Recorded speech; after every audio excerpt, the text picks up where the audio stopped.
The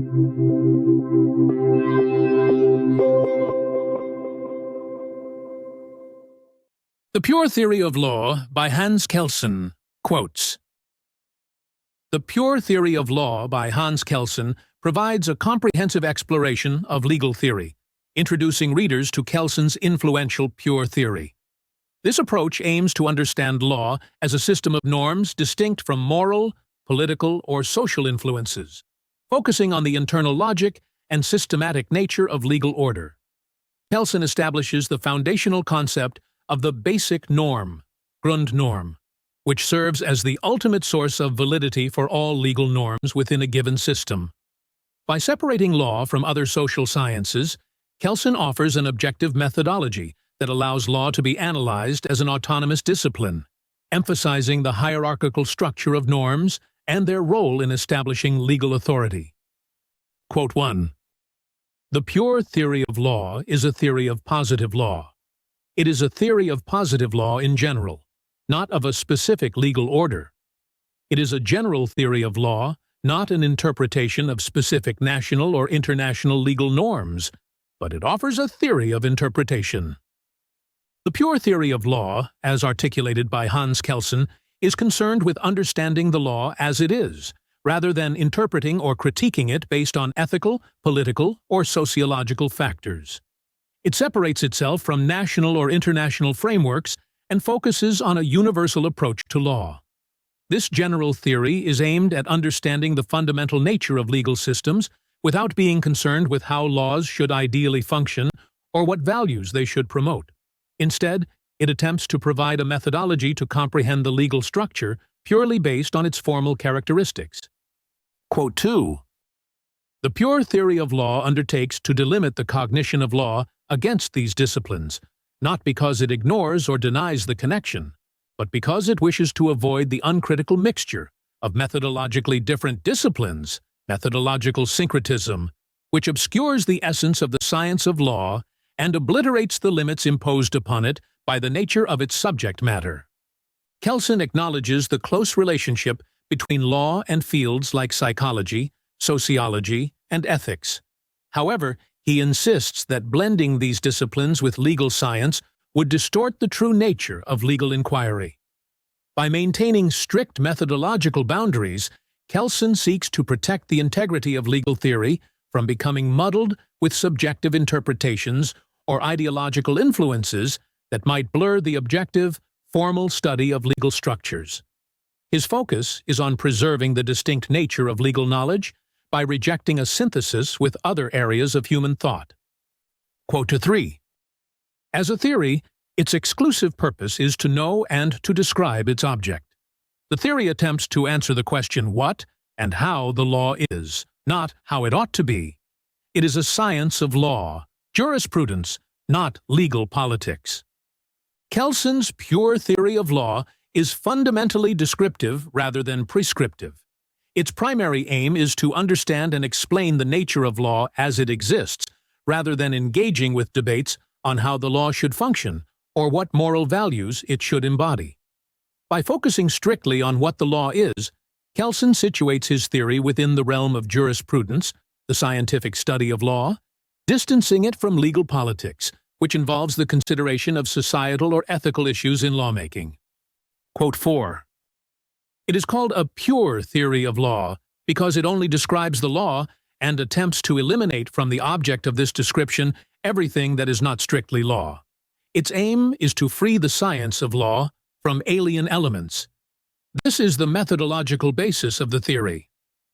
Kelsen emphasizes that the pure theory of law is pure because it deliberately seeks to isolate legal science from other disciplines that might otherwise influence it, such as ethics, psychology, or political theory. This methodologically distinct approach to legal study ensures that law remains the sole focus, enabling a clear understanding of legal structures without interference from subjective or value-based elements. This purity forms the core of the theory's scientific foundation, aiming to keep the study of law neutral and detached from external ideologies. Quote 5. If we differentiate between natural and social sciences, and thereby between nature and society, as two distinct objects of scientific cognition, the question arises whether the science of law is a natural or a social science, whether law is a natural or a social phenomenon. Kelsen raises a fundamental question about the nature of law, asking whether it should be understood within the framework of natural sciences or social sciences.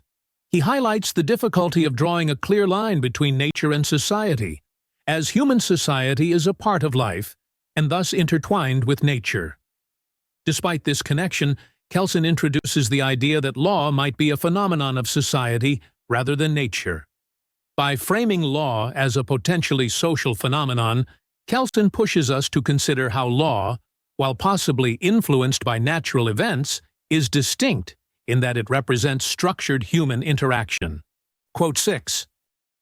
Besides, law, or what is customarily so called, seems at least partly to be rooted in nature and to have a natural existence.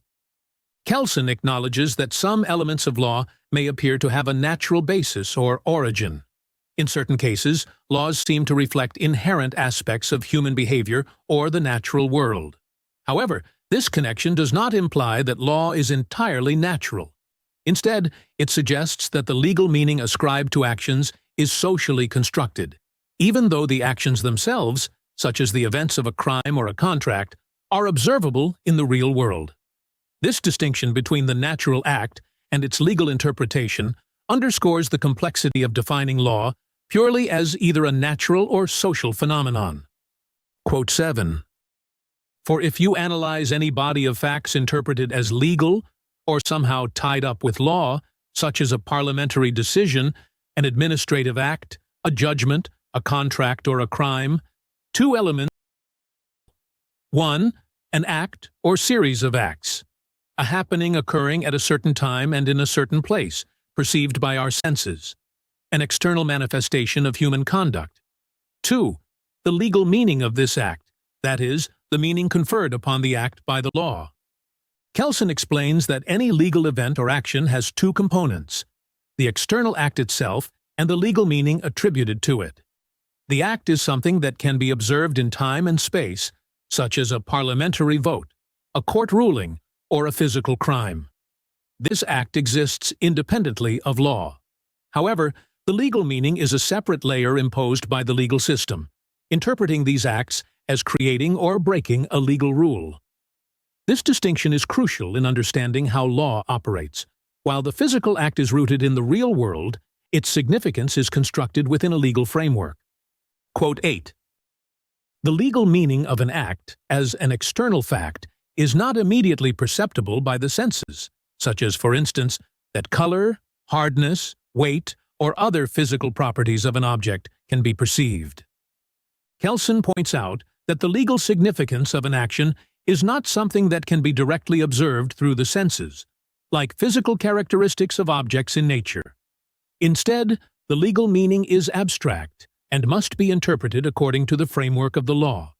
This highlights the distinction between the physical act itself and the legal interpretation that follows.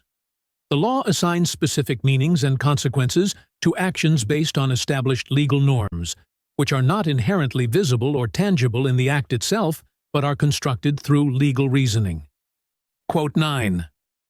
This subjective meaning may, but need not necessarily, coincide with its objective meaning, that is, the meaning the act has according to the law. Kelsen distinguishes between the subjective meaning of an act, which is the intention or understanding of the person performing the act, and the objective legal meaning assigned by the law. These two meanings do not always align. For instance, an individual may believe they have created a valid will, but if the legal requirements for a will are not met, the subjective intention is irrelevant to the objective legal interpretation. This difference between what a person believes they are doing and how the law interprets the act illustrates the complexity of legal interpretation and the importance of adhering to legal norms. Quote 10. A written or spoken act can even say something about its own legal meaning. Therein lies a peculiarity of the objects of legal cognition. Kelsen explains that human actions, particularly in legal contexts, have a unique ability to contain self-interpretation. Unlike natural objects, which cannot explain their own nature, legal acts often include statements about their legal significance. For example, a legislative body may explicitly state that it is enacting a law, or two parties may declare they are entering into a contract. This self-interpretation can preempt the legal analysis by providing an initial understanding of the act's legal status, although it is ultimately the law that determines the final legal meaning. Quote 11. What turns this event into a legal or illegal act is not its physical existence, determined by the laws of causality prevailing in nature, but the objective meaning conferred upon it by the law. Kelsen emphasizes that what makes an action legal or illegal is not the event itself as a physical occurrence, but the legal interpretation that is applied to it. The event, which exists in the natural world and is governed by the laws of nature, becomes a legal matter only when the law assigns a specific meaning to it. This transformation from a natural event to a legal act is central to Kelsen's understanding of law as a system of norms that give meaning to human actions. Quote 12. The external fact whose objective meaning is a legal or illegal act is always an event that can be perceived by the senses, because it occurs in time and space, and therefore a natural phenomenon determined by causality. However, this event as such, as an element of nature, is not an object of legal cognition. Kelsen makes the distinction between a physical event that can be observed and analyzed in the natural world and its legal significance. While actions or events can be perceived through our senses, their legal meaning is not inherent in the event itself, but is imposed through interpretation within a legal framework. Law does not concern itself with the physical aspects of an event, but rather with the norms that assign a legal value, whether the action is legal or illegal. This separation between the objective existence of events and their legal interpretation highlights the constructed nature of legal systems, where meaning is applied rather than naturally present. Quote 13. The norm functions as a scheme of interpretation. To put it differently, the judgment that an act of human behavior, performed in time and space, is legal or illegal is the result of a specific, namely normative, interpretation. Kelsen asserts that legal norms act as interpretative schemes that allow society to determine whether a behavior is legal or illegal. The judgment of legality does not arise from the act itself, but from its conformity or nonconformity with the pre-existing norms of the legal system. These norms provide a framework through which action, offering a consistent method for translating human behavior into legal terms. This underscores the idea that legality is not an intrinsic quality of an act, but something applied through the legal system's rules and standards. Quote 14. Norms according to which men ought to behave in a certain way can also be created by custom. Kelsen acknowledges that norms are not always created through formal legal processes, but can also emerge through custom. When people behave in a certain way over time, there develops a collective expectation that others should also behave similarly, which can eventually lead to the creation of norms. These customary norms carry the same significance as legal norms if they are recognized and instituted by the legal system. This highlights the dynamic nature of law, which can be shaped by both formal legislative processes and the practices that evolve within society itself. Quote 15. Since the validity of a norm is an ought and not an is, it is necessary to distinguish the validity of a norm from its effectiveness. Kelsen introduces a critical distinction between the validity of a norm, which means that it ought to be followed, and its effectiveness, which refers to the degree to which people actually comply with it. A norm can be valid even if it is not currently being followed, but continued non-compliance can lead to a loss of validity. This distinction is important in understanding how law functions in practice, as legal validity does not automatically translate into effectiveness. The requirement for at least some degree of effectiveness for a norm to remain valid underscores the interplay between the theoretical and practical aspects of law. Quote 16. In addition to a spatial and temporal sphere of validity of a norm, a personal and material sphere of validity is to be distinguished.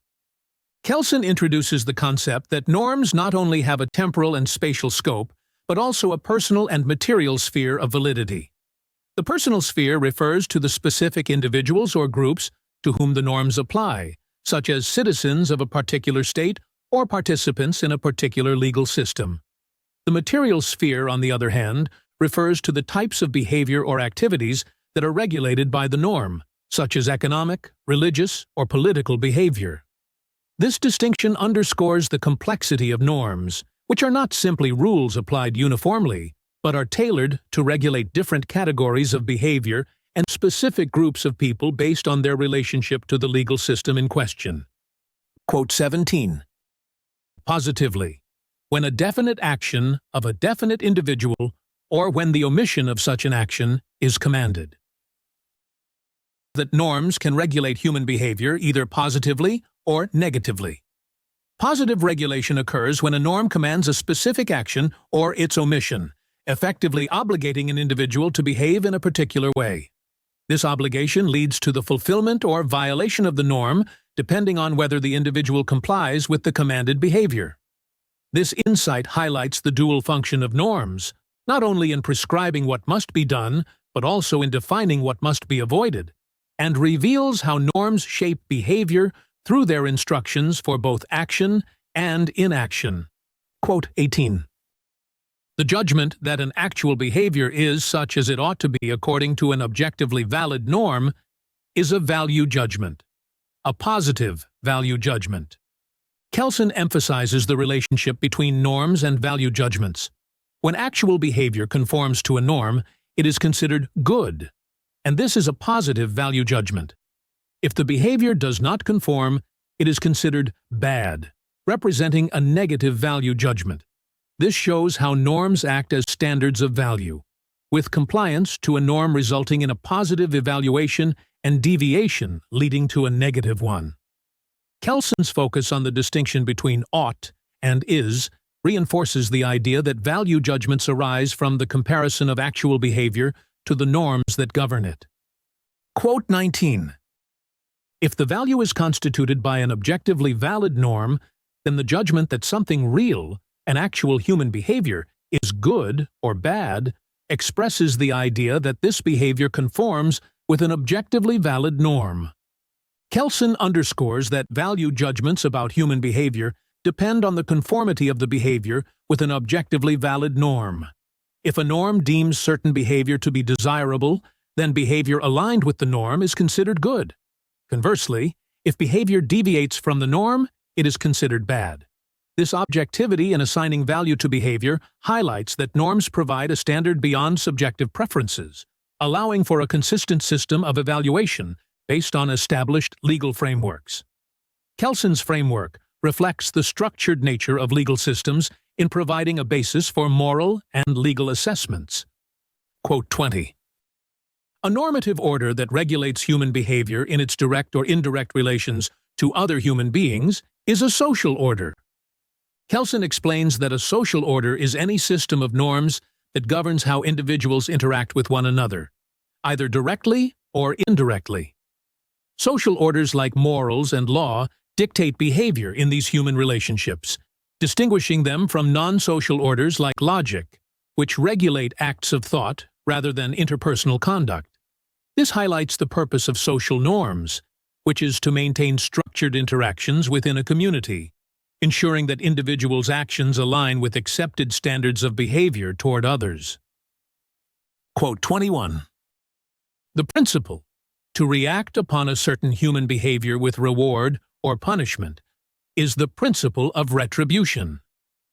Kelsen introduces the principle of retribution as a fundamental concept within social orders, particularly legal systems. Retribution involves responding to behavior, either rewarding it when it complies with norms or punishing it when it violates them. This principle is central to maintaining order and accountability in societies, as it motivates individuals to adhere to norms by providing tangible consequences for their actions. While both reward and punishment can serve as sanctions, punishment tends to be more prominently associated with legal norms, reinforcing the idea that failure to comply with the law will result in negative repercussions. Quote 22. The two norms, a ought to be and a ought not to be, exclude each other insofar as they cannot be obeyed or applied by the same individual at the same time. Only one can be valid. Kelsen highlights a situation of legal contradiction, where two conflicting norms, one commanding a certain behavior and the other forbidding it, cannot be valid simultaneously because they would create an impossible scenario for individuals. This reflects the tension that can exist within legal systems and the necessity for laws to be coherent and consistent. To resolve such conflicts, legal orders typically contain mechanisms to invalidate one of the norms, ensuring that only one remains in force. This illustrates the dynamic nature of law, where conflicting political or social aims must be reconciled within the legal framework. Quote 23. The sanctions prescribed by a social order are either transcendental or socially immanent. Kelsen explains that social orders may enforce their norms through transcendental sanctions, which are derived from a superhuman authority like divine retribution, or socially immanent sanctions, which are carried out by members of society within the world. Transcendental sanctions are characteristic of religious or primitive orders, where natural events or the will of deities are seen as responses to human behavior. Socially immanent sanctions, in contrast, involve actions like public approval, disapproval, or legal punishments that are directly executed by societal institutions. This distinction highlights the varying sources of authority and enforcement mechanisms across different types of social orders. Quote 24. It is remarkable that of the two sanctions, reward and punishment, the latter plays a much more important role in social reality than the former. Kelsen highlights that in both religious and legal systems, punishment is often more emphasized than reward. This is evident in primitive societies where fear of punishment from superhuman authorities, such as spirits of the dead, was a powerful motivator for social order. Even in advanced religions, fear of divine punishment, especially the vivid imagery of hell, overshadows the relatively vague promise of heavenly rewards. Similarly, modern legal systems predominantly use punishment as the primary means of enforcing social norms, reflecting a broader societal focus on deterring undesirable behavior through negative sanctions, rather than encouraging good behavior through rewards. Quote 25. An order is a system of norms whose unity is constituted by the fact that they all have the same reason for their validity, and the reason for the validity of a normative order is a basic norm. Kelsen explains that a legal order is a unified system of norms, all of which derive their validity from a fundamental underlying principle, known as the basic norm. This basic norm is not just one of many laws, but is the foundational rule that legitimizes the entire legal framework.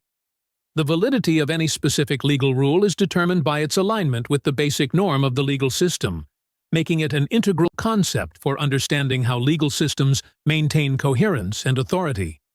This structure allows legal systems to function as organized and hierarchical orders of human behavior regulation. Quote 26. The legal order, as a social order, regulates positively the behavior of individuals only so far as it refers, directly or indirectly, to other individuals. Kelsen clarifies that the scope of legal norms is limited to regulating the behavior of individuals in relation to others, whether directly or indirectly. Legal systems do not concern themselves with individual actions that have no impact on other people or the community. The laws exist to manage interpersonal and social relationships, establishing rules for how individuals must or must treat others. This reinforces the idea that the legal order is fundamentally about structuring human interactions within a society, ensuring that these interactions are consistent with the overall goals of maintaining order and protecting rights. Quote 27. The decisive criterion is the element of force. That means that the act prescribed by the order as a consequence of socially detrimental facts ought to be executed even against the will of the individual, and, if he resists, by physical force. Kelsen highlights that what distinguishes legal orders from other social norms is the element of coercion or physical force. Legal norms are not merely suggestions for behavior, They are rules that, if violated, can result in state-sanctioned coercive actions, such as imprisonment or fines. This use of physical force ensures compliance and allows the legal system to function effectively, as individuals are aware that disobedience could result in tangible consequences. The ability to enforce laws through coercion is what grants the legal order its authority and makes it distinct from other systems of social regulation. Quote 28. The law is not a coercive order in the sense that it exerts a psychic coercion, but in the sense that it prescribes coercive acts, namely, the forcible deprivation of life, freedom, economic, and other values as a consequence of certain conditions. Kelsen makes an important distinction between the psychological pressure that laws may exert on individuals and the physical coercion that the legal system can impose. While the fear of punishment might psychologically influence behavior, the true nature of law as a coercive order lies in its ability to inflict tangible consequences, such as imprisonment or fines, when norms are violated.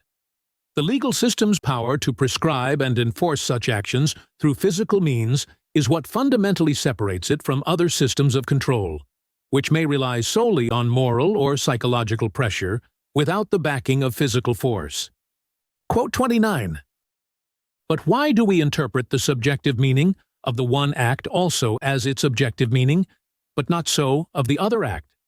Why do we suppose that of the two acts, which both have the subjective meaning of an ought, only one established a valid, that is, binding norm? Kelsen explores the distinction between interpreting an act as a valid legal norm and not attributing that status to another act. He points out that both a legal command and a command from a robber might have a subjective meaning of ought, that is, the intention of imposing behavior. But only the legal command is granted the objective status of a valid norm. This difference arises because the legal system operates within a framework of accepted rules and authority, while the robber's command lacks such legitimacy. The objective validity of a norm, therefore, depends on its inclusion in a system of norms that is recognized and accepted, underpinned by a basic norm that grants it legitimacy. Quote 30. An isolated act of one individual cannot be regarded as a legal act. Its meaning cannot be regarded as a legal norm, because law, as mentioned, is not a single norm, but a system of norms. Kelsen emphasizes that law is not composed of isolated commands or rules, but rather operates as a coherent system of norms.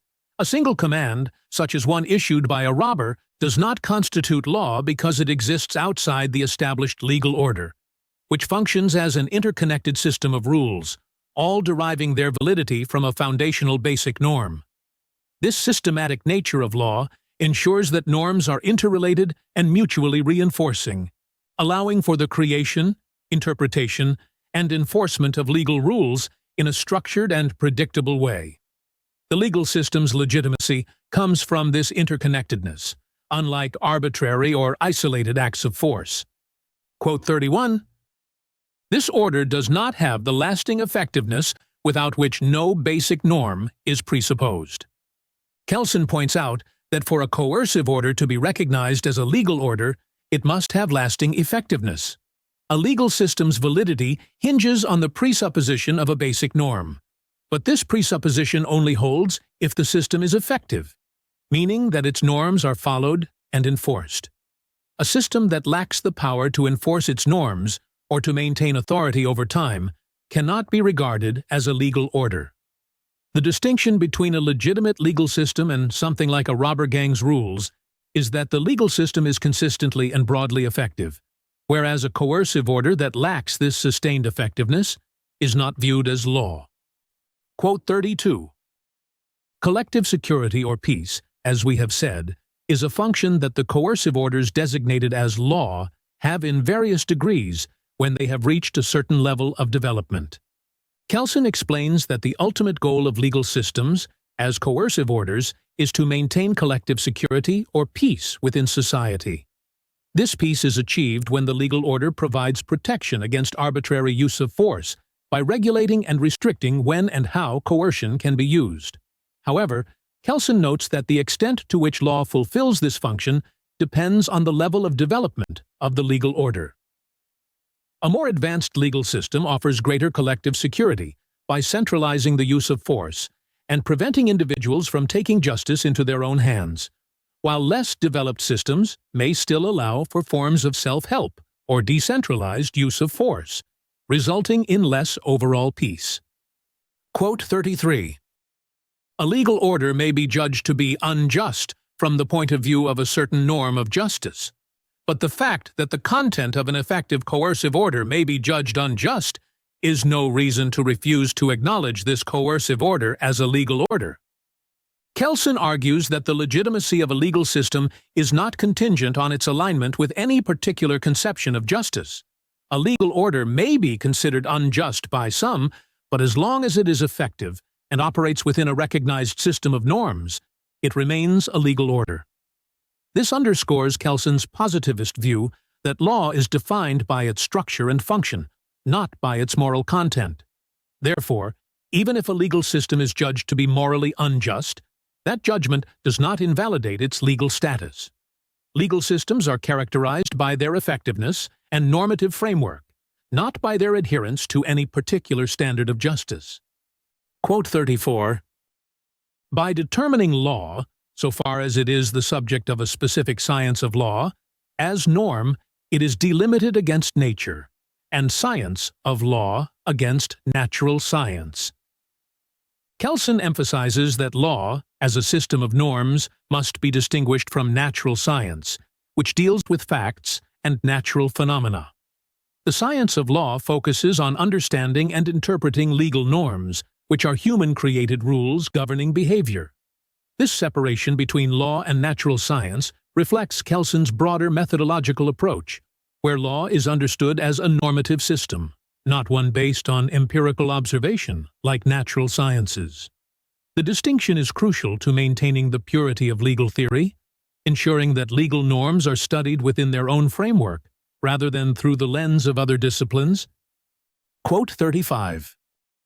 These other social norms may be called morals, and the discipline directed toward their cognition and description, ethics.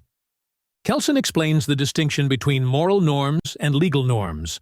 While both are systems of norms that regulate human behavior, moral norms fall within the realm of morals, which is studied by ethics, whereas legal norms belong to the field of law. Ethics, like legal science, is concerned with the analysis and description of norms, but focuses on those that arise from moral authority or custom rather than from legal authority. This distinction highlights the difference in sources and functions between law and morality, with each system serving its own role in guiding human behavior through its respective norms. Quote 36. The methodological purity of the science of law is jeopardized not only because the bar that separates it from natural science is ignored, but even more so because the science of law is not, or not clearly enough, separated from ethics, that no clear distinction is made between law and morals. Kelsen warns that the integrity of legal science can be compromised if the boundaries between law, natural science, and ethics are blurred. He stresses the need for clear separation between law and morality, arguing that legal science should not be conflated with ethical discussions about what is morally right or wrong. This methodological purity is essential for maintaining law as a distinct discipline with its own focus on the analysis of legal norms, independent of other social norms like those derived from ethics or moral considerations. Quote 37. The social character of morals is sometimes called in question by pointing to those moral norms that prescribe a behavior not toward other individuals, but toward oneself, such as the norms that prohibit suicide or prescribe courage or chastity. Kelsen acknowledges that some moral norms seem to focus on self-directed behavior, such as those related to personal virtue or prohibitions on self-harm. However, even these norms arise within a social context, as they are shaped by and communicated within a society. This reinforces his point that both legal and moral norms are ultimately social in nature, intended to regulate human behavior within a community. The apparent individual focus of some moral norms does not diminish their social roots, as they reflect collective values and expectations about how individuals should conduct themselves, even in private matters. Quote 38. Even the so-called obligations toward oneself are social obligations. They would be meaningless for an individual living in isolation. Kelsen argues that moral norms, even those that appear to govern purely personal behavior, such as prohibitions against suicide or obligations of courage and chastity, are fundamentally social in nature. These norms become relevant within the context of a community because they affect the community's collective consciousness and well-being. In this sense, obligations toward oneself are not truly isolated or individualistic, but are shaped by and meaningful within a social context. If an individual were completely isolated, these moral obligations would have no social significance, underscoring the inherently social character of moral norms. Quote 39. The norms of both orders determine both kinds of behavior. Kelsen refutes the notion that moral norms regulate internal behavior, while legal norms govern external actions.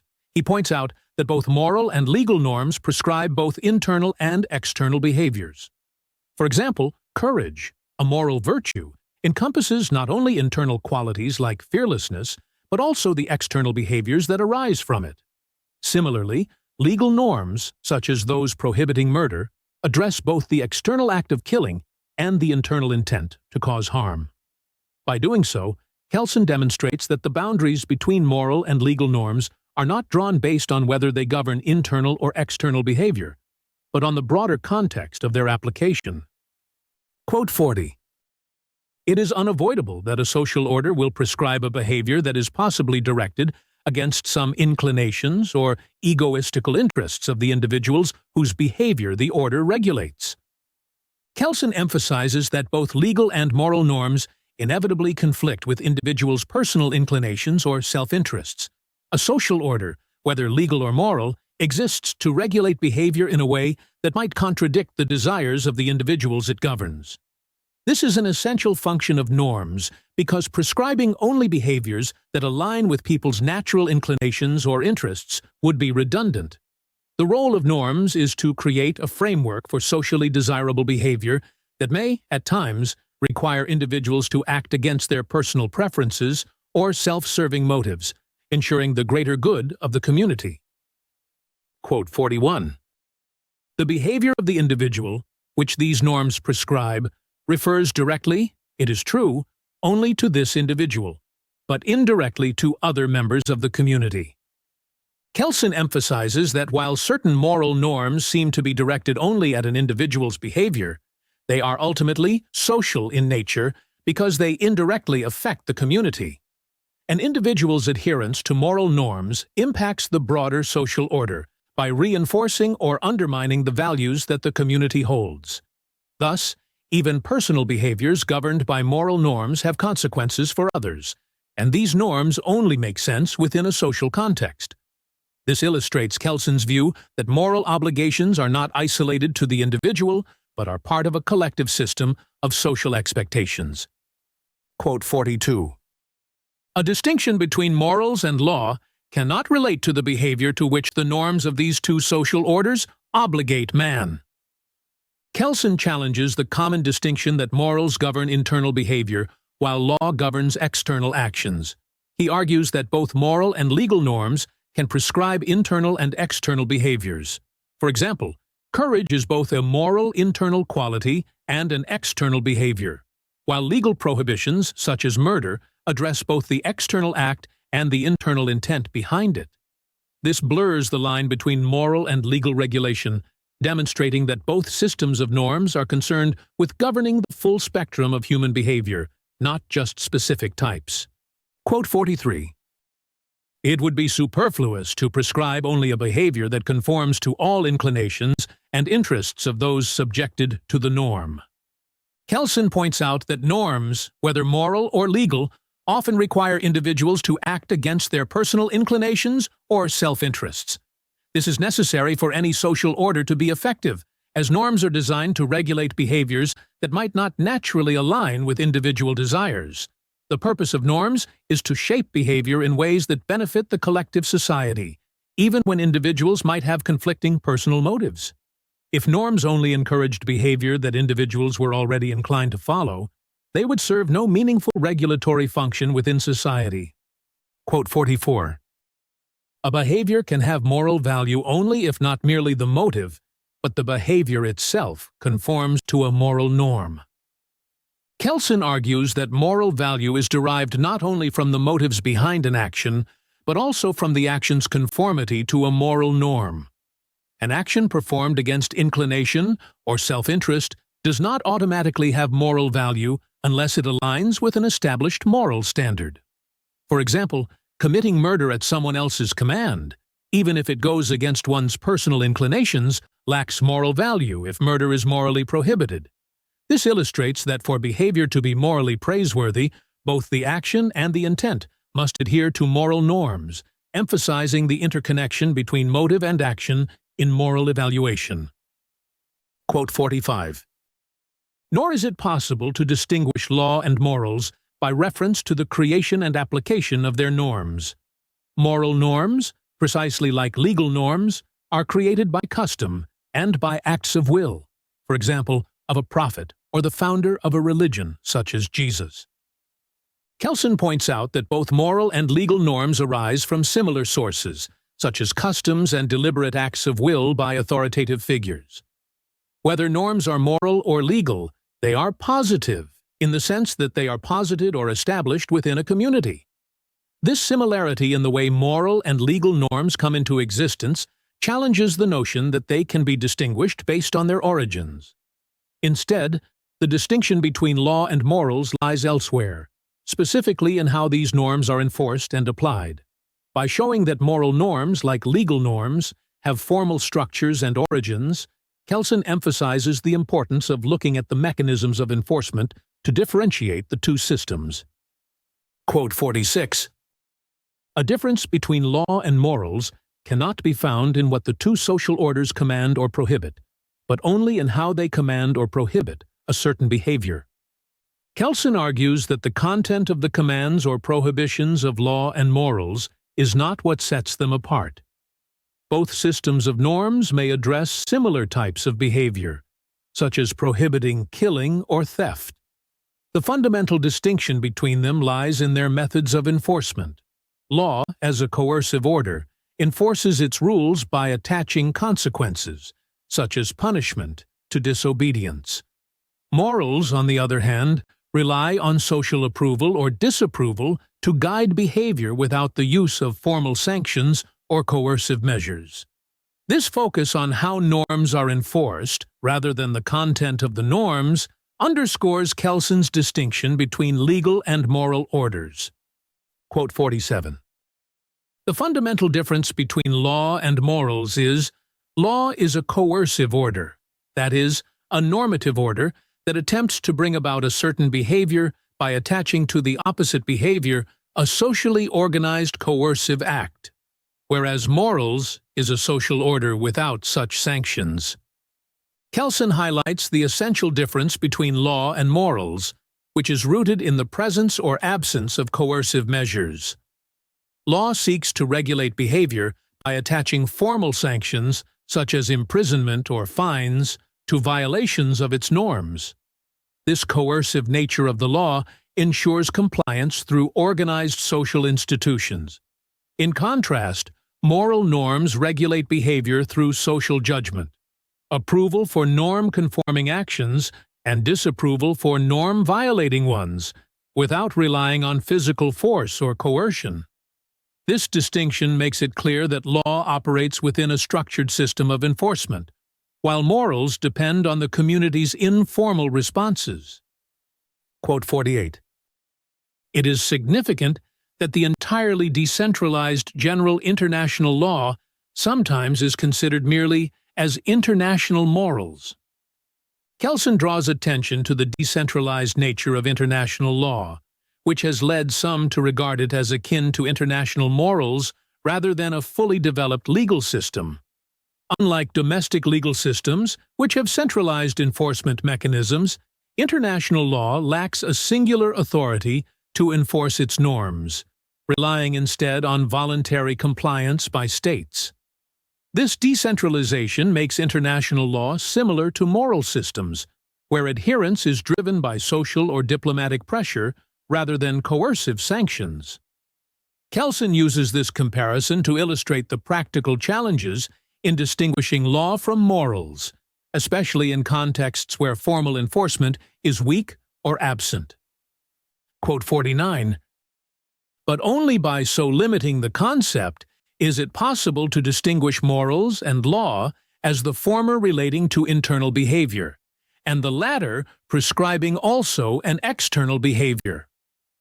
Kelsen argues that if we narrowly define morals as governing only internal behavior, while law governs external behavior, this creates an artificial distinction between the two. Both moral and legal norms can prescribe internal and external behaviors. For example, moral obligations like courage relate both to internal qualities and external actions, while legal norms such as prohibitions on murder involve both the external act and the internal intention. By showing this overlap, Kelsen critiques the idea that law and morals are fundamentally separate based on the kind of behavior they regulate, suggesting a more nuanced relationship between them. Quote 50. Moral norms, precisely like legal norms, are created by custom and by acts of will, for example, of a prophet or the founder of a religion, such as Jesus. Kelsen highlights that both legal and moral norms are products of human creation, whether through custom, religious figures, or deliberate acts of will. This suggests that moral norms, like legal norms, are positive in nature. They are established by human action rather than existing inherently. By acknowledging that both systems are created through similar processes, Kelsen shows that the distinction between law and morals does not lie in how they come into being, but in how they are enforced and applied, further blurring the boundary between them. Quote 51. The question is also answered, however, by stating that the law may, but need not, be moral, in the mentioned sense, that is, just. Kelsen points out that while some argue that law and morality are inherently linked, others believe that law does not have to be moral to be valid. This perspective allows for the possibility of laws that do not align with moral values, while still functioning as law. The notion that law ought to be moral, or just, is a separate question from whether it is moral. Kelsen thus separates the descriptive analysis of what law is from the prescriptive question of what law should be, recognizing that legal validity does not require moral justification. Quote 52. If one denies that what is good or just according to that moral order is good under all circumstances, and what is evil under one moral order is evil under all circumstances, then no absolute moral order can exist. Kelsen argues that if we reject the idea of absolute moral values, we must also reject the notion that there is a single moral order that is universally valid. Without the belief in an absolute transcendent authority, moral values become relative, meaning that different moral orders can coexist without anyone being inherently superior. This undermines the notion that law must always conform to a specific moral order, further separating law from morality in terms of validity. This relativistic view acknowledges the diversity of moral frameworks and suggests that legal systems can exist independently of any one moral code. Quote 53. If the question of the relationship between law and morals is understood as a question concerning the content of law and not as a question concerning its form, if it is said that law, according to its nature, has a moral content or constitutes a moral value, then one asserts by these statements that law is valid within the sphere of morals, that the legal order is a part of the moral order, that law is moral, and therefore, by its nature, just. Kelsen explains that when people claim that law must have moral content, they are essentially defining law as a subset of morality. This view assumes that law and justice are inherently connected, and that legal norms must conform to an absolute moral standard. However, for this perspective to hold, one must believe in the existence of a single universal moral order that determines what is good or just. Kelsen challenges this assumption by questioning the existence of such an absolute moral order, suggesting that law can be understood as valid without necessarily being tied to moral values. Quote 54. If one grants that under different circumstances, different behavior may be considered good or evil, just or unjust, and nothing has to be considered good or evil, just or unjust, under all possible circumstances.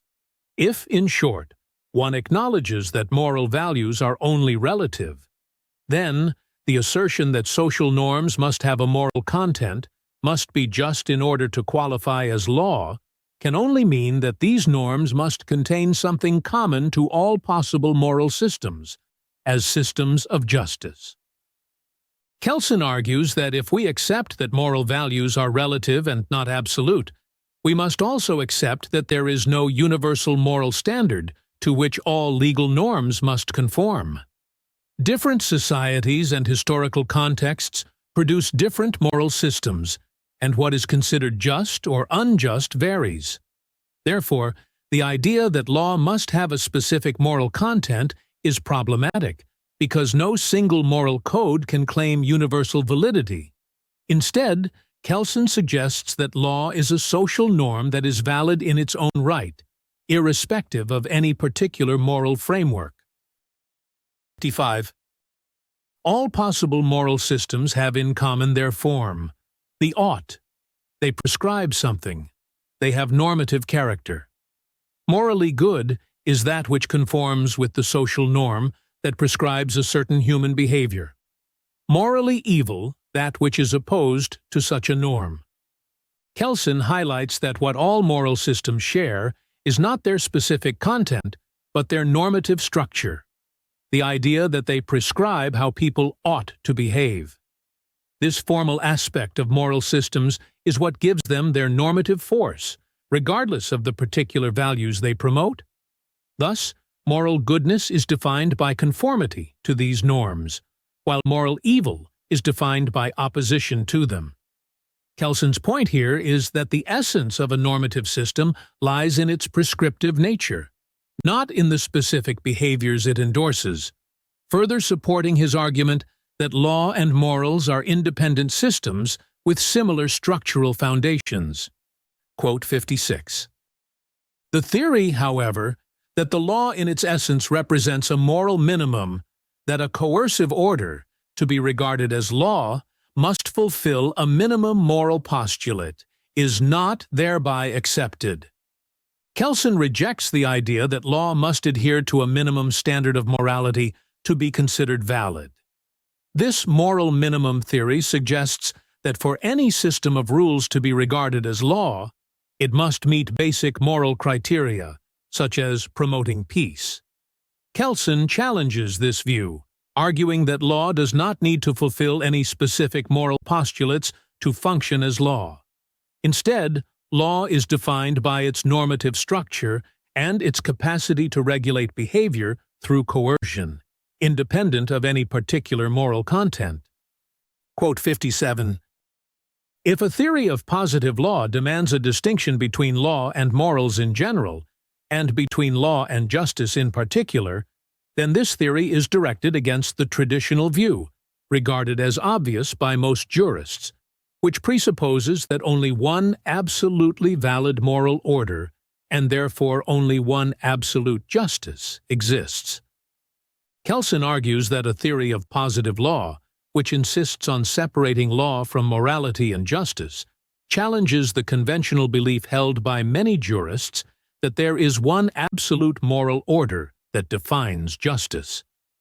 Traditional legal thought often assumes that law must conform to this single moral standard. However, Kelsen's theory rejects this, suggesting that law can and should be analyzed independently of any specific moral order. This opens the possibility for laws to exist in diverse societies with different moral values, without requiring alignment with a universal concept of justice. Quote 58. The postulate, made under the supposition of a relativistic theory of value, to separate law and morals, and therefore law and justice, merely means this. 1.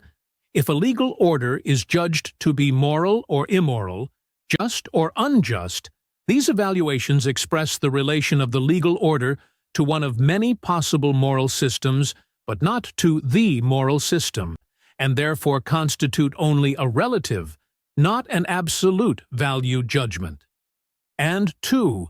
The validity of a positive legal order does not depend on its conformity with some moral system.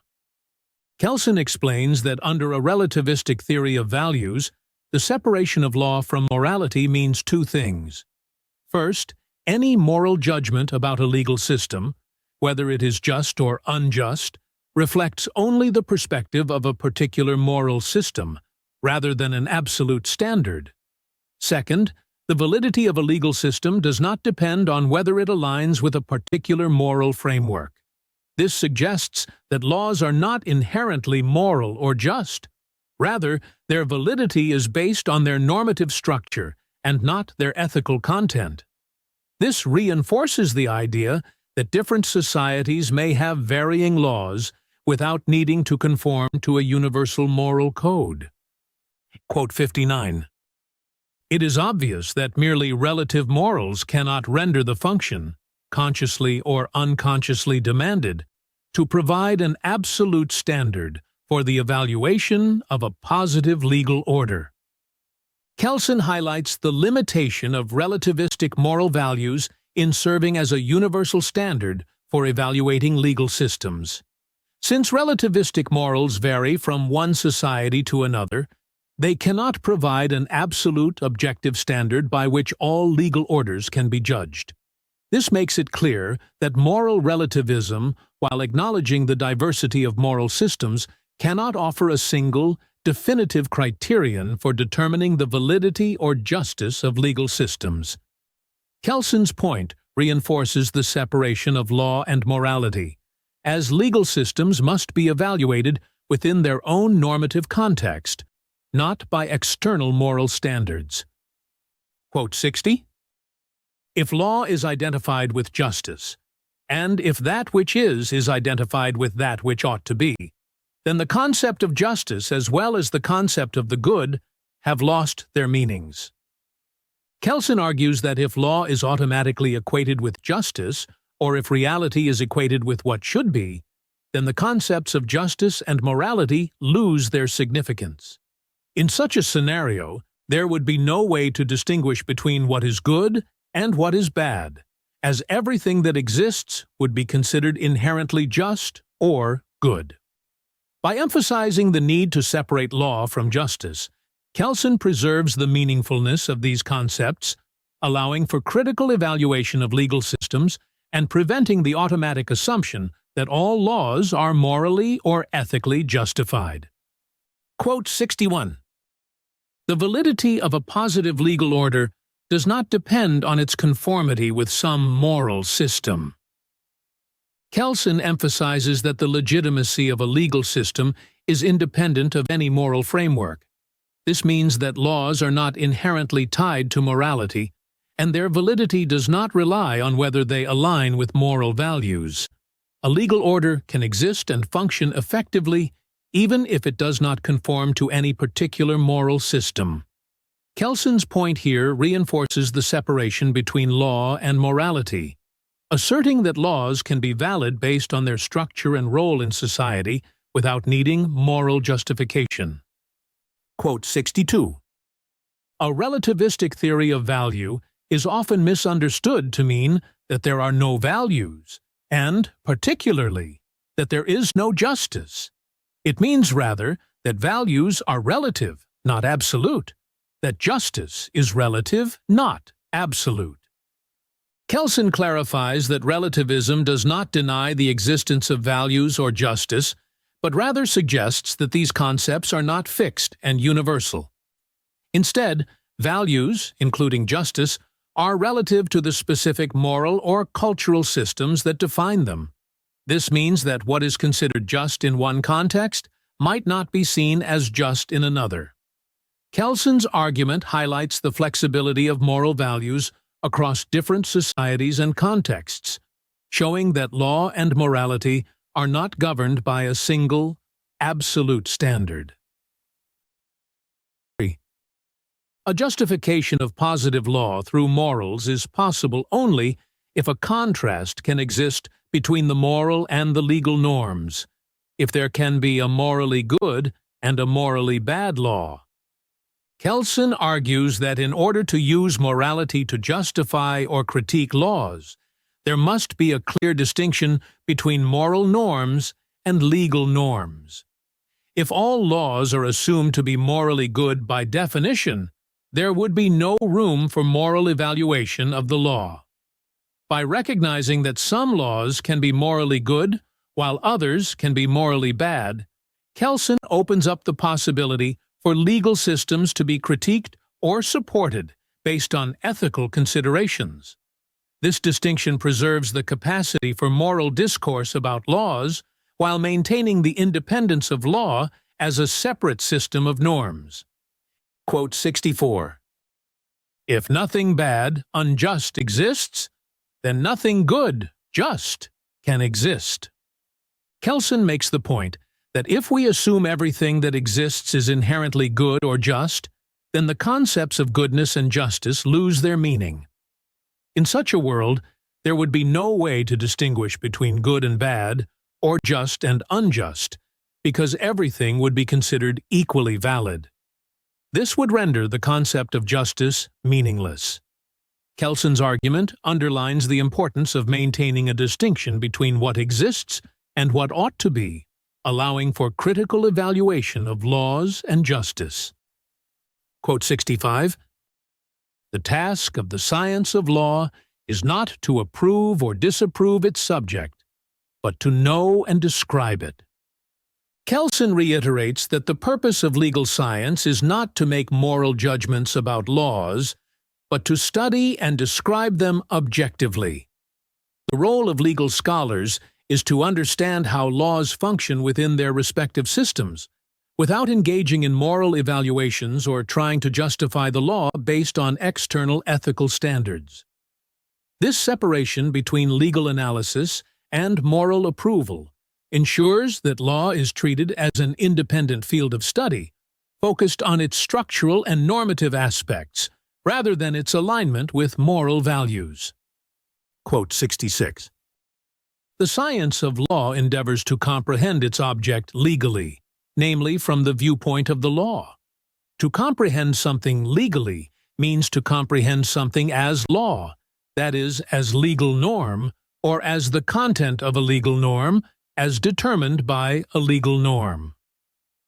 Kelsen's science of law seeks to understand its object, law, through the lens of legal norms. This means that legal science interprets and analyzes its subject matter strictly in terms of its relevance to the legal system. For something to be understood legally, it must be framed as a legal norm, or as something governed by a legal norm. Kelsen's point underscores the specificity of the legal perspective, which is focused on norms, obligations, and consequences within the legal framework, setting legal science apart from other fields of inquiry that might view the same phenomena differently. Quote 67.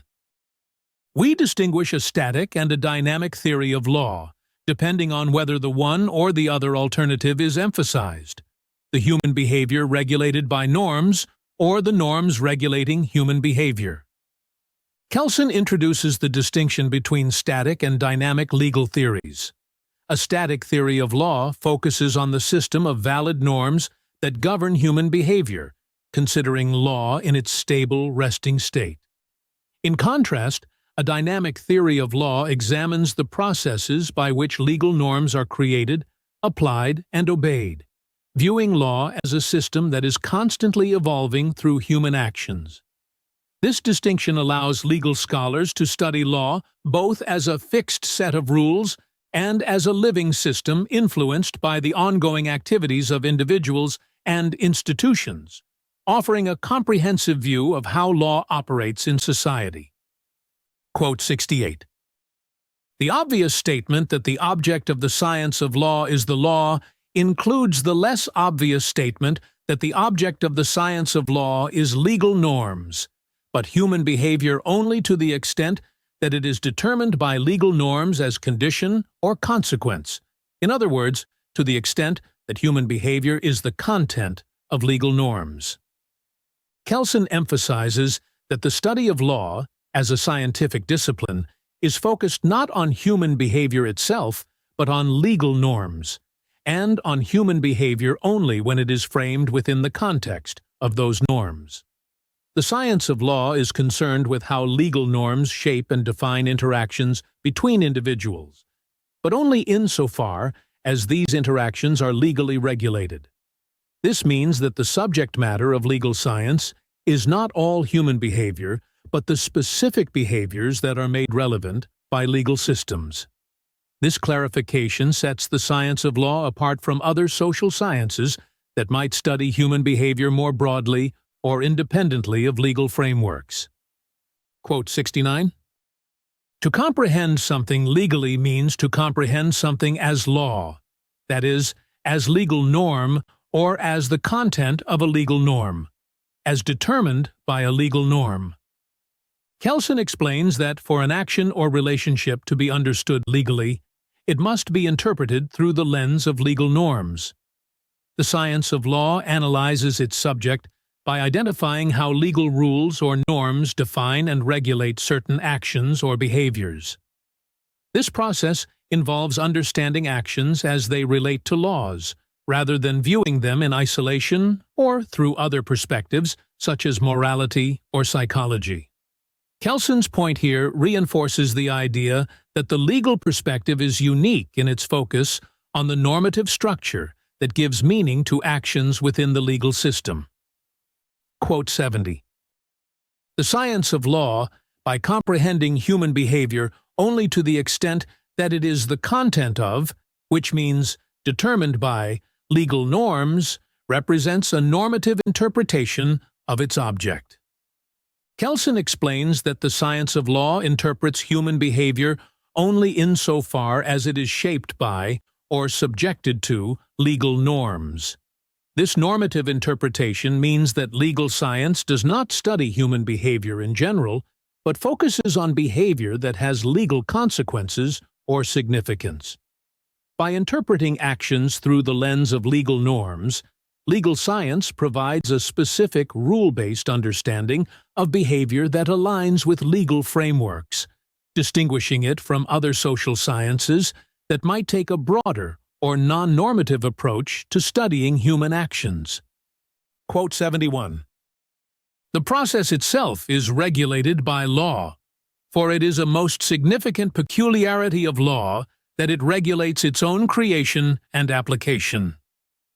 Kelsen emphasizes the unique self-regulating nature of the law, where legal norms govern not only individual behavior, but also the very processes by which laws are made and enforced. The creation of laws, such as legislation, is regulated by a constitution, while courts and administrative organs apply laws following procedural rules. This self-referential quality ensures that law remains consistent and coherent, operating within a structured framework. It highlights the autonomy of the legal system, where every part of the law is subject to regulation by other legal norms, maintaining internal order and preventing arbitrary rule-making. Quote 72. Rules of law, in a descriptive sense, on the other hand, are hypothetical judgments stating that according to a national or international legal order, under the conditions determined by this order, certain consequences determined by the order ought to take place. Kelsen differentiates between legal norms and descriptive rules of law. While legal norms command or permit certain behaviors, rules of law explain how those norms operate by describing the conditions under which specific legal outcomes should occur. For example, a rule of law might state that if a contract is breached, compensation must be paid. These descriptive statements help legal scholars and practitioners understand how legal norms function within a legal system, allowing them to predict and apply the law in specific situations. Quote 73. The science of law has to know the law, as it were from the outside, and to describe it. The legal organs, as legal authorities, have to create the law so that afterward it may be known and described by the science of law. Kelsen points out the distinction between the roles of legal authorities and legal scholars. Legal authorities, such as legislators and judges, are responsible for creating and applying the law, while legal scholars study and describe it from an external perspective. This division of labor ensures that the science of law remains objective, focused on understanding and explaining the legal system without participating in the creation of norms. Legal authorities generate the content of the law, and legal scholars analyze this content to understand how the legal system operates. Quote 74. Since legal norms, being prescriptions, that is, commands, permissions, authorizations, can neither be true nor false, the question arises, how can logical principles, especially the principle of the exclusion of contradiction and the rules of inference, be applied to the relation between legal norms? Kelsen raises an important question about the application of logic to legal norms. Because legal norms are prescriptive, they tell us what ought to be done rather than describe facts. They cannot be evaluated as true or false. However, logical principles like the exclusion of contradiction can still apply indirectly through the descriptions of legal norms. For example, two legal norms cannot contradict each other if the rules of law that describe them form a logical contradiction. This allows legal scholars to apply logic to the analysis of legal systems, ensuring consistency and coherence within legal frameworks. Quote 75. Only if society is understood as a normative order of human behavior can society be conceived of as an object different from the causal order of nature. Only then can social science be opposed to natural science. Kelsen argues that social science can only be differentiated from natural science if society is viewed as a normative order, where behavior is regulated by norms, rather than a natural order governed by causal relationships. In natural sciences, phenomena are explained by cause and effect, whereas in social sciences, behavior is understood in terms of norms that prescribe or prohibit actions. This distinction between normative and causal orders allows social science, and specifically the science of law, to stand apart from natural science, as it studies human behavior within the framework of rules and obligations, rather than through the lens of physical laws. Quote 76.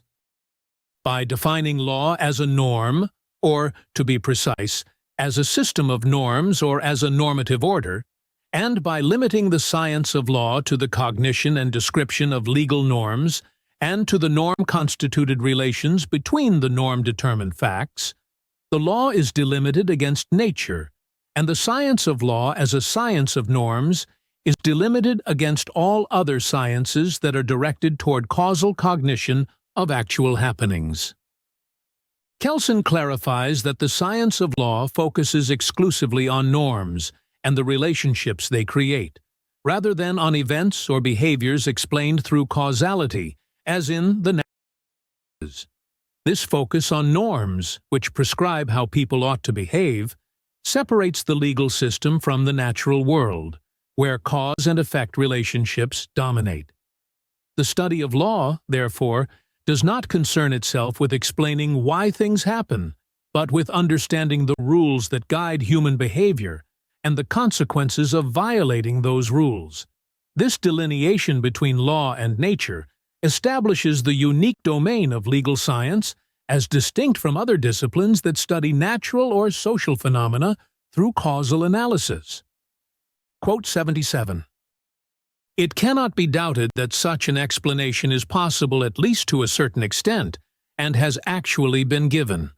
So far as a science describes and explains human behavior in this manner, and is defined as social science because it has the mutual behavior of men as its object, such a social science cannot be considered to be essentially different from the natural sciences.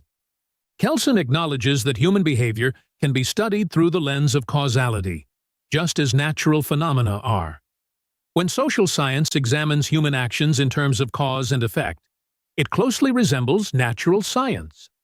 However, this approach fails to capture the normative dimension of human behavior, the fact that people act according to rules and norms, not just because of natural causes. By emphasizing this distinction, Kelsen makes it clear that while some aspects of human behavior can be understood causally, social science, especially legal science, must account for the normative rules that govern human interactions, distinguishing it from purely causal sciences. Quote 78. Under conditions determined by the legal order, a coercive act, determined by the legal order, ought to take place. Kelsen illustrates the principle of imputation by explaining how legal norms prescribe specific consequences for certain actions. In the legal system, when an individual violates a norm, such as by committing a crime or failing to fulfill a contract, the legal order dictates that a coercive act, such as punishment or enforcement, should follow. This is not a causal relationship, but a normative one, where the legal system imputes responsibility and prescribes a response based on the violation of legal rules. This process of assigning legal consequences differentiates law from natural causality and demonstrates the structured nature of legal systems. Quote 79. If we analyze our statements about human behavior, however, we discover that we connect acts of human behavior toward each other and toward other facts, not only according to the principle of causality, i.e., as cause and effect, but also according to a principle entirely different from that of causality, a principle for which science does not, as yet, have a generally accepted word. Kelsen suggests that while human behavior can be understood through the principle of causality, where actions lead to effects, another principle is at play in the legal realm: imputation.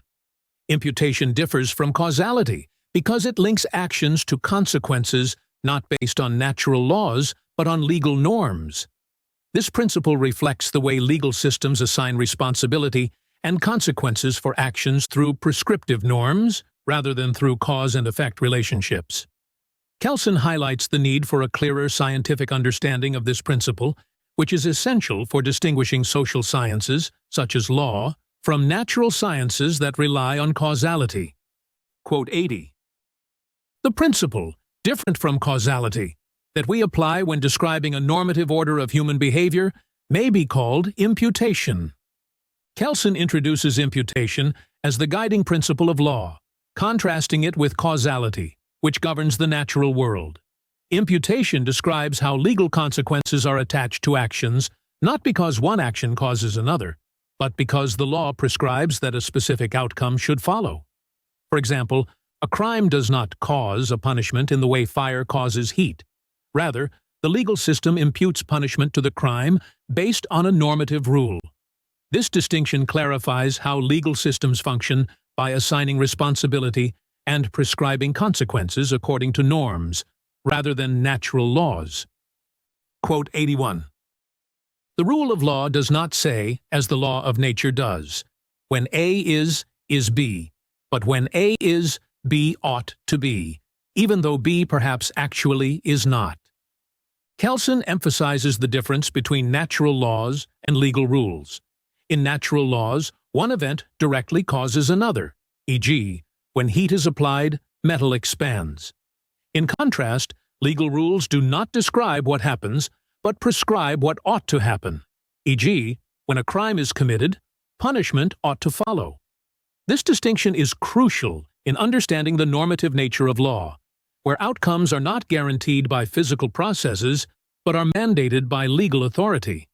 The fact that the prescribed outcome may not always occur, e.g., a crime may go unpunished, does not undermine the legal rule's validity. It remains a statement of what ought to happen. Quote 82.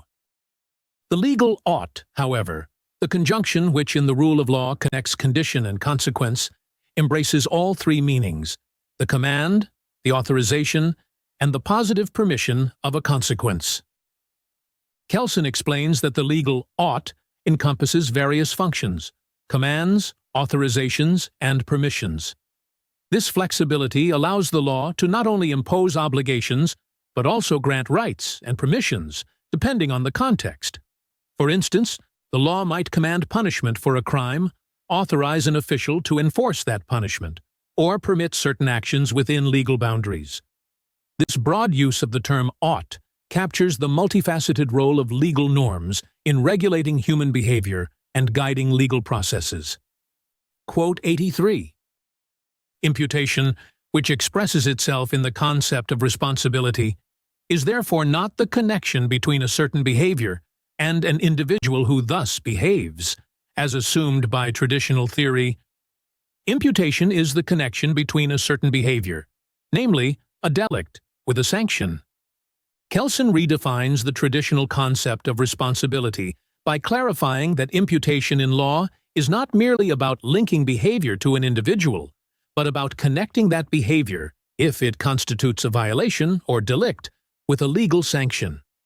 Responsibility in this context means that a sanction is assigned to a specific wrongful act, not just that the behavior is attributable to a person. This shift in understanding imputation underscores the legal system's focus on prescribing consequences for violations of norms, rather than simply identifying who performed the act. Quote 84. Primitive man probably did not explain natural phenomena according to the principle of causality. This principle, the fundamental principle of natural science, like natural science itself, is the achievement of a relatively advanced civilization. Early man interpreted facts perceived by his senses according to the same principles which regulated the relationships to his fellow men, namely, according to social norms. Kelsen suggests that in primitive societies, natural phenomena were not understood through cause and effect relationships as we understand them today. Instead, early humans explained the world around them using the same principles that governed their social interactions, such as norms of behavior. This socio-normative understanding meant that events in nature were interpreted through the lens of human-like relationships, attributing outcomes to the actions of spirits or supernatural forces, rather than to physical causes.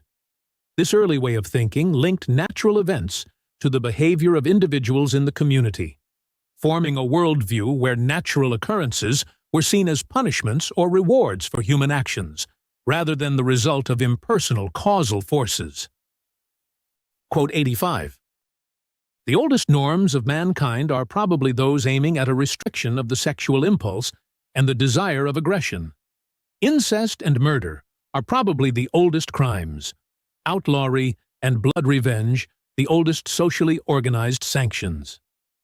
Kelsen identifies the earliest forms of social norms as those aimed at controlling basic human impulses such as sexual desire and aggression.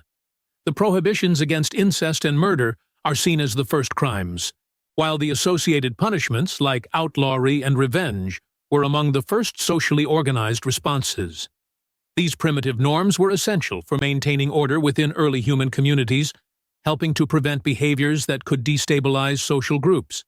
The development of these norms marks the beginning of organized social control through shared rules and consequences, laying the foundation for more complex legal systems that would evolve over time.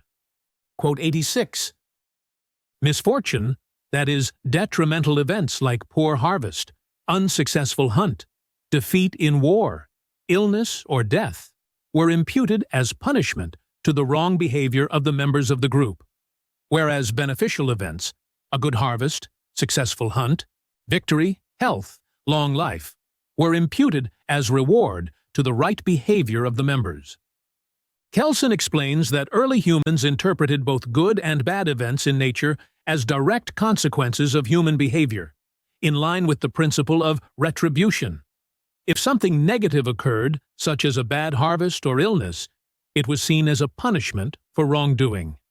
Conversely, Positive events like a successful hunt or victory in battle were understood as rewards for proper behavior.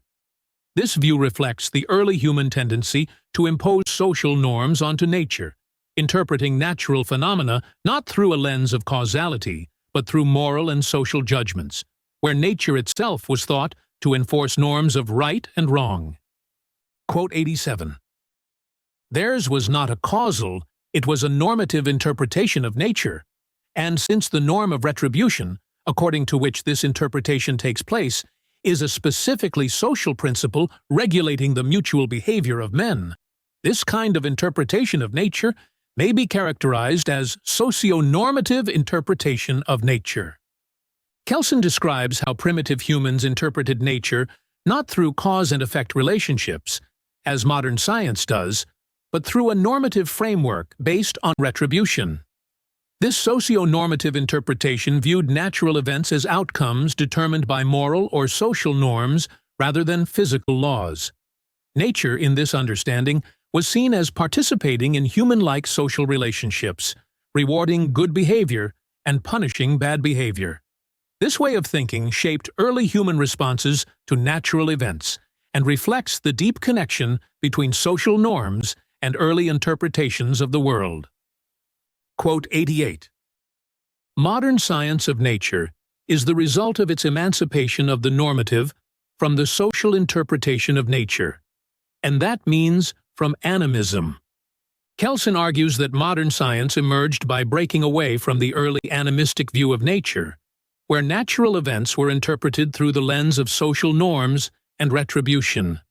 In animism, natural events were attributed to the actions of spirits or supernatural forces that governed nature in much the same way as humans governed social relationships. The shift toward modern science occurred when thinkers began to separate these normative social interpretations from their understanding of nature, focusing instead on causal relationships that could be observed and tested. This transformation allowed for the development of natural science, which seeks to explain the world through objective, causal principles rather than through the imputation of responsibility or moral judgment. Quote 89. The law of causality probably has its origin in the norm of retribution. This development is the result of a transformation of the principle of imputation, according to which, in the norm of retribution, the wrong behavior is connected with punishment and the right behavior with reward.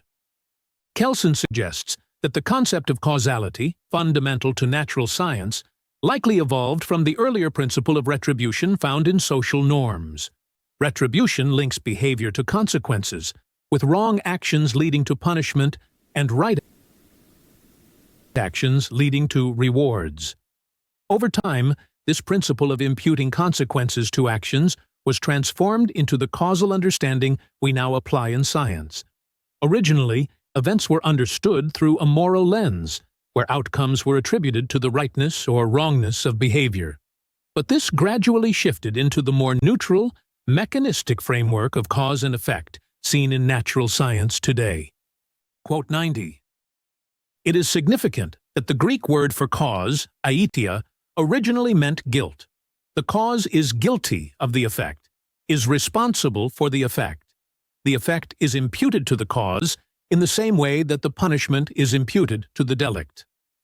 Kelsen highlights the etymological roots of the word cause, aitia, which originally conveyed a sense of guilt or responsibility. This connection between cause and guilt in early thought reflects how actions were once understood in terms of moral accountability, where the cause of an event was seen as responsible for its outcome. In this way, the concept of cause was closely tied to the idea of imputation, where blame or responsibility was assigned for particular effects, much like how guilt is assigned for a wrongdoing in a legal context. This historical perspective shows how the concept of causality evolved from a moral framework to the more detached scientific notion of cause and effect. Quote 91. The decisive step in the transition from a normative to a causal interpretation of nature, from the principle of imputation to the principle of causality, consists in man becoming aware that the relations between things are independent of a human or superhuman will, or are not determined by norms.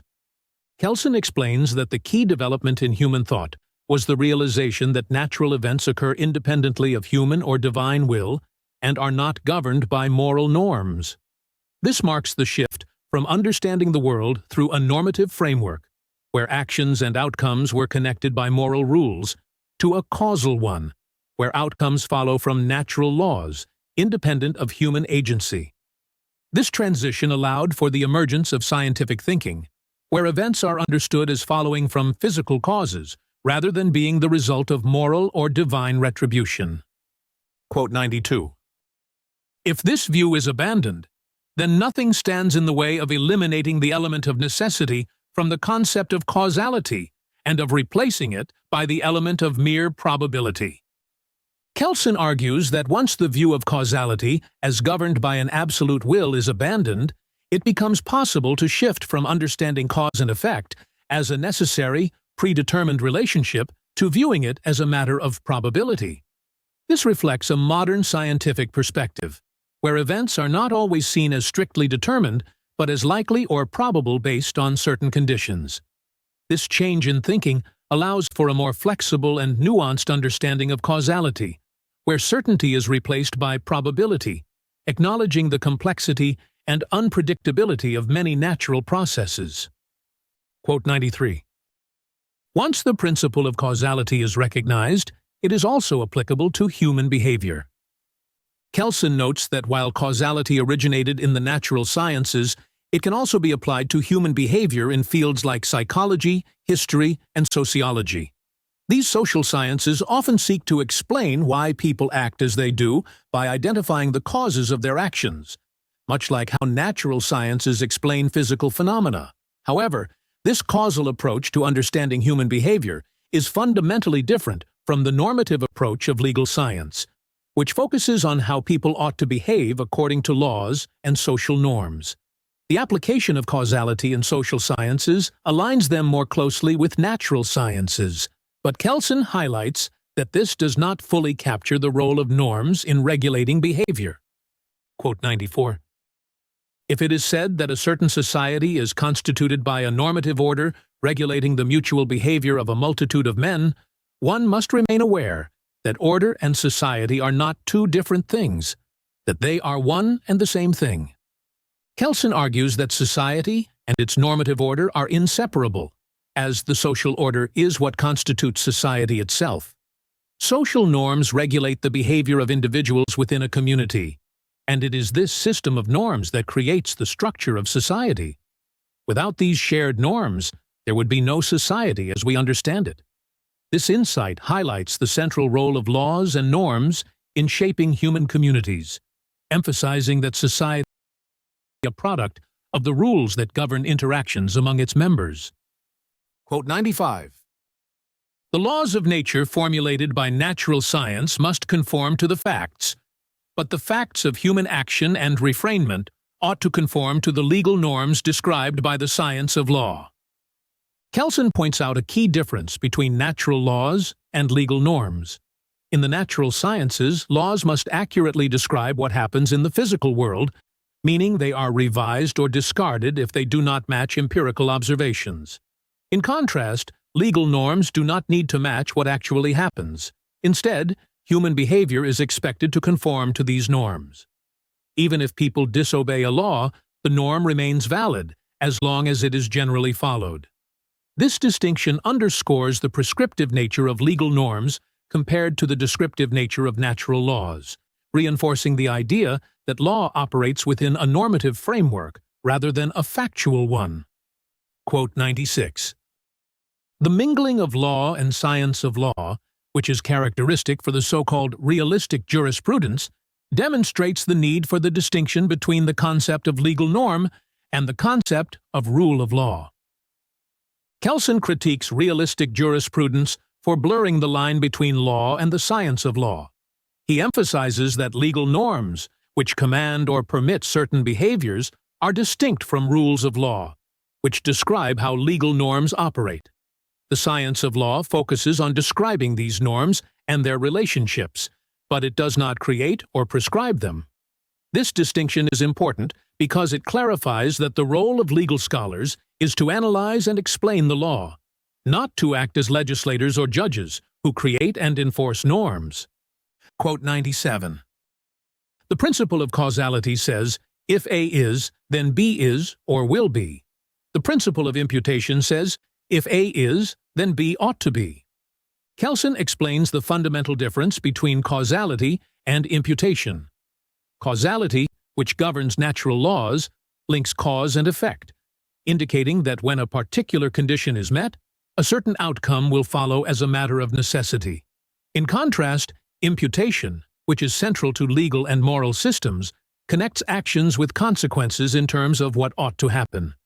In legal terms, if someone commits a crime, punishment ought to follow, not because it will necessarily occur, but because it is prescribed by the legal order. This distinction emphasizes that law operates within a normative framework, assigning responsibility and consequences based on human-made rules rather than natural cause and effect relationships. Quote 98. The difference between causality and imputation consists in the fact that the relationship between the condition as cause and the consequence as effect, expressed in a law of nature, is not brought about by a man-made norm, but is independent of man's interference. Kelsen further elaborates on the distinction between causality and imputation by highlighting that causal relationships in nature occur independently of human will or norms. Natural laws describe relationships that exist without human intervention, such as the expansion of metals when heated. In contrast, imputation relies on man-made norms, such as laws or moral rules, to link behavior to consequences.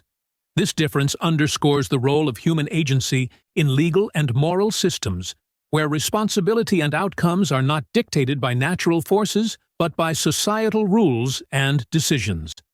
Quote 99. That man, as part of nature, is not free means that his behavior, looked upon as a natural fact, is caused by other facts according to the law of nature, that his behavior must be regarded as the effect of these facts, and therefore determined by them. But that man, as a moral or legal person, is free, and therefore responsible, has a different meaning. Kelsen addresses the concept of human freedom in both natural and legal contexts.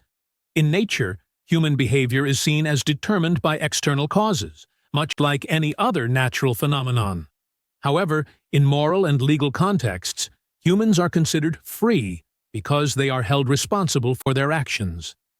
This freedom is not about being unbound by cause and effect laws, but about the ability to be morally or legally accountable.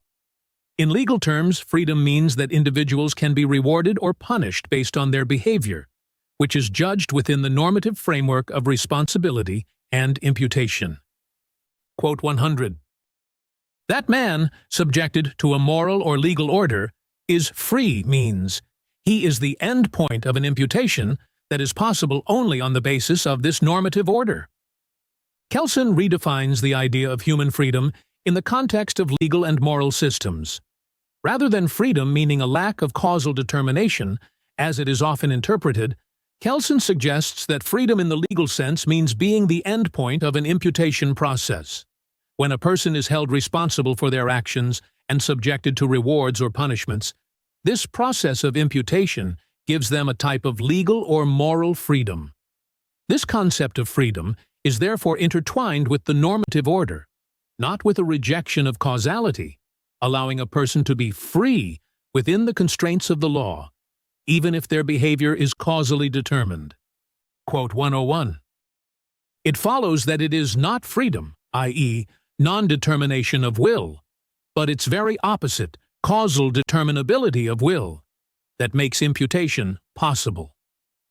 Kelsen concludes that the legal system's ability to hold individuals accountable for their actions depends on the causal determination of human will, not its freedom from causality. Laws are effective because they can influence human behavior by becoming part of the causal chain that determines how people act. Imputation, the process by which responsibility is assigned, relies on this determinability, allowing legal systems to prescribe consequences for actions. This argument overturns the traditional idea that freedom from causality is necessary for responsibility, showing instead that causality is integral to the functioning of law. Quote 102. The problem of moral or legal responsibility is fundamentally connected with that of retribution. Retribution is imputation of reward to merit, of penance to sin, of punishment to crime. Kelsen links the concept of responsibility in both moral and legal systems to retribution, where actions are assigned specific consequences. Retribution involves rewarding good actions and punishing bad ones, following established norms. This process of assigning outcomes based on behavior is central to how legal systems function, as it ensures that individuals are held accountable for their actions in a structured and predictable manner. The concept of responsibility thus relies on this normative process of linking actions to consequences, whether it is in the form of punishment or reward. Quote 103. The assumption that only man's freedom, that is, the fact that he is not subjected to the law of causality, makes responsibility possible, is in open conflict with the facts of social life. Kelsen challenges the traditional belief that legal and moral responsibility requires freedom from causality. He argues that responsibility is possible precisely because human behavior is causally determined. Legal and moral norms influence human actions by functioning as part of the causal chain, motivating people to behave according to the rules. This causality does not negate responsibility. Rather, it makes it possible by ensuring that behavior can be shaped and directed by norms. The argument suggests that responsibility and causality are not mutually exclusive, but are, in fact, intertwined in the functioning of social and legal systems. Quote 104. Apparently, some social norms command a certain behavior unconditionally, under all circumstances, and in this sense are categorical norms, in contradistinction to hypothetical norms. These are certain norms commanding a certain omission, refrainment, such as, "Thou shalt not kill, not steal, not lie." Kelsen discusses the concept of categorical norms, which seem to prescribe behavior unconditionally, without exceptions. These norms appear to apply in all situations, such as fundamental prohibitions like, "Thou shalt not kill," or "Thou shalt not lie." However, Kelsen questions whether any norm can truly be unconditional. He argues that even norms requiring refraining from actions like killing or stealing cannot apply under all circumstances. In reality, these norms are contingent upon specific conditions, as they only apply when those actions are possible. Therefore, every norm, even those that appear categorical, is in fact hypothetical because they operate only under certain conditions. Quote 105. Refrainment, too, is possible only under certain conditions. A man cannot kill, steal, lie under all circumstances, but only under certain conditions, and therefore he can refrain from killing, stealing, or lying only under these conditions. Kelsen expands on the idea that even norms of omission, like not stealing or not lying, are subject to specific conditions. A person can only refrain from committing a crime or telling a lie when the situation allows for those actions. Therefore, even norms that seem to prohibit actions universally are, in practice, dependent on the circumstances that make those actions possible. This conditional nature of norms demonstrates that all general norms are hypothetical and cannot be applied unconditionally in an empirical society. Quote 106. Positive legal orders always must stipulate the conditions under which it is not prohibited to kill, to take property, or to lie. Kelsen emphasizes that legal systems must account for exceptions to fundamental norms. Even norms that prohibit killing, stealing, or lying have legal exceptions, such as self-defense or specific legal permissions. Positive law, therefore, recognizes that norms cannot be entirely absolute and must define the circumstances under which actions that are typically prohibited may be allowed. This highlights the flexibility of legal systems in adapting norms to different situations, ensuring that laws reflect the complexity of real-life conditions. Quote 107. The possibility of a normative science of law, of a science of law that describes the law as a system of norms, is sometimes questioned by advancing the argument that the concept of the ought is senseless or merely an ideological fallacy. Kelsen addresses a critique of the normative theory of law, which argues that the concept of ought, central to legal norms, is either meaningless or purely ideological. According to this critique, if the idea of ought is dismissed as an ideological construct with no real basis, then a science of law that focuses on norms becomes impossible. Instead, critics suggest that legal studies should be based on legal sociology, which examines laws through the lens of cause and effect, focusing on how social, economic, and political factors shape legal norms and influence behavior, rather than treating law as a system of binding norms. Quote 108, "Therefore, every general norm establishes a relationship between two sets of facts, which may be described in the statement, under certain conditions, certain consequences ought to take place. This is, as was shown, the formulation of the principle of imputation, as distinguished from the principle of causality." Kelsen explains that all general norms establish a link between specific conditions and the consequences that ought to follow, which is a key aspect of the principle of imputation. This contrasts with the principle of causality, which links cause and effect in natural laws. In legal norms, the outcome is not a natural result of the condition, but a prescribed consequence determined by the law. This distinction highlights the normative nature of legal systems, where imputation governs the connection between actions and consequences, unlike causality, which deals with inevitable physical outcomes. Quote 109, "Only individual norms can be categorical in the sense that they command, authorize, or positively permit a certain behavior of a certain individual without condition." Kelsen makes a distinction between general norms, which are always conditional, and individual norms, which can be categorical. General norms depend on specific conditions to apply, while individual norms can directly command a specific action without requiring any conditions. For instance, a court may order a punishment or a civil execution without requiring further conditions once a legal judgment is made. This distinction emphasizes the flexibility of norms within the legal system, where general rules require conditions, but individual decisions can be applied directly.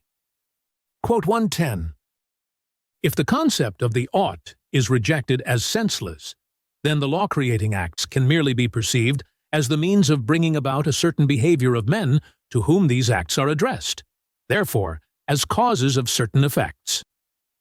Kelsen addresses a critique of the normative foundation of law, which suggests that if the idea of ought is dismissed, then laws become nothing more than instruments to influence behavior. In this view, legal norms are reduced to mere causal tools used to motivate people to act in specific ways, stripping away their normative meaning.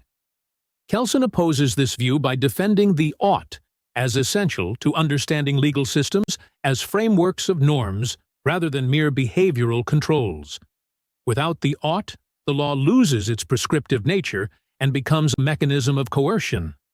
Quote 111, "The legal ought is not a mere ideological fallacy, but a specific functional connection different from a causal connection, and this is the imputation." Kelsen argues that the legal ought is not an illusion or an ideological construct, but represents a specific functional connection called imputation. Unlike causality, which links actions and outcomes in the physical world, imputation links conditions and consequences in the normative realm of law. This imputation gives legal systems their prescriptive power, determining how actions ought to be treated under the law. By emphasizing that the legal ought is a distinct principle, Kelsen defends the integrity of legal norms as valid systems of governance, and not mere illusions or ideological constructs. Quote 112, "The pure theory desires to present the law as it is, not as it ought to be. It seeks to know the real and possible, not the ideal, the right law." Kelsen asserts that the pure theory of law aims to describe law as it exists, without imposing moral or ideological judgments about what the law should be. This approach emphasizes understanding the structure and functioning of legal systems as they are, rather than evaluating them based on external notions of justice or morality. The pure theory rejects the blending of law with ideals like natural law or just law, focusing instead on a positivist approach that separates law from other normative frameworks. By doing so, the pure theory maintains its commitment to legal realism and objectivity. Quote 113. If the law is conceived as a coercive order, that is, as an order stipulating coercive acts as sanctions, then the law describing rule of law appears as the statement that under certain conditions, determined by the legal order, a certain coercive act, likewise determined by that order, ought to be performed. Kelsen explains that law can be understood as a system that imposes coercive acts, known as sanctions, in response to certain conditions. When these conditions, such as a crime or breach of contract, occur, the legal system prescribes a specific coercive act, like imprisonment or fines, which must be carried out even against the will of the person involved.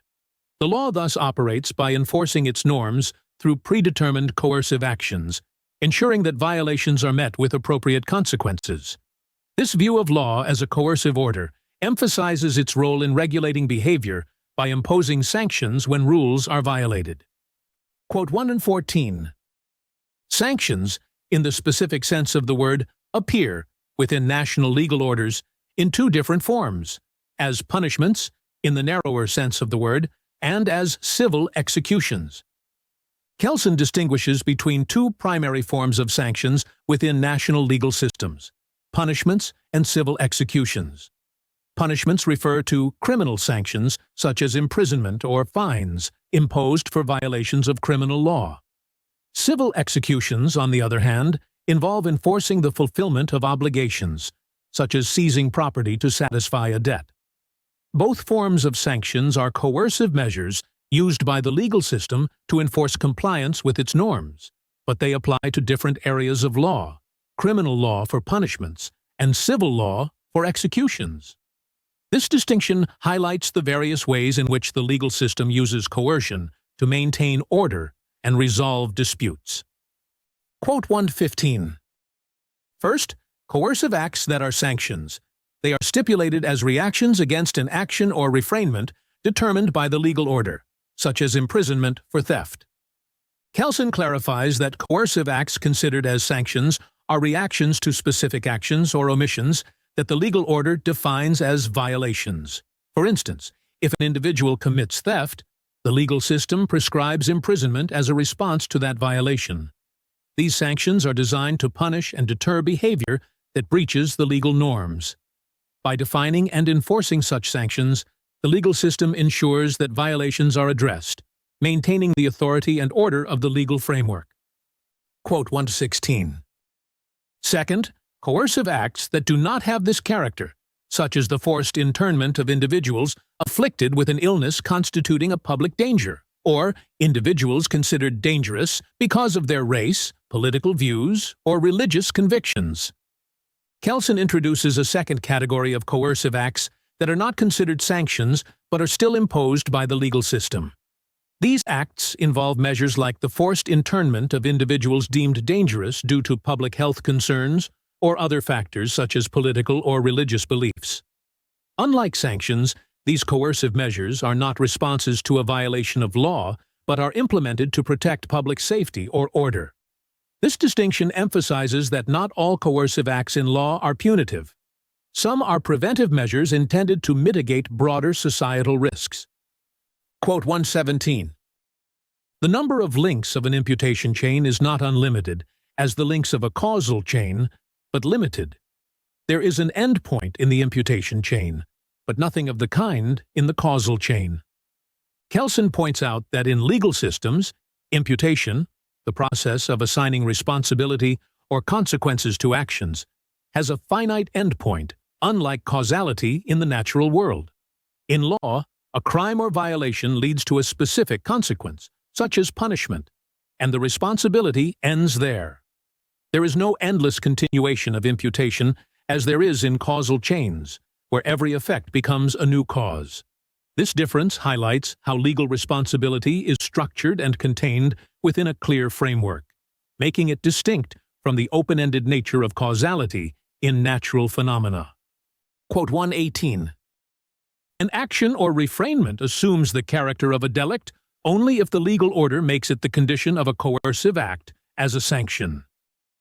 Explains that an act only becomes a delict or wrong if the legal system defines it as such by attaching a sanction to it.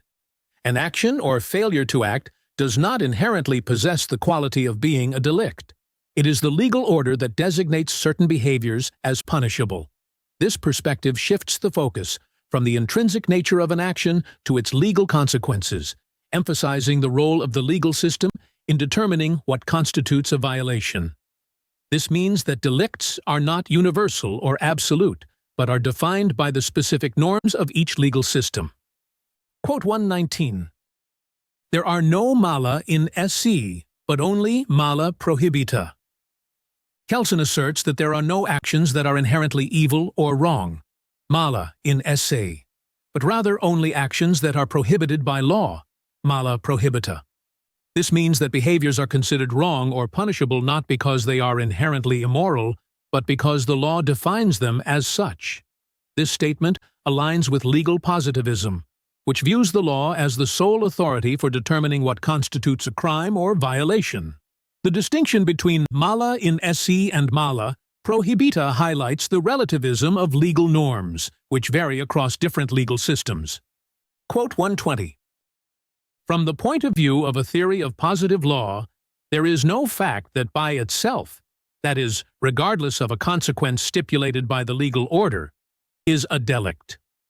Kelsen reinforces the idea that no act is inherently a delict unless the legal system defines it as such by attaching a sanction to it. This perspective is central to the theory of positive law, which holds that legal norms, not moral or rules, determine what constitutes a violation. By defining delicts based on legal consequences rather than any inherent moral quality, Kelsen separates the legal system from moral judgments, emphasizing the autonomy of law as a distinct normative order.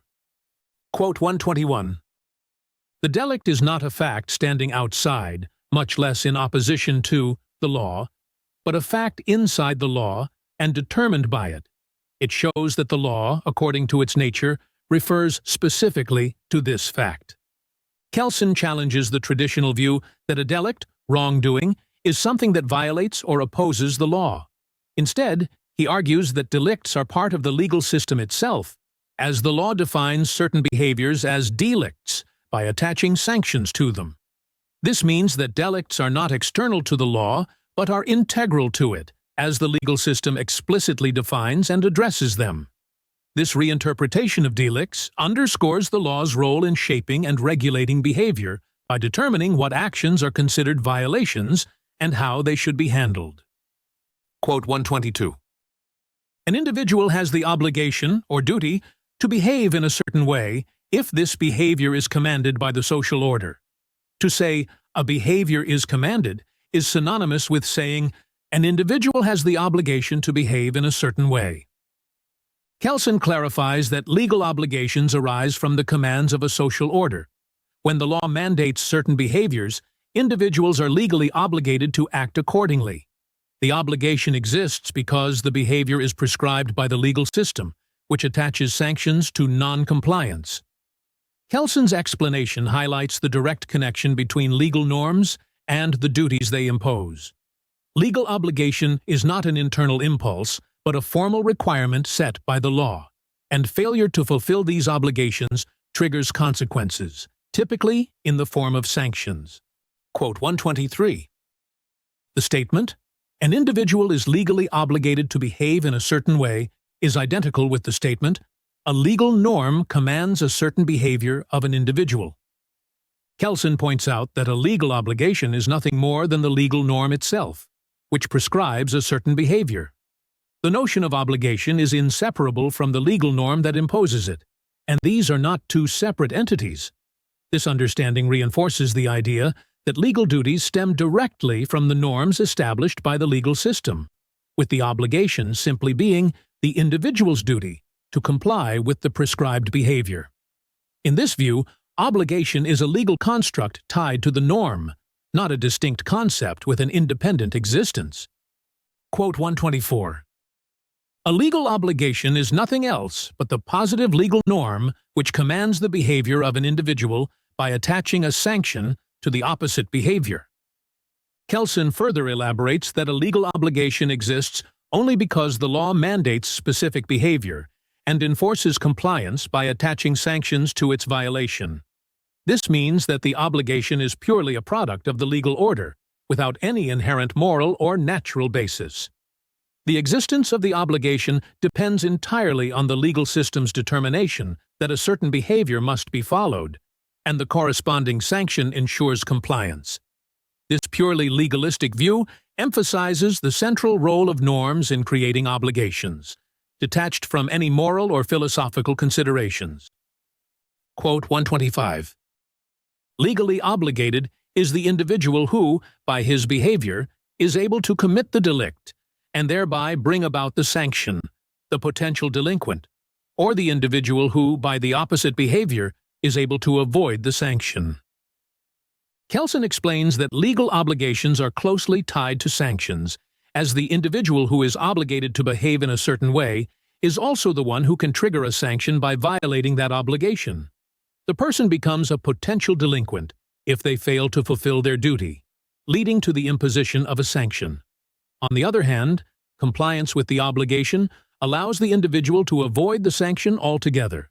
This dual aspect of obligation, violating it and incurring a sanction or fulfilling it and avoiding consequences, illustrates how legal systems use the concept of obligation to regulate behavior. Quote 126. The concept of legal responsibility or liability is essentially connected, but not identical with, the concept of legal obligation. Kelsen distinguishes between legal obligation and liability, explaining that while they are related, they are not the same. Legal obligation refers to the duty imposed on an individual to act in accordance with the law, while liability pertains to the responsibility for the consequences of failing to meet that obligation. Liability arises when a person is held accountable for a delict, violation of the law, which can involve either their own behavior or the actions of someone else. This distinction is important in understanding the different roles that obligation and liability play in legal systems, with one focusing on the required behavior and the other on the consequences of failing to adhere to that behavior. Quote 127. If the sanction is not directed against the delinquent but, as in collective liability, against another individual, then the liability is absolute. For no interconnection exists between the liable individual and the undesirable event brought about or not prevented by the illegal behavior of someone else. Kelsen explains that in cases of collective liability, the person who is held liable may not have any direct connection to the illegal act that triggered the sanction. Collective liability is considered absolute because the individual held responsible is not necessarily the one who caused or failed to prevent the undesirable event. Instead, the legal system holds this individual accountable because of a socially constructed relationship, such as family or clan ties.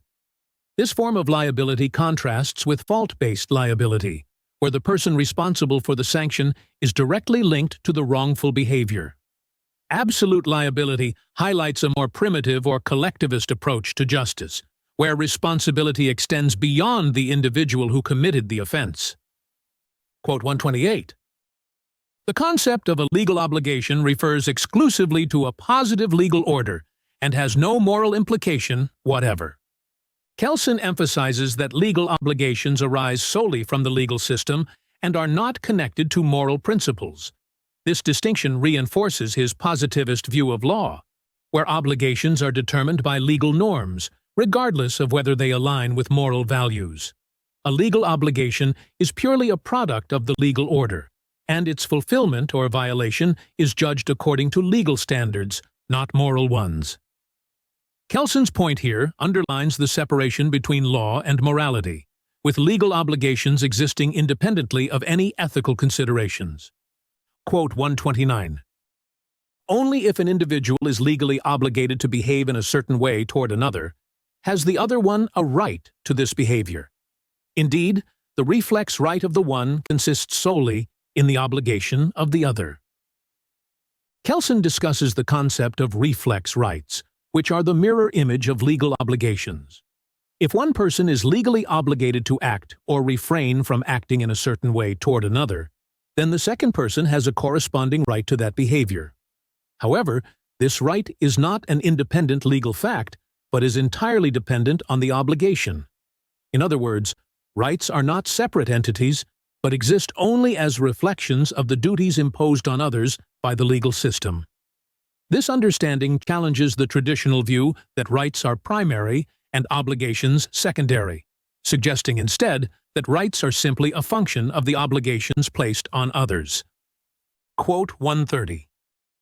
The typical right to a thing, or real right, which is the basis for the distinction, is the property right.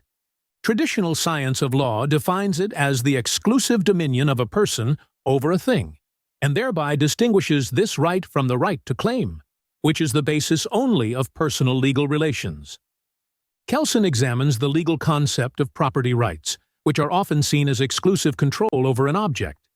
He contrasts this with personal legal rights, such as the right to make a claim against another person. In traditional legal theory, property rights are considered a distinct category because they deal with a person's control over a physical object, while personal rights involve relationships between individuals. Kelsen challenges this distinction by suggesting that property rights are still fundamentally about relationships between people, as they regulate how others must respect the owner's control over the object. This view emphasizes that even property rights are ultimately about human interactions rather than merely about objects. Quote 131.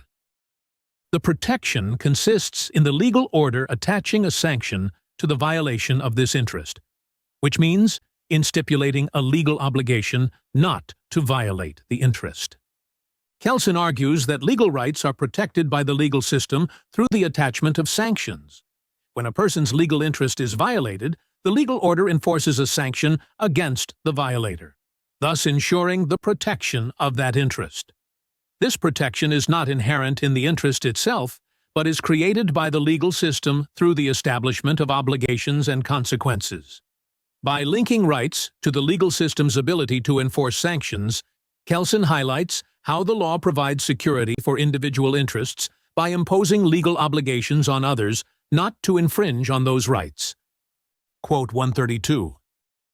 That this individual has a right, i.e., a specific legal power, merely means that a legal norm has made a certain act of this individual the condition for certain consequences.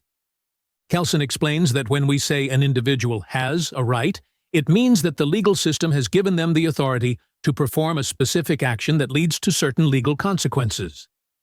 This understanding of rights is based on the idea that a right is not an inherent personal quality, but rather a legal power granted by the legal order. The act of exercising a right, such as filing a lawsuit, triggers consequences that are prescribed by legal norms, making the right an instrument for influencing legal outcomes within the system. This perspective reflects Kelsen's positivist approach to law, where rights are defined and limited by the legal system itself, rather than existing independently. Quote 133.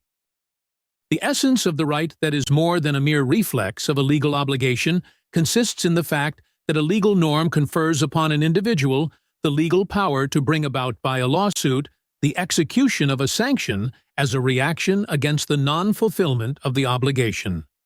Kelsen emphasizes that certain rights go beyond being simple reflections of legal obligations.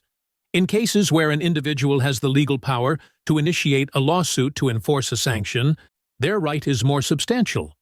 This legal power allows the individual to actively participate in the legal process, bringing about the enforcement of legal obligations when they are violated. The ability to invoke legal procedures to compel another party to fulfill their obligations or to face sanctions marks a shift from passive entitlement to active legal authority. This distinction highlights how rights in the legal system are not just about entitlements, but also about having the power to enforce those entitlements through legal means. Quote 134. The establishment of such rights, unlike the establishment of legal obligations, is not an essential function of law. Kelsen argues that while the legal system necessarily creates obligations, it does not always have to establish corresponding rights that confer legal power to individuals. The creation of rights that allow individuals to enforce obligations or trigger legal processes is a choice made by the legal system, but is not a fundamental or inherent function of law. This distinction between creating obligations and establishing rights reflects the flexibility of legal systems, which may impose duties without always granting individuals the power to directly enforce them. The choice to create enforceable rights depends on the particular structure and goals of the legal system in question. Quote 135. Like the subject of an obligation, the subject of a right also may be not only one individual, but two or several individuals. Kelsen explains that just as an obligation may involve more than one person, rights can also be held by multiple individuals. In cases where an obligation exists toward more than one person, those individuals share the right to enforce the obligation or seek legal remedies if it is not fulfilled. This shared right might require cooperation between the individuals, or it might allow any of them to act independently in seeking enforcement. The collective nature of such rights demonstrates that legal relationships can involve complex interactions among multiple parties, with legal power distributed across several individuals rather than concentrated in a single person. Quote 136. The so-called political rights represent a special category. They are usually defined as the power to influence the formation of the will of the state. This means to participate directly or indirectly in the formation of the legal order in which the will of the state expresses itself. Kelsen identifies political rights as a distinct category within the legal system. These rights grant individuals the power to participate in shaping the legal order, either directly, such as voting in democratic assemblies, or indirectly, through elected representatives.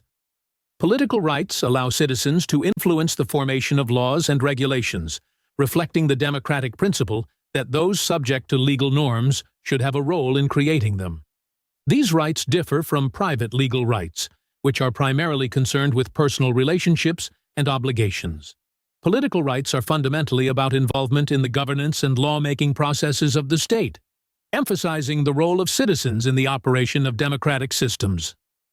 Quote 137. The right of an individual is either a mere reflex right, the reflex of a legal obligation existing toward this individual, or a private right in the technical sense, the legal power bestowed upon an individual to bring about by lawsuit the enforcement of the fulfillment of an obligation existing toward him. This passage explains the distinction between different types of individual rights under the law. A reflex right arises simply as a reaction to someone else's legal obligation towards the individual, while a private right grants a person the legal authority to take action, e.g., through a lawsuit, to ensure that a duty owed to them is fulfilled. The emphasis here is on the legal mechanisms available to individuals, differentiating passive acknowledgement of a right from active legal power. The idea of participation in the creation of norms underscores how rights, especially in the political sphere, are not only protected by the law, but also shaped through legal processes like lawsuits and legislation. Quote 138. The legal order authorizes an individual to execute the act of internment, but it does not authorize anybody to get sick. This quote distinguishes between what the law empowers an individual to do and what is merely a condition that necessitates a legal response. The legal system can empower or authorize individuals to carry out certain actions, such as internment in this case, but it doesn't authorize or condone the circumstances that lead to the need for those actions, such as illness. The broader point here is that while the legal order may regulate human behavior by assigning legal consequences, it does not sanction or permit all actions, but only those explicitly within its purview. Quote 139. The capacity to bring about a sanction by one's behavior is the capacity to commit a delict and is distinguished from the capacity to act. This highlights the difference between an individual's ability to commit a wrongful act delict, and their ability to undertake lawful actions that produce legal consequences. The capacity to act refers to actions within the legal framework that generate lawful effects, such as fulfilling contracts or creating legal obligations. On the other hand, the capacity to commit a delict concerns the legal consequences that follow from violating the law. This distinction reinforces the dual nature of individual action under the legal system. Legitimate actions produce rights and obligations, while unlawful actions trigger sanctions. Quote 140. The capacity to conduct legal transactions is the capacity conferred upon individuals by the legal order to create, on the basis of general legal norms of a lower level, and to participate in the creation of individual norms to be created by the law courts. This quote underscores the importance of legal transactions in the structure of law. Legal transactions enable individuals to shape the law by creating obligations and rights that are recognized and enforced by the legal system. Through contracts and similar mechanisms, individuals participate in the creation of new legal norms, albeit at a lower level than the general legal norms established by legislatures. This idea reflects the dynamic role individuals play in the ongoing process of lawmaking, not just as subjects of the law, but as active participants in its creation and enforcement. Quote 141. An individual is an organ of the community, if and to the extent that he renders a behavior that can be attributed to the community. And a behavior can be attributed to the community if it is determined as a condition or a consequence in the normative order that constitutes the community.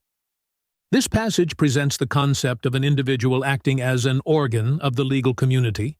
An individual's actions are considered acts of the community when they are carried out under the legal framework that defines the community.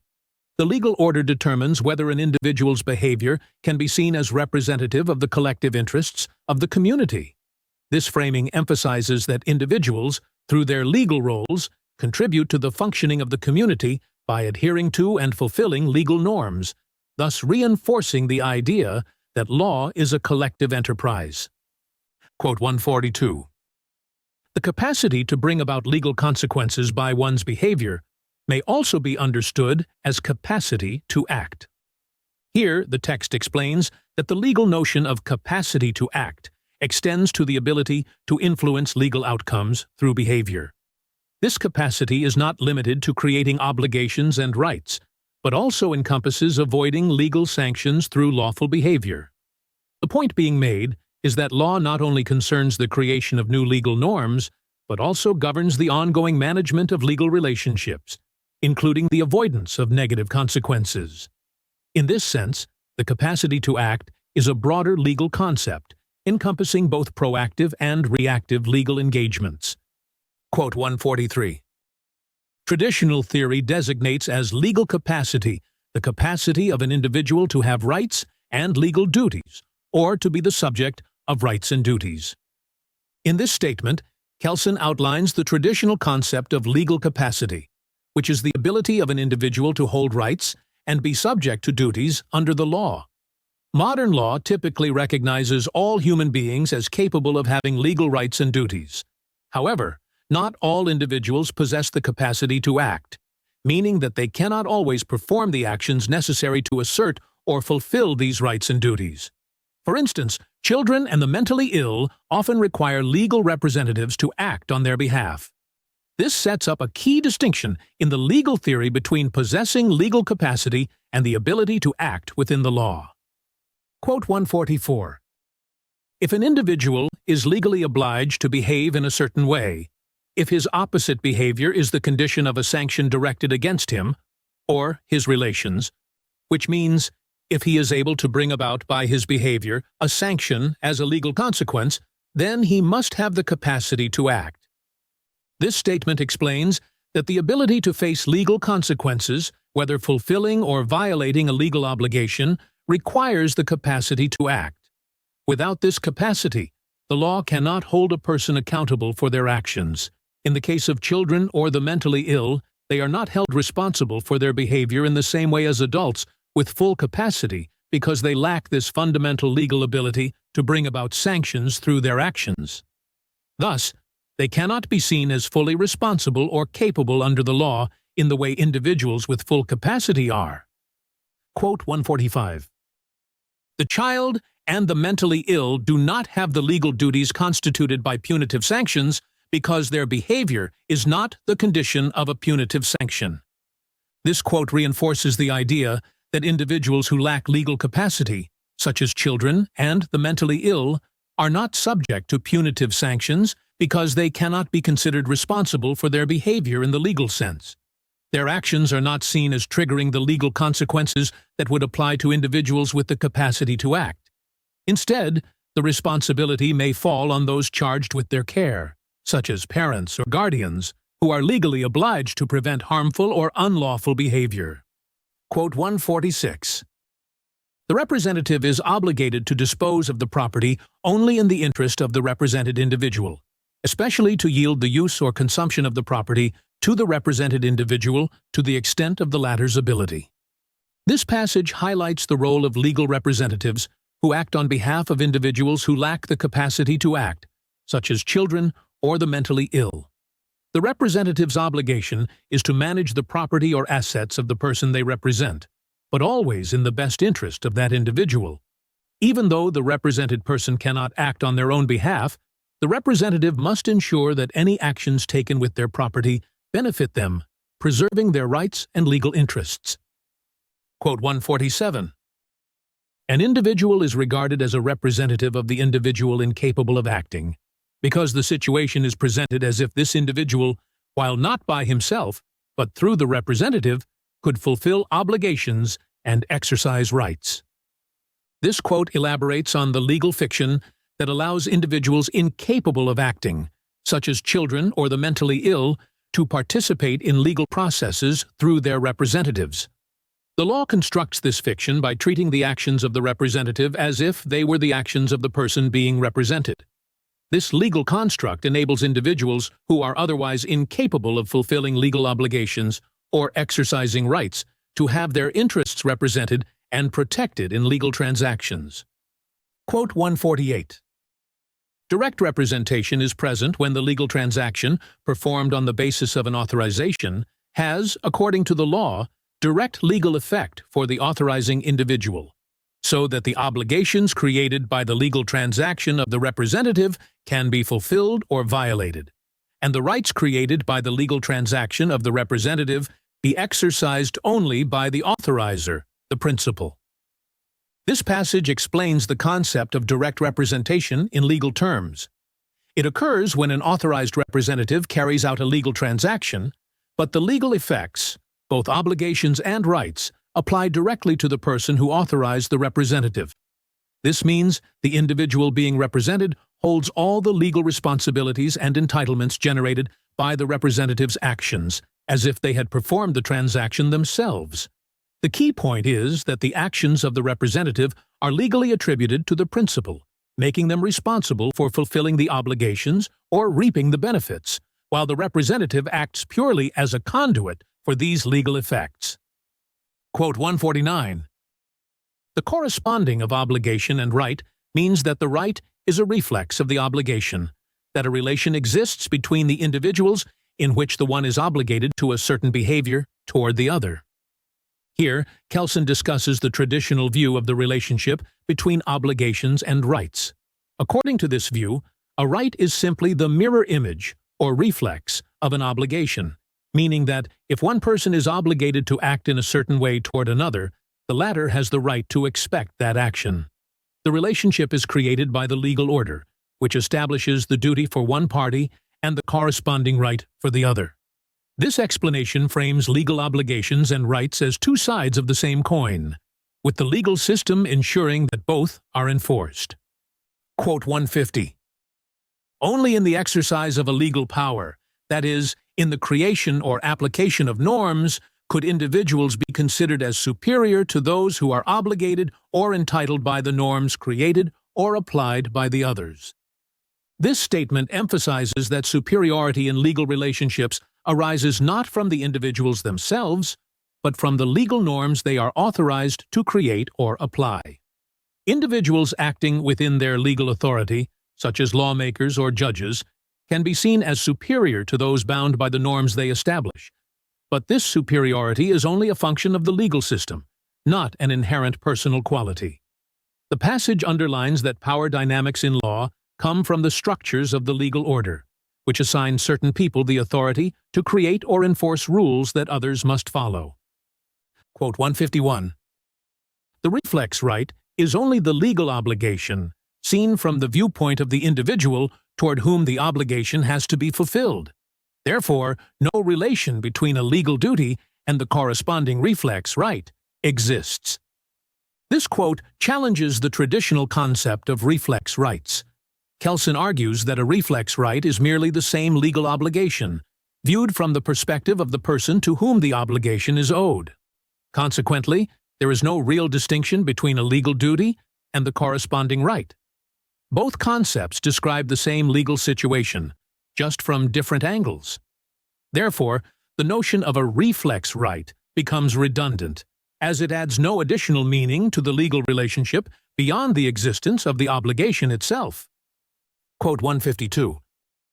The legal relation of matrimony, for example, is not a complex of sexual and economic relations between two individuals of different sex, merely shaped into a specific form by law. Without law, there simply is no such thing as matrimony. This passage argues that matrimony, as a legal institution, does not exist outside of the legal framework that defines it. Matrimony is not just a social relationship with sexual or economic components. It is a legal construction made up of rights and obligations enforced by the law. Without the legal norms that constitute it, the concept of matrimony would not exist in its current form. This highlights the role of law in creating and defining social institutions, suggesting that legal norms are fundamental to the existence of such structures in society. Quote 153. The legal relation of matrimony, for example, is not a complex of sexual and economic relations between two individuals of different sex, merely shaped into a specific form by law. Without law, there simply is no such thing as matrimony. This passage emphasizes that matrimony, as a legal institution, does not exist independently of the legal norms that define it. Unlike social or economic relations that might exist between individuals, matrimony is entirely a legal construct. Its existence and framework are created and upheld by legal norms, which means that, without the legal system, the concept of matrimony as a binding relationship with specific rights and duties would not exist. This highlights the role of law in constructing social institutions, showing how law doesn't just regulate relationships, but creates their very existence. Quote 154.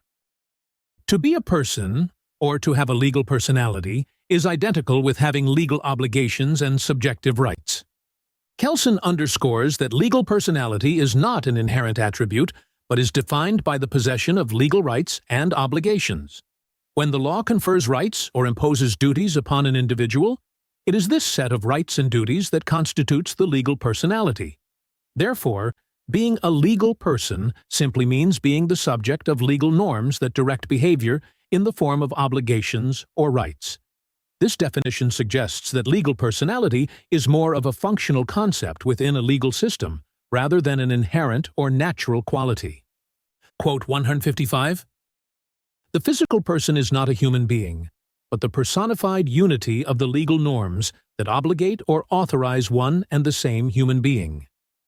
Here, Kelsen explains that the concept of a physical person, in legal terms, does not refer to the human being itself, but rather to the bundle of legal norms that apply to a specific individual. This means that what the law calls a person is actually a legal construct, formed by the obligations and rights imposed by the legal system on a human being. This view distances the concept of legal personality from any natural or inherent human attributes, reinforcing the idea that it is the legal system that creates and defines personhood. Quote 156. The behavior by which the individual fulfills or violates the obligation, and therefore the fulfilled or violated obligation, can be referred to the statute, that is, the normative partial order constituting the corporation. This passage discusses the legal structure of corporations and how individual actions within the corporation are attributed to the entity as a whole. The statute governing the corporation determines who can act on behalf of the corporation and how their behavior, whether it fulfills or violates legal obligations, is tied to the corporate structure. This demonstrates that, in legal terms, the obligations and rights attributed to a corporation are defined by the actions of individuals, but these actions are understood within the framework of the corporate legal order. Quote 157. The idea of a legal subject independent of the law, that is, the idea of a holder of a subjective law which is not less, perhaps even more, law than the objective, that is, the positive law, is designed to protect the institution of private property from being rescinded by the legal order. Kelsen critiques the notion that subjective rights, particularly property rights, exist outside or above the positive law created by society. He argues that this idea, often linked with the concept of individual freedom, serves to protect the institution of private property from potential legal changes that might diminish its significance. By positioning subjective rights as somehow inherent and inviolable, this perspective seeks to insulate property rights from legislative changes, thereby reinforcing the status quo and preventing any reconfiguration of the legal order that could challenge property ownership structures. Quote 158. The problem of the corporation's capacity of being obligated and the much discussed and closely linked problem of its capacity of committing a delict are problems of attribution, and attribution is a mental operation which may, but need not be, performed. This passage addresses the complexity surrounding the legal capacity of corporations to be obligated and to commit a delict, a wrongful act. Kelsen explains that these capacities are not inherent, but rather constructed through attribution, a legal fiction. Attribution allows human actions within a corporation to be legally interpreted as actions of the corporation itself, thus enabling the corporation to bear obligations or commit delicts. However, this attribution is not compulsory. It is a mental operation that lawyers and courts may choose to apply. Without this legal fiction, the responsibility for actions within a corporation would always fall on individual human actors rather than the corporate entity. Quote 159. The corporation may be regarded as the subject of an obligation which it can fulfill but not violate. In this limited sense, then, can the corporation be described as having the capacity of being obligated without having the capacity of committing a delict. Here, Kelsen explores the idea that corporations might be seen as capable of fulfilling obligations but not of violating them. This is because the legal framework allows corporations to be the subjects of obligations without necessarily granting them the ability to commit wrongful acts. This limited capacity means that while corporations can be held responsible for fulfilling certain legal duties, they might not be recognized as capable of violating these duties. This distinction reflects the nuanced way legal systems can treat entities like corporations, shaping their responsibilities and limits through carefully defined capacities. Quote 160. If a delict is not attributed to a corporation, this is so because the statute which authorizes the behavior is void or voidable according to the national legal order. This quote highlights the situation where a corporation is not held liable for a delict, wrongful act, due to the statute authorizing the behavior being invalid. According to Kelsen, if a statute that authorizes specific behavior is deemed void or voidable by national law, the corporation cannot be held accountable for actions stemming from that statute. This underscores the importance of valid legal authorizations for attributing liability to corporations. It also illustrates the role that legal statutes play in determining the scope of corporate accountability, where the absence of a valid statute can shield a corporation from being seen as responsible for certain actions. Quote 161. The corporation's liability for the non-fulfillment of its obligation constituted by civil execution, we mean by this the following situation. An organ competent to dispose over the property into which the civil execution is to be directed is liable with his person, and the corporation or the members of the corporation are liable with the property which may be interpreted to be the property of the corporation or the collective property of the corporation members. This passage explains how corporate liability functions in cases of non-fulfillment of obligations, particularly in terms of property. When a corporation fails to meet its obligations, civil execution, the legal process of enforcing a judgment, may be directed against its property. However, the person responsible for managing the corporation's property bears personal liability for the non-fulfillment of the obligation. The property itself, whether viewed as belonging to the corporation or collectively to its members, becomes the target of civil enforcement. This explanation clarifies the mechanisms by which corporate and personal liability are intertwined in cases involving corporate obligations. Quote 162. According to the preceding analysis, the juristic person, as well as the so-called physical person, are constructions of legal science. Kelsen asserts that both the concepts of juristic, corporate persons, and physical persons are not natural realities, but legal constructs created by legal science.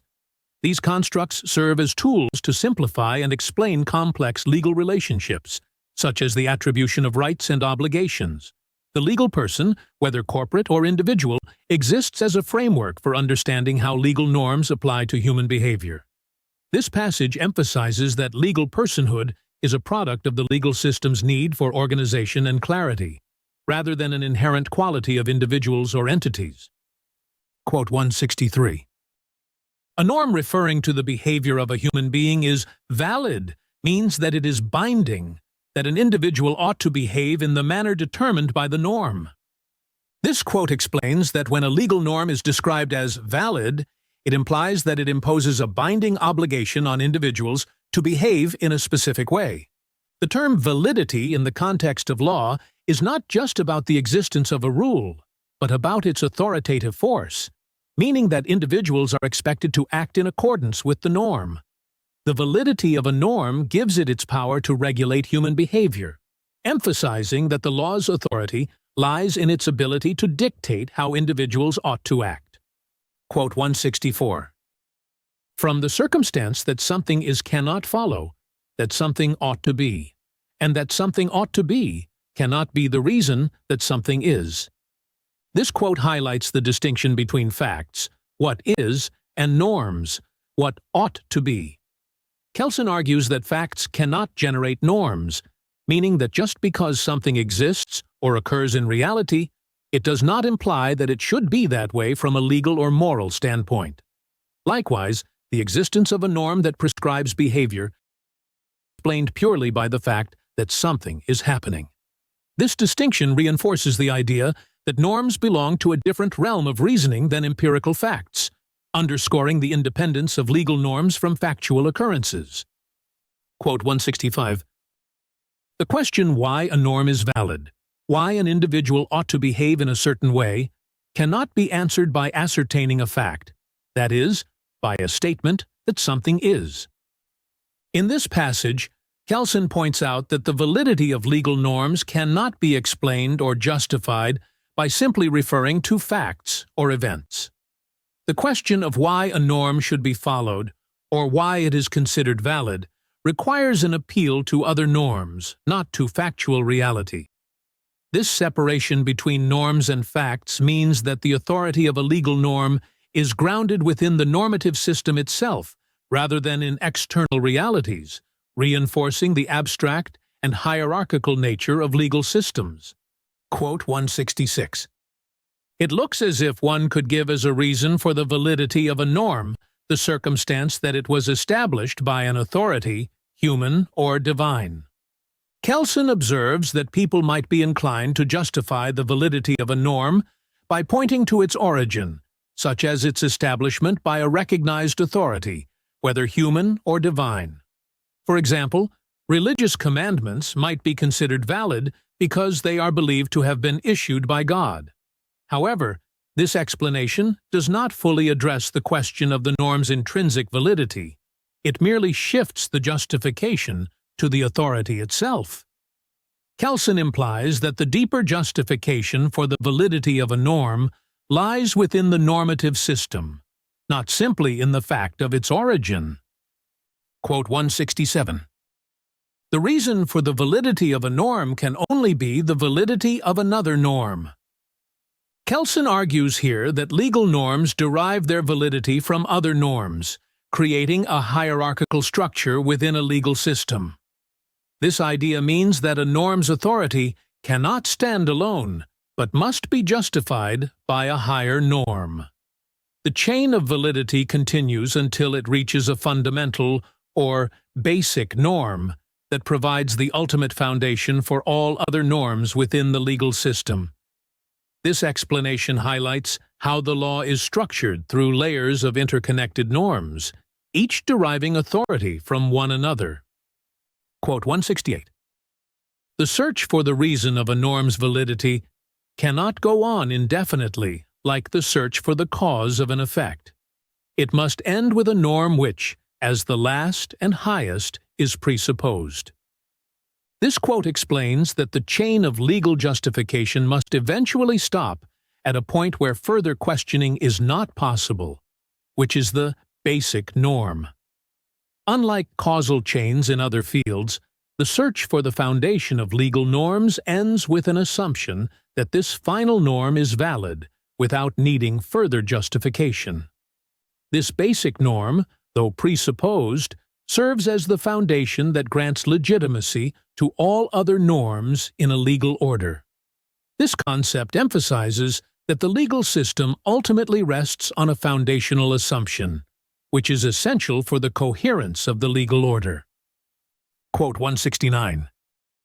The mere fact that somebody commands something is no reason to regard the command as a valid norm, a norm binding the individual at whom it is directed. Kelsen makes it clear that the authority of a command does not automatically make it a valid norm within a legal system. The validity of a norm comes from the system of norms that recognizes the authority to create and enforce such commands, not merely from the act of issuing the command itself. This highlights the distinction between power and legitimacy in legal systems. An order or command must be grounded in a recognized authority that is part of the legal framework to be considered binding and valid. Quote 170. There is no human behavior which, as such, is excluded from being the content of a legal norm. This quote explains the flexibility and scope of legal norms. Kelsen argues that any human behavior can theoretically be regulated by legal norms, as the content of norms is not limited by specific types of actions. Instead, the validity of a norm is determined by the process through which it is created and its connection to the basic norm of the legal system. This broad perspective underscores the comprehensive nature of legal regulation, suggesting that the law can address any aspect of human conduct, provided it follows the proper procedures. Quote 171. The basic norm determines the basic fact of law creation and may in this respect be described as the Constitution in a logical sense of the word. Here, Kelsen connects the idea of the basic norm to the concept of the Constitution, but not in a traditional sense. He refers to the basic norm as the Constitution in a logical sense, because it establishes the fundamental principles that govern how laws are created. This basic norm serves as the underlying framework for all subsequent lawmaking, guiding the processes and institutions that create valid legal norms. By framing the basic norm as a logical constitution, Kelsen emphasizes its role in ensuring the coherence and unity of the legal system. Quote 172. The basic norm prescribes, force ought to be exerted under the conditions and in the manner prescribed by the by and large effective Constitution and by the by and large effective general and individual norms created according to the Constitution. This passage illustrates the connection between legal norms and effectiveness.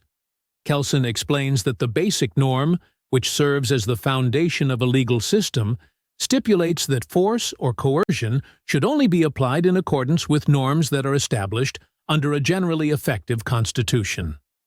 The effectiveness of a legal system is a necessary condition for its validity. If the Constitution and the norms it creates are not effective, meaning they are not generally applied or obeyed, then the legal order loses its authority. The relationship between the basic norm and effectiveness is crucial because it ensures that legal norms are not just theoretical, but have practical application within society. Quote 173.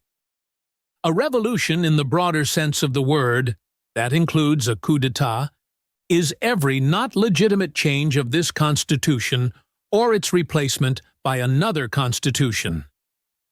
Kelsen explains that a revolution, broadly understood, is any change or replacement of a constitution that is not carried out in accordance with the rules established by the previous constitution. This includes both violent overthrows and more subtle usurpations of power, regardless of whether they are carried out by popular movements or small groups. The key point is that the new constitution breaks from the legitimacy of the previous one, requiring a new basic norm to legitimize the new legal order. This process illustrates how legal systems adapt to fundamental shifts in political authority, requiring the legal order to be grounded in a new foundation of legitimacy. Quote 174. The change of the basic norm follows the change of the facts that are interpreted as creating and applying valid legal norms. This quote highlights that the basic norm of a legal system changes when the facts that create and apply valid legal norms change, such as a revolution or a shift in political power. The basic norm must align with the new legal realities. Once a new constitution is effectively established, the legal system must reinterpret its foundational principles. This dynamic nature of the basic norm ensures that the legal system remains coherent and aligned with the political and social structures that enforce it. The change reflects the adaptability of legal systems in response to shifts in political legitimacy. Quote 175. Effectiveness is a condition for the validity, but it is not validity. Kelsen emphasizes that while effectiveness is essential for the validity of a legal system, the two concepts are not identical. A legal system must be effective in the sense that its norms are generally followed and enforced, but effectiveness alone does not confer legal validity. Validity comes from the presupposed basic norm that authorizes the legal order. This distinction allows for a legal system to remain valid, even if some of its norms are not fully effective, provided the system as a whole functions effectively. This nuanced relationship between effectiveness and validity underscores the complex nature of legal authority. Quote 176. If we replace the concept of reality as effectiveness of the legal order by the concept of power, then the problem of the relation between validity and effectiveness of the legal order coincides with the more familiar problem of the relationship between law and power or right and might. This statement connects the legal concepts of validity and effectiveness to the broader philosophical debate about the relationship between law and power. Kelsen suggests that the discussion of legal effectiveness is similar to the age-old debate about the role of force in upholding the law. Law, right, requires might, power, to be enforceable, yet they are not the same. The legal order must have the power to enforce its norms, but power alone does not constitute legality. This distinction helps clarify the balance between legal authority and the practical ability to enforce that authority within a society. Quote 177. The peculiarity of the law that it regulates its own creation has been pointed out before in these pages.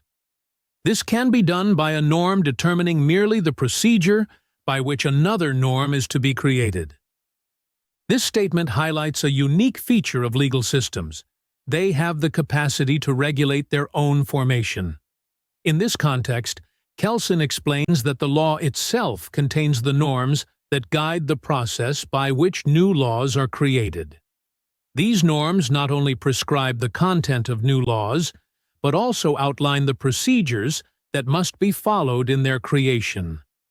The idea underscores the hierarchical nature of legal systems, where higher norms dictate the framework within which lower norms are generated. This self-regulation ensures consistency and order in the development of laws, maintaining the integrity of the legal system. Quote 178. The legal order is not a system of coordinated norms of equal level, but a hierarchy of different levels of legal norms. Kelsen emphasizes that a legal system is structured hierarchically, with norms existing at various levels rather than being equal. Each lower norm derives its validity from a higher norm, creating an organized and interconnected system. This hierarchy ensures that legal norms are systematically related to one another, with each level of law being subordinate to a superior one. At the top of this structure is the basic norm, which provides the ultimate foundation for the validity of all other norms. This hierarchical organization of the legal system maintains coherence and ensures that laws are properly enacted and enforced. Quote 179. Effectiveness is the condition in the sense that a legal order as a whole and a single legal norm can no longer be regarded as valid when they cease to be effective. This passage clarifies the relationship between effectiveness and the validity of legal norms. Kelsen explains that while legal norms are validated by their connection to a basic norm, they must also be effective in practice to remain valid. If a legal system or specific norms cease to be generally followed or enforced, they lose their validity. However, effectiveness alone does not equate to validity. Rather, effectiveness serves as a necessary condition for the continued existence of valid legal norms. This relationship highlights the dynamic interaction between the practical application of laws and their theoretical legitimacy within the legal system. Quote 180. In a modern legal order, the creation of general legal norms has the character of legislation. Here, Kelsen addresses how the process of lawmaking operates in contemporary legal systems, where the creation of general legal norms typically occurs through legislative acts. Legislation is the formal procedure by which laws are established, often involving elected representatives or governing bodies that are empowered by the Constitution. This highlights the role of legislation as a crucial component of the legal order, distinguishing it from other forms of norm creation, such as customary law.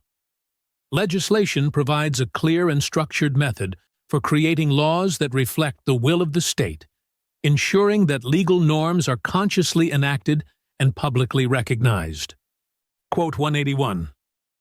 A norm is part of a legal order only because it had been created according to the provision of another norm of this order.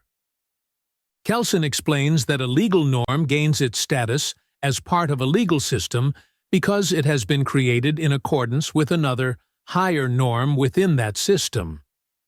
This idea reinforces the hierarchical structure of legal orders, where each norm must adhere to the rules and procedures established by a superior norm. It is this connection to higher norms that grants validity and legitimacy to the legal norms within a system. This principle ensures that the creation of laws follows a consistent and regulated process, maintaining the integrity and coherence of the legal order as a whole. Quote 182. The creation and application of law must be distinguished from the observance of law.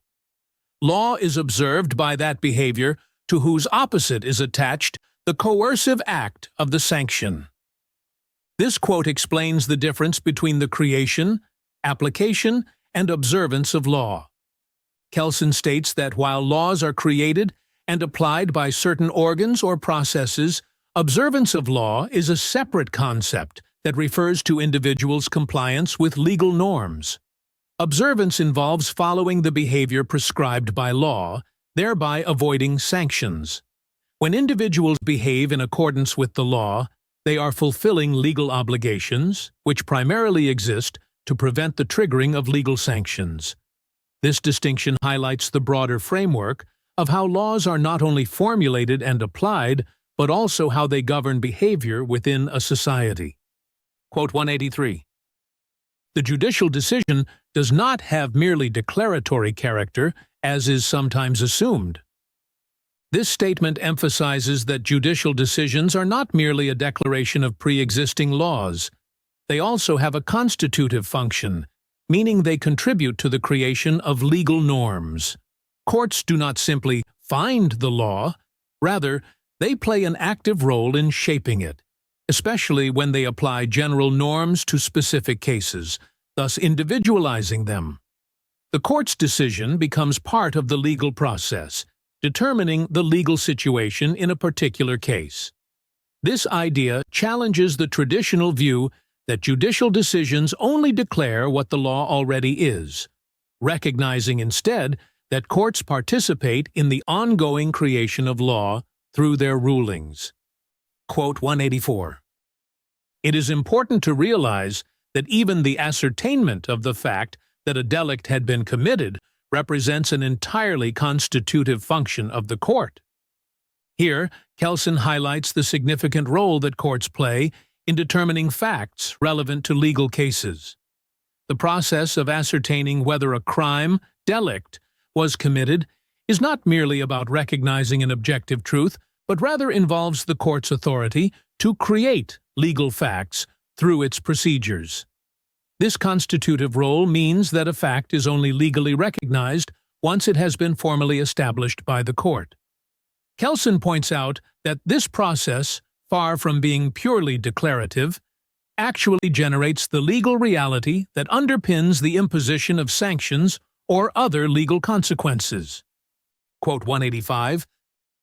The application of valid law may be considered unsatisfactory in such a case, because it refrains from protecting an interest which, from some points of view, is regarded as worthy of protection.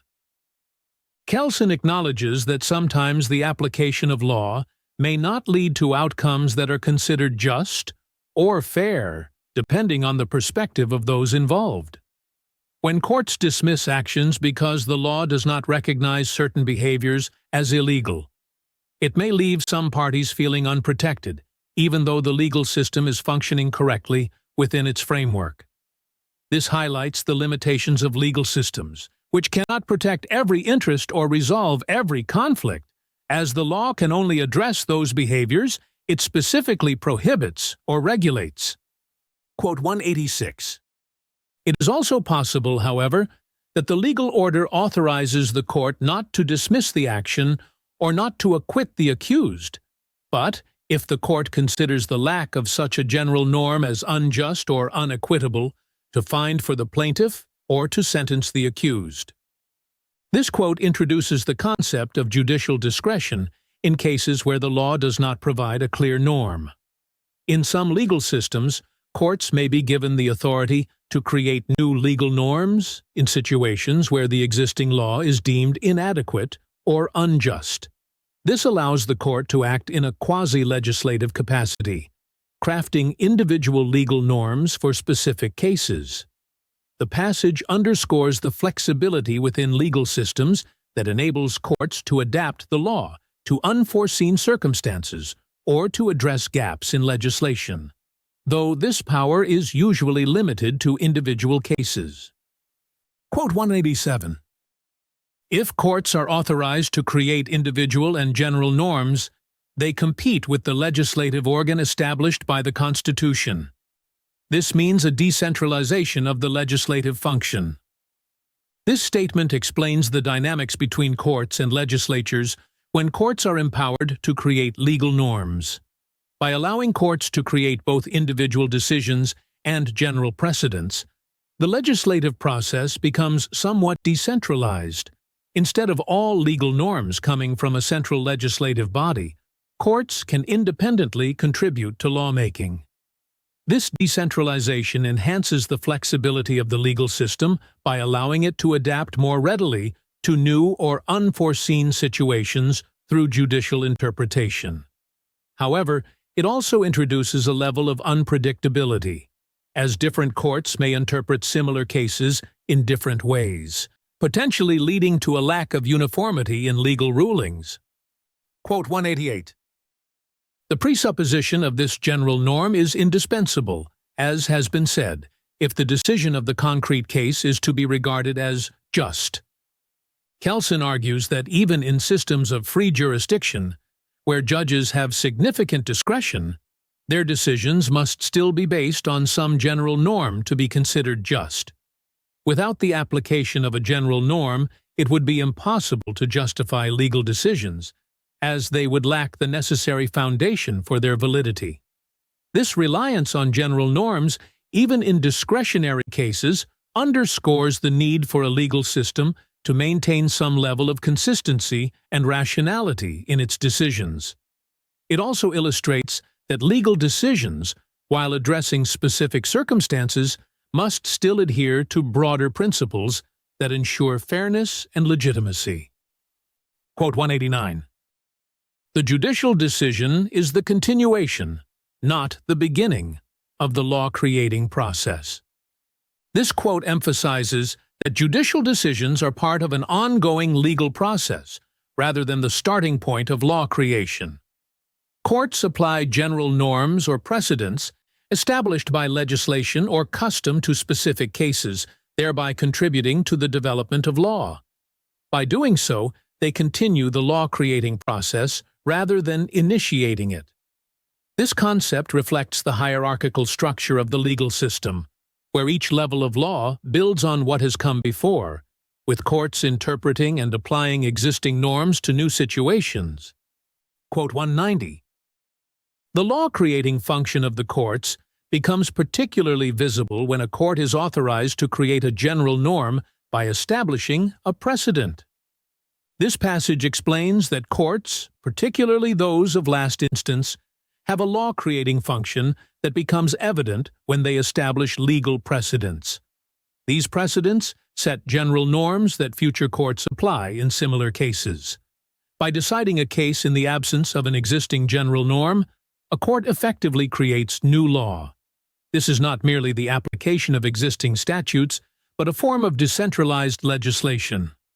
Courts thus play an active role in shaping the legal system, expanding the law-creating function beyond the legislative body established by the Constitution. Quote 191. In direct opposition to this system is the one within which no central legislative organ exists at all, but judges and administrative authorities decide individual cases according to their own free discretion. This statement contrasts centralized legal systems with those where judges and administrative authorities have total discretion to decide cases. In such systems, there are no general norms established by a legislature, and each case is treated uniquely. While this approach allows for great flexibility and case-specific justice, it undermines legal certainty. Without pre-established norms, individuals cannot predict how the law will apply to them, as decisions are made entirely based on the judge's or administrator's discretion. This lack of legal security leaves individuals uncertain about what actions are permissible or punishable until their case is decided. Quote 192. The presupposition of this general norm is indispensable, as has been said, if the decision of the concrete case is to be regarded as just. Here, Kelsen argues that even in systems where judges have significant discretion, their decisions must be based on some underlying general norm for the decision to be considered just. Without such norms, there is no foundation for determining the fairness or legality of a ruling. This highlights that while flexibility in law is important, it must still be anchored in broader principles to ensure that justice is not arbitrary. Even when courts seem to make discretionary rulings, these are still guided by deeper normative frameworks that uphold the legitimacy of the legal system. Quote 193. The doctrine of the hierarchy of the legal order comprehends the law in motion, in its perpetually renewed process of self-regeneration. This quote highlights Kelsen's dynamic theory of law, which focuses on the ongoing, evolving nature of legal systems. Rather than viewing law as rules, Kelsen emphasizes the process of continual law creation, where legal norms regenerate themselves through hierarchical structures. In this view, law is constantly in motion, as new norms are created and integrated into the legal system. This dynamic perspective contrasts with a static theory that treats law as fixed, focusing solely on its validity and scope, without considering the process of its creation. By recognizing the law as a system in constant renewal, Kelsen's theory addresses how legal systems adapt to new circumstances while maintaining their coherence and authority. Quote 194. Here the difference appears as the distinction between democracy and autocracy, or between republic and monarchy. Kelsen connects the legal concepts of autonomy and heteronomy to the broader political distinctions between democracy and autocracy, or republics and monarchies. In a democracy, individuals participate in the creation of laws, reflecting the principle of autonomy, while in an autocracy or monarchy, laws are imposed without individual consent, embodying heteronomy. This linkage illustrates how legal theories of norm creation directly translate into political systems, shaping the way societies are governed. The emphasis on participation in lawmaking within a democracy contrasts sharply with autocratic systems, where rulers unilaterally determine the laws. This reinforces the idea that political structures are deeply rooted in the methods of law creation. Quote 195. The form of government is merely the method of creating law at the highest level of the legal order, namely, at the level of the Constitution. Kelsen explains that the form of government is fundamentally tied to the process of creating laws at the constitutional level. This concept refers to how laws, particularly general legal norms, are established and regulated within a given system. It is important to recognize that the form of government is not just a political structure, but a method embedded in the legal system's highest framework. By focusing on the Constitution as the source of law creation, Kelsen highlights how different forms of government, whether democratic or autocratic, shape the way legal norms are formed. This reinforces the view that the structure of governance is directly linked to the methods of law creation within a society. Quote 196. From the point of view of the individual subjected to norms, the decisive question is whether the obligation is established with his consent or without, or even against his consent. This quote emphasizes the importance of individual consent in the creation of legal norms. Kelsen distinguishes between legal systems where individuals participate in the creation of laws that bind them, autonomy, and systems where laws are imposed without their consent, heteronomy.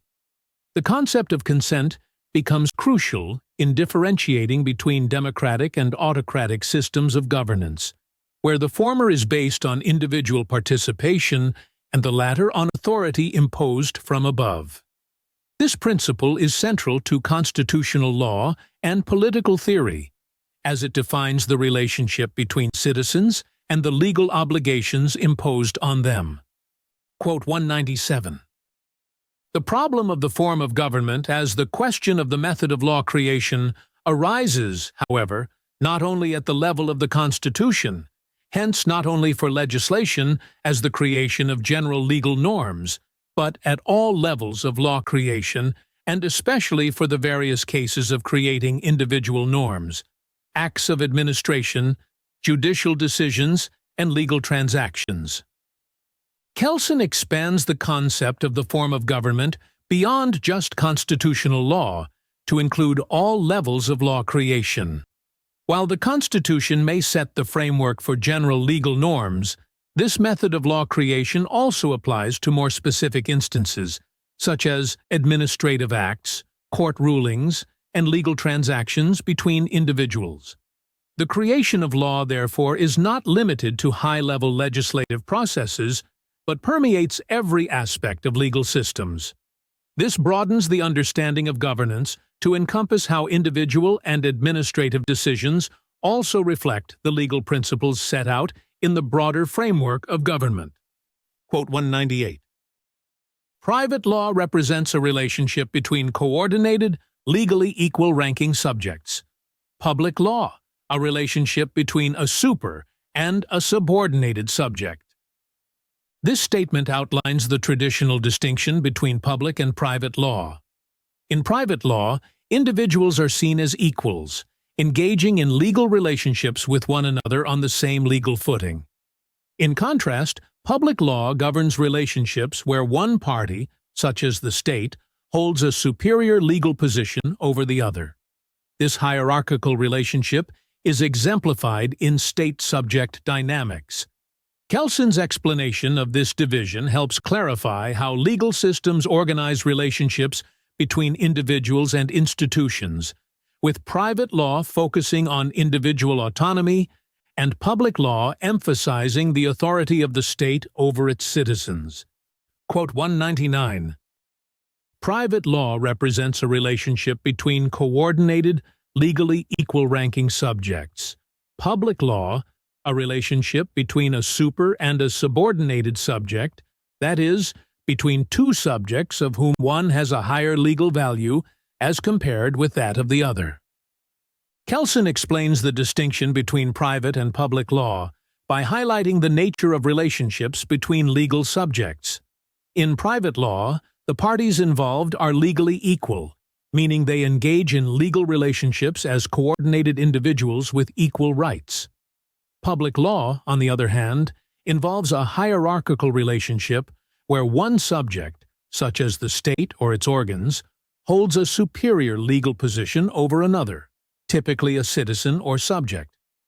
This distinction shows how different areas of law regulate relationships, either based on equality or power imbalance, with public law often involving the state exercising authority over individuals. Quote 200. The legal plus value assigned to the state, that is, to its organs in relation to the subjects, consists in that the legal order concedes to individuals qualified as officials, or at least to some of them, the power to obligate the subjects by a unilateral commands.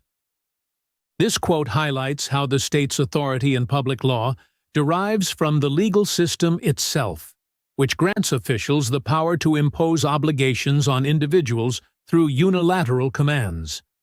This legal plus value represents the additional power and status given to state organs, allowing them to create binding legal norms without the participation of those who are obligated. This unilateral norm creation is a key feature of public law, contrasting sharply with the mutual agreement found in private law, where individuals participate in creating the legal norms that bind them. It reinforces the idea that public law is characterized by a top-down exercise of authority. Quote 201. A typical example of a public law relationship is the one established by an administrative order, that is, an individual norm issued by an administrative organ obligating legally the addressee to behave in conformity with the order.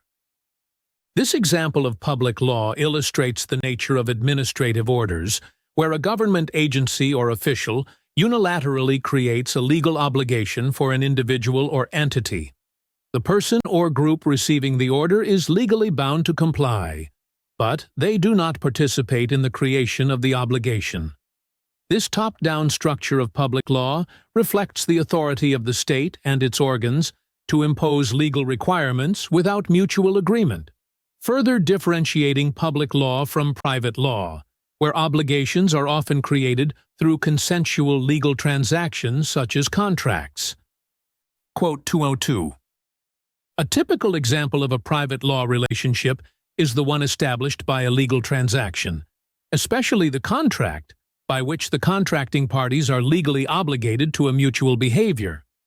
Here, Kelsen provides an example of private law, specifically the contract, to demonstrate how private law relationships are formed through mutual agreement. In a contract, both parties participate in the creation of the legal obligation that binds them, making it a democratic process of law creation. This mutual involvement in establishing legal norms contrasts with the unilateral imposition of obligations in public law.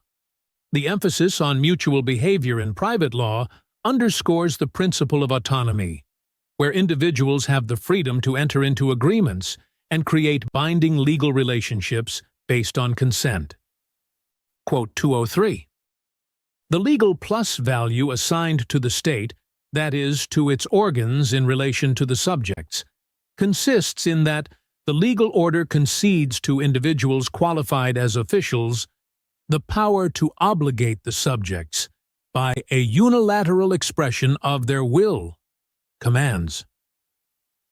This quote emphasizes the special authority given to state organs within the legal order. The state, through its officials, has a superior position in public law because it can unilaterally create legal obligations for individuals. This power is not reciprocal, meaning that citizens cannot impose similar obligations on the state or its officials. This concept is foundational to public law, where the state has the authority to issue commands and enforce compliance, reflecting a top-down structure of legal obligation.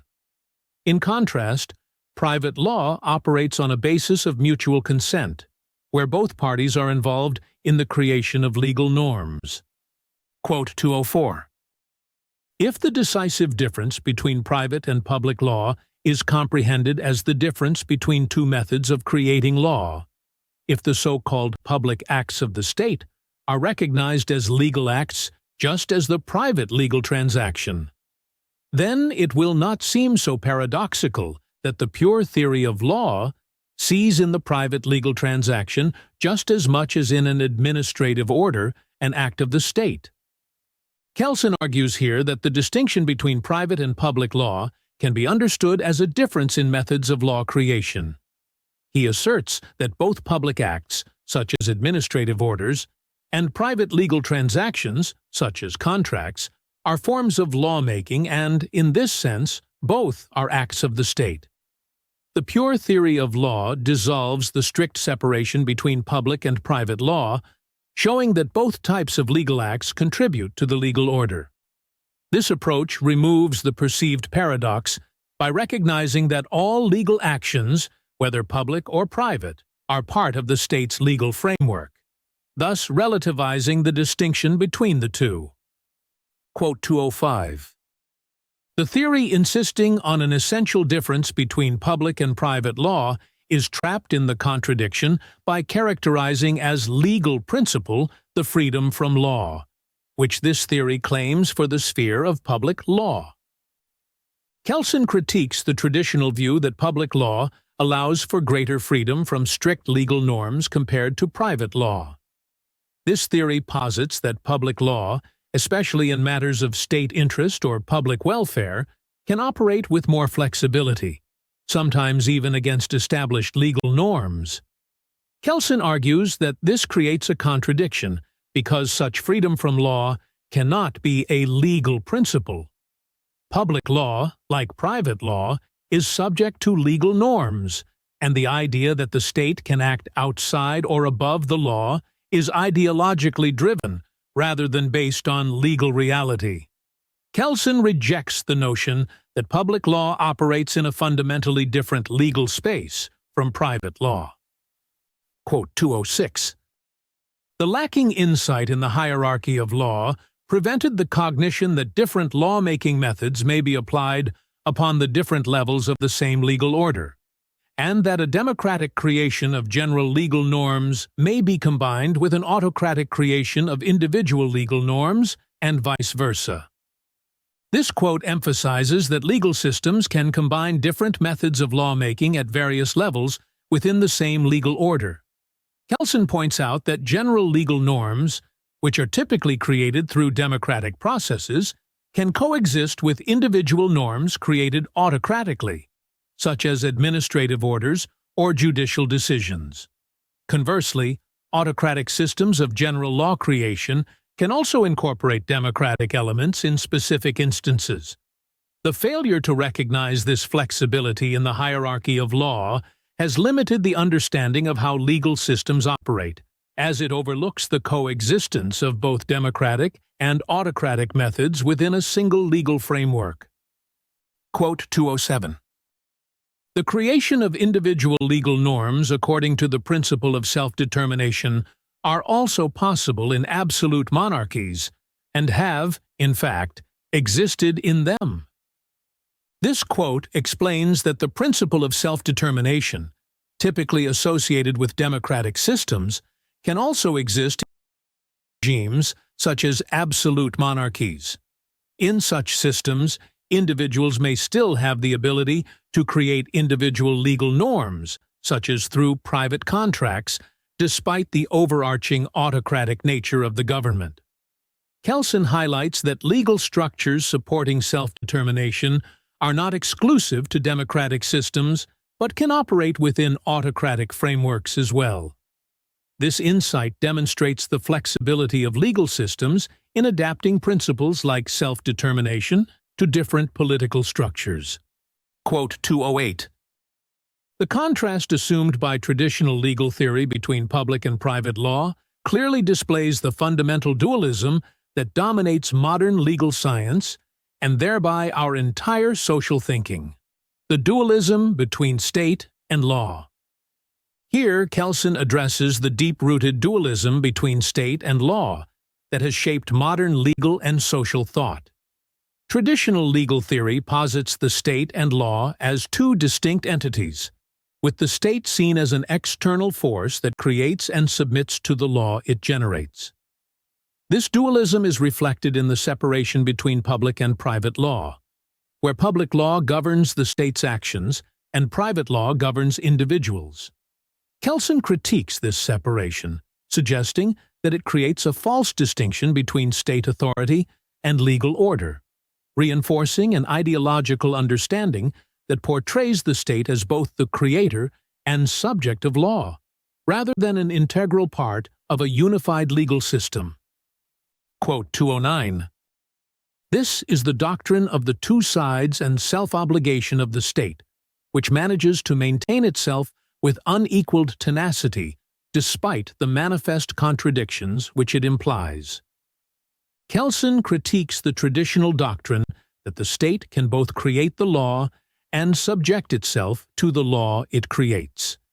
This doctrine, which portrays the state as having two sides, one as a creator of law and the other as a subject of its own law, persists despite its inherent contradictions.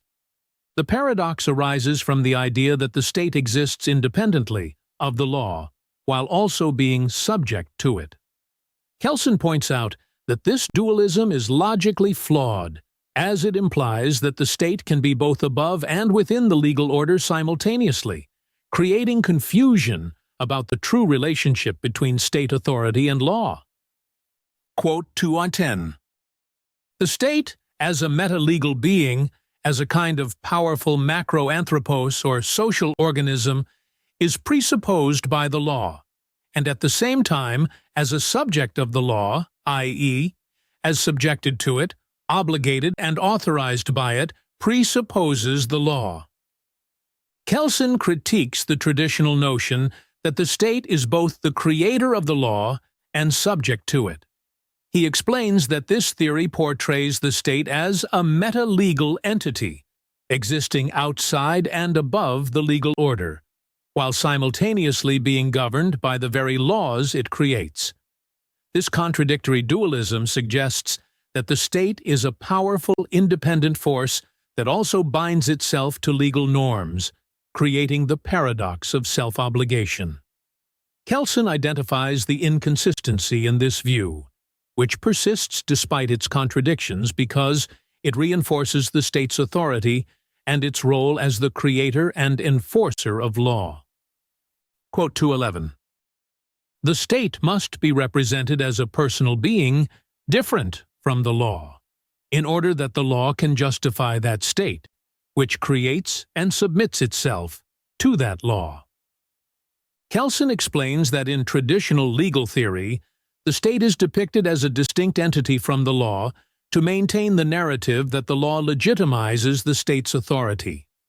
By separating the state from the legal order, the law is seen as an impartial system that can both empower and regulate the state.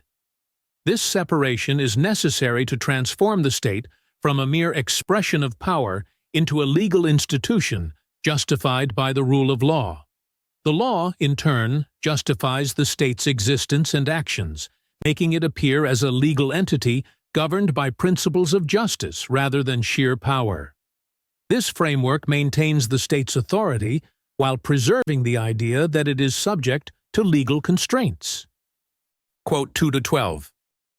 The aim of the dualistic theory is not so much to understand the essence of the state, but to strengthen the state's authority. Kelsen argues that the dualistic theory of separating the state from the law serves an ideological purpose rather than a theoretical one. The primary goal of this theory is not to deepen the understanding of what the state is, but to reinforce its authority. By maintaining that the state exists outside of the legal order while simultaneously being subject to it, this theory legitimizes the state's power and secures its position as the ultimate legal authority. The inherent contradictions in this theory are not seen as problematic because its purpose is to justify and enhance the state's role, not to resolve philosophical or legal inconsistencies. Quote 2-13. As a political organization, the state is a legal order, but not every legal order is a state. Kelsen explains that while the state is fundamentally a legal order, not every legal order qualifies as a state. The state is defined by its political organization, particularly its use of coercion to regulate human behavior. However, Kelsen distinguishes the state from other forms of legal order, such as those found in pre-state or international societies. What makes a state unique is its centralized organization, where specific organs are established to create and apply legal norms. This centralization differentiates the state from decentralized legal orders, where laws may be created through customs and enforced by individuals, rather than through a centralized authority. Quote 2-14. The state as a social community can be constituted only by a normative order. Kelsen asserts that the state is fundamentally defined by its legal order, which constitutes it as a social community. Without a legal framework regulating the behavior of individuals, the state cannot exist as a unified entity. This perspective emphasizes that the state is not just a collection of people or territory, but is bound together by the legal norms that govern the actions of its citizens and institutions. The state, therefore, is identified with its legal order, and the people and territory are components within that legal framework. This understanding shifts the focus from viewing the state as a metaphysical or nationalistic entity to seeing it as a structured organization of law and governance. Quote 2-15. The state's population is the human beings who belong to the state. They certainly may have a psychic relation to their state, but they belong to it, even if they do not feel that way. Kelsen highlights that an individual's belonging to a state is determined by legal, not emotional or psychological factors. Whether individuals feel attached to or alienated from their state is irrelevant from a legal perspective.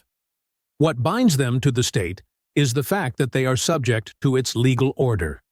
This legal bond supersedes personal feelings, such as love, hatred, or indifference toward the state. By framing state membership in legal terms, Kelsen emphasizes that the law, rather than cultural or emotional ties, defines who is part of the state. Quote 2-16. The so-called state territory can only be defined as the spatial sphere of validity of a national legal order. In this passage, Kelsen explains that state territory is not merely a geographic concept, but a legal one.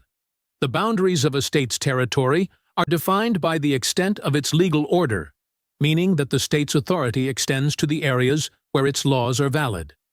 This shifts the idea of state territory from being purely physical to being legal in nature. It is the reach of the state's legal norms that determines its territorial control, highlighting the central role of law in defining and maintaining the state's geographical integrity. Quote 217. The so-called state power is the validity of an effective national legal order. Kelsen argues that state power is not an abstract force, but is rooted in the effectiveness of the national legal order. The state's power is expressed through the ability to create and enforce laws that regulate behavior within its territory. This power is not mystical or separate from the law, but is entirely dependent on the state's legal system functioning effectively. The legal norms and institutions of the state give it the authority to exert power, whether through coercion, punishment, or governance. Thus, the state's power is fundamentally a manifestation of its legal order's validity and enforceability. Quote 218. The state administration increasingly becomes the direct realization of the state's purposes. But even this realization has the character of a legal function in the wider sense, that is, a law-obeying function. Kelsen emphasizes that as the state transitions into an administrative entity, its actions become more about directly achieving its objectives, rather than just enforcing laws. However, even when the state engages in activities beyond law enforcement, such as economic or social functions, these actions are still governed by the legal order. These administrative functions are considered law-obeying because they operate within the boundaries set by the legal framework, even if they go beyond merely creating or enforcing norms. This shift illustrates the expanding role of the state, where administration becomes a legal function in itself, showing how deeply the law permeates all aspects of state activity. Quote 219. The state is a relatively centralized legal order. Kelsen argues that what defines the state as a distinct legal entity is its degree of centralization. Unlike primitive or international legal orders that are decentralized and rely on customs or self-enforcement, the state operates with a centralized structure. This means that laws are created and applied by specific organs, such as legislatures, courts, and governments, which are established to manage the creation and enforcement of legal norms. The centralization of power and lawmaking authority is what gives the state its unique character as a legal order, distinguishing it from other types of legal systems. Quote 220. The state as a person is the personification of that order. In this passage, Kelsen explains that the state, when referred to as a person, is not an actual individual, but a legal abstraction that represents the entire legal order. The state as a person is a metaphor used to simplify the understanding of how the legal system attributing actions and decisions made by various state organs to this fictional person of the state. This abstraction allows for a coherent view of the state's legal functions, even though it is composed of numerous individuals and institutions. The personification of the state helps to unify its diverse legal activities under a single conceptual entity. Quote 221. The principle that the state cannot commit a delict is maintained in common usage of language only with significant exceptions. Kelsen points out that while it is commonly accepted that the state cannot commit wrongful acts, delicts, this principle is not absolute. In practice, there are situations where the state is held responsible for violations of legal obligations, especially in financial matters. For example, if the state fails to fulfill a financial obligation or causes harm, it can be held accountable, and sanctions such as fines or compensation may be enforced. However, this attribution is limited, as the legal system often protects the state from being seen as a wrongdoer in most contexts. This shows the tension between holding the state accountable and maintaining its authority within the legal order. Quote 222. The state's financial obligations are obligations of the state's organ, whose behavior constitutes the content of these obligations. This quote highlights that when the state has financial obligations, these are actually the responsibilities of the individuals or organs that act on behalf of the state. The state itself, as a legal entity, does not act directly. Rather, its officials and organs carry out actions that result in legal and financial obligations. When a financial obligation is not met, it is the behavior of these individuals that leads to non-fulfillment. However, the legal system may still attribute the obligation and its violation to the state, particularly when state property is involved, reflecting the complex relationship between state organs and the state as a legal person. Quote 223. The state is not liable with his person, but only with his property, for the delict attributed to him. Kelsen explains that while the state can be held responsible for legal violations, the attribution of liability is typically directed toward its property, not its person. This means that in cases where the state is found to have committed a legal wrong, the consequences are financial, affecting the state's property, rather than targeting the state as a person. This legal framework reflects the distinction between the state as an abstract legal entity and the actual individuals who act on behalf of the state. It shows how legal systems protect the integrity of the state while still holding it accountable through financial liability. Quote 224. A state not governed by law is unthinkable, for the state only exists in acts of state, and these are acts performed by individuals and attributed to the state as a juristic person. Kelsen argues that the idea of a state without legal governance is impossible, because the state itself is defined by its legal order. The actions of the state are carried out by individuals, but these actions are legally attributed to the state as a whole. This attribution forms the basis of the state's existence as a juristic person. Without the legal framework that regulates and legitimizes these actions, the state would not function as a coherent entity. Kelsen's point is that the state is inseparable from its legal order, and to suggest otherwise is to misunderstand the fundamental nature of both statehood and law. Quote 225. Once it is recognized that the state is a relatively centralized coercive order, and that the state as a juristic person is the personification of this coercive order, the dualism of state and law is abolished. In this passage, Kelsen advocates for the rejection of the traditional dualism between state and law. He asserts that the state is essentially a coercive legal order, and its personification as a juristic entity is merely a legal construct. By recognizing the state as a centralized order of human behavior governed by laws, Kelsen eliminates the artificial separation between state and law. This understanding helps clarify the state's role as a legal institution that is fundamentally intertwined with the legal norms it enforces. By abolishing this dualism, Kelsen simplifies the relationship between state authority and legal systems, treating them as part of the same unified legal structure. Quote 226. According to the traditional definition, international law is a complex of norms regulating the mutual behavior of states, the specific subjects of international law. Kelsen begins by discussing the traditional view of international law, which sees it as a set of norms governing the behavior of states. This definition is based on the understanding that states are the primary subjects of international law, meaning that international law applies to states and regulates their interactions. Kelsen's focus here is to question whether this understanding is complete, especially whether it is accurate to claim that only states are subjects of international law. By defining international law as a complex of norms, Kelsen sets the stage for a deeper exploration of how these norms operate and whether they truly resemble national legal systems. Quote 227. In accordance with the concept of law here accepted, national law is law if it is a coercive order, that is to say, a set of norms regulating human behavior by attaching certain coercive acts, sanctions, as consequences to certain facts, as delicts, determined by this order as conditions.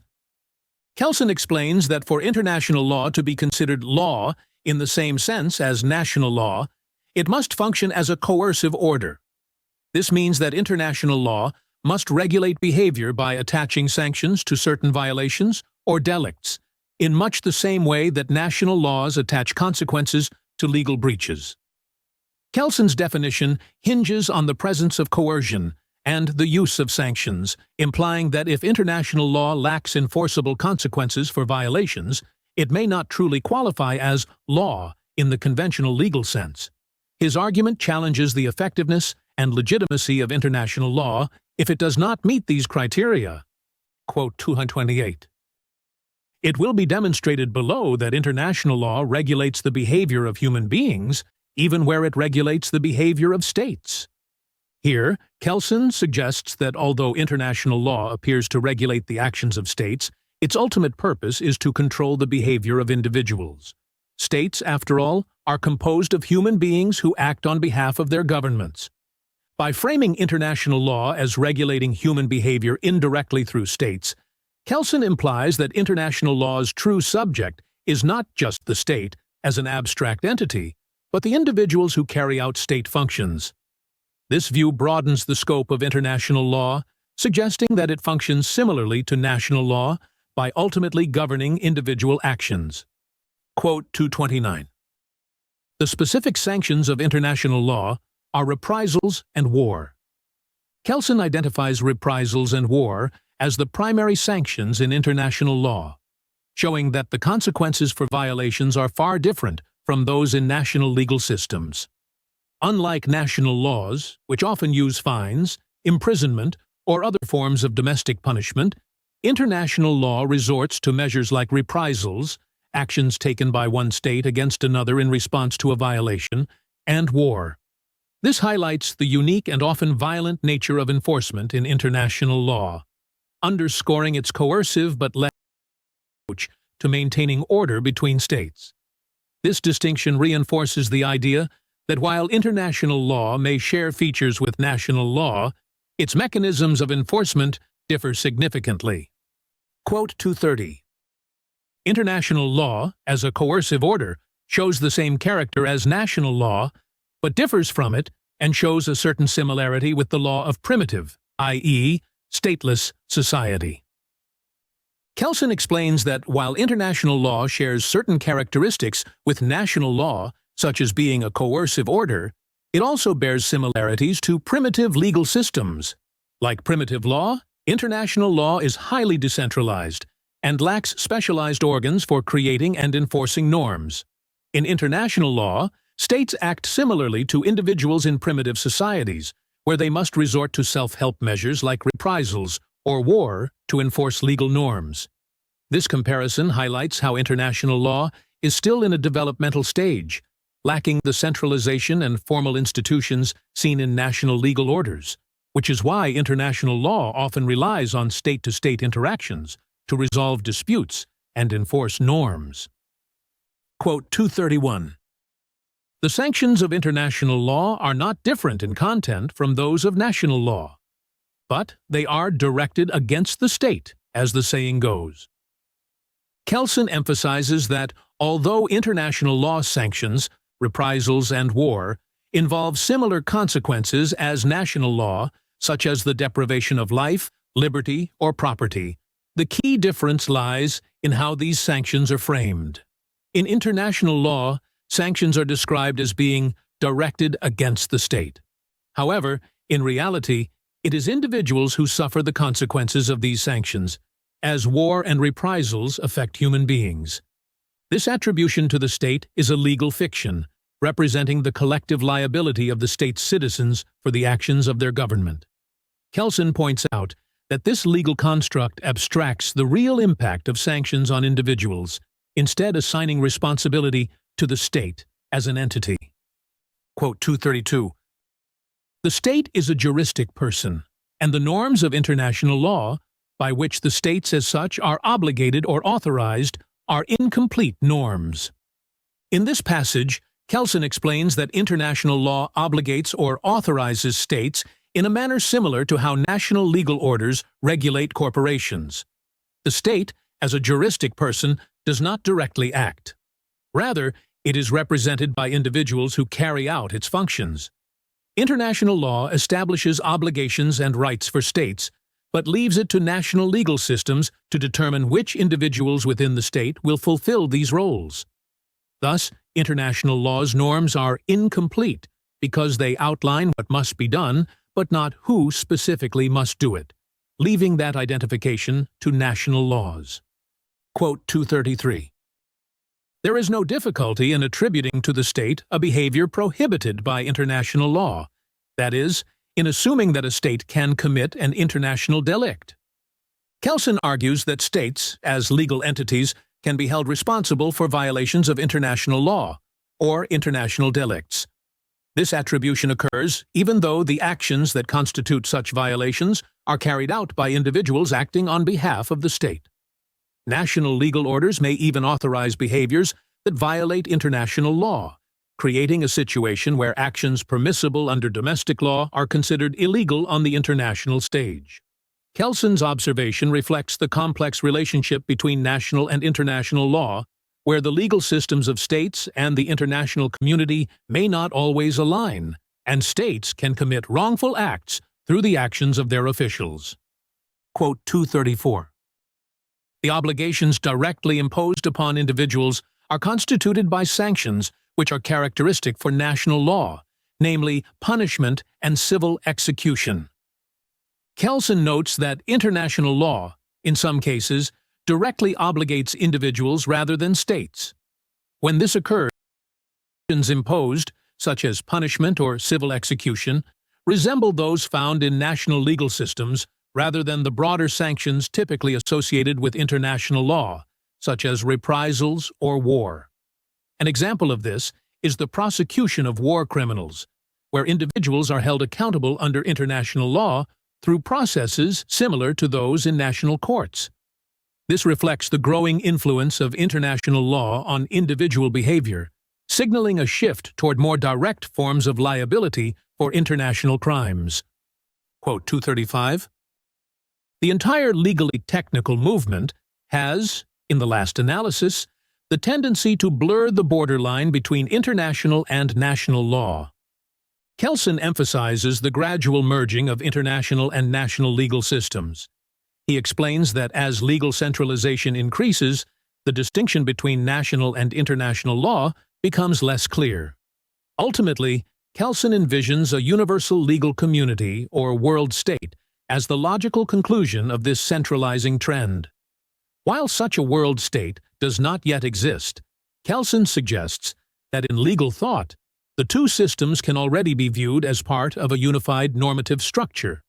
This unity is reflected in the increasing overlap between how international and national laws function, challenging traditional views that treat them as fundamentally separate.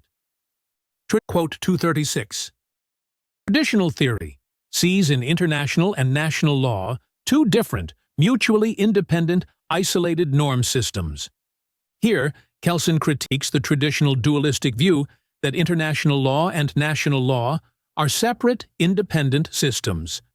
This perspective is based on the assumption that each operates under its own basic norm, and that they may conflict without resolution. However, Kelsen argues that this dualism is untenable, especially if both systems are recognized as valid legal norms. He advocates for a unified view of law that reconciles both systems into one cohesive structure, removing contradictions and allowing them to be understood as parts of a larger legal whole.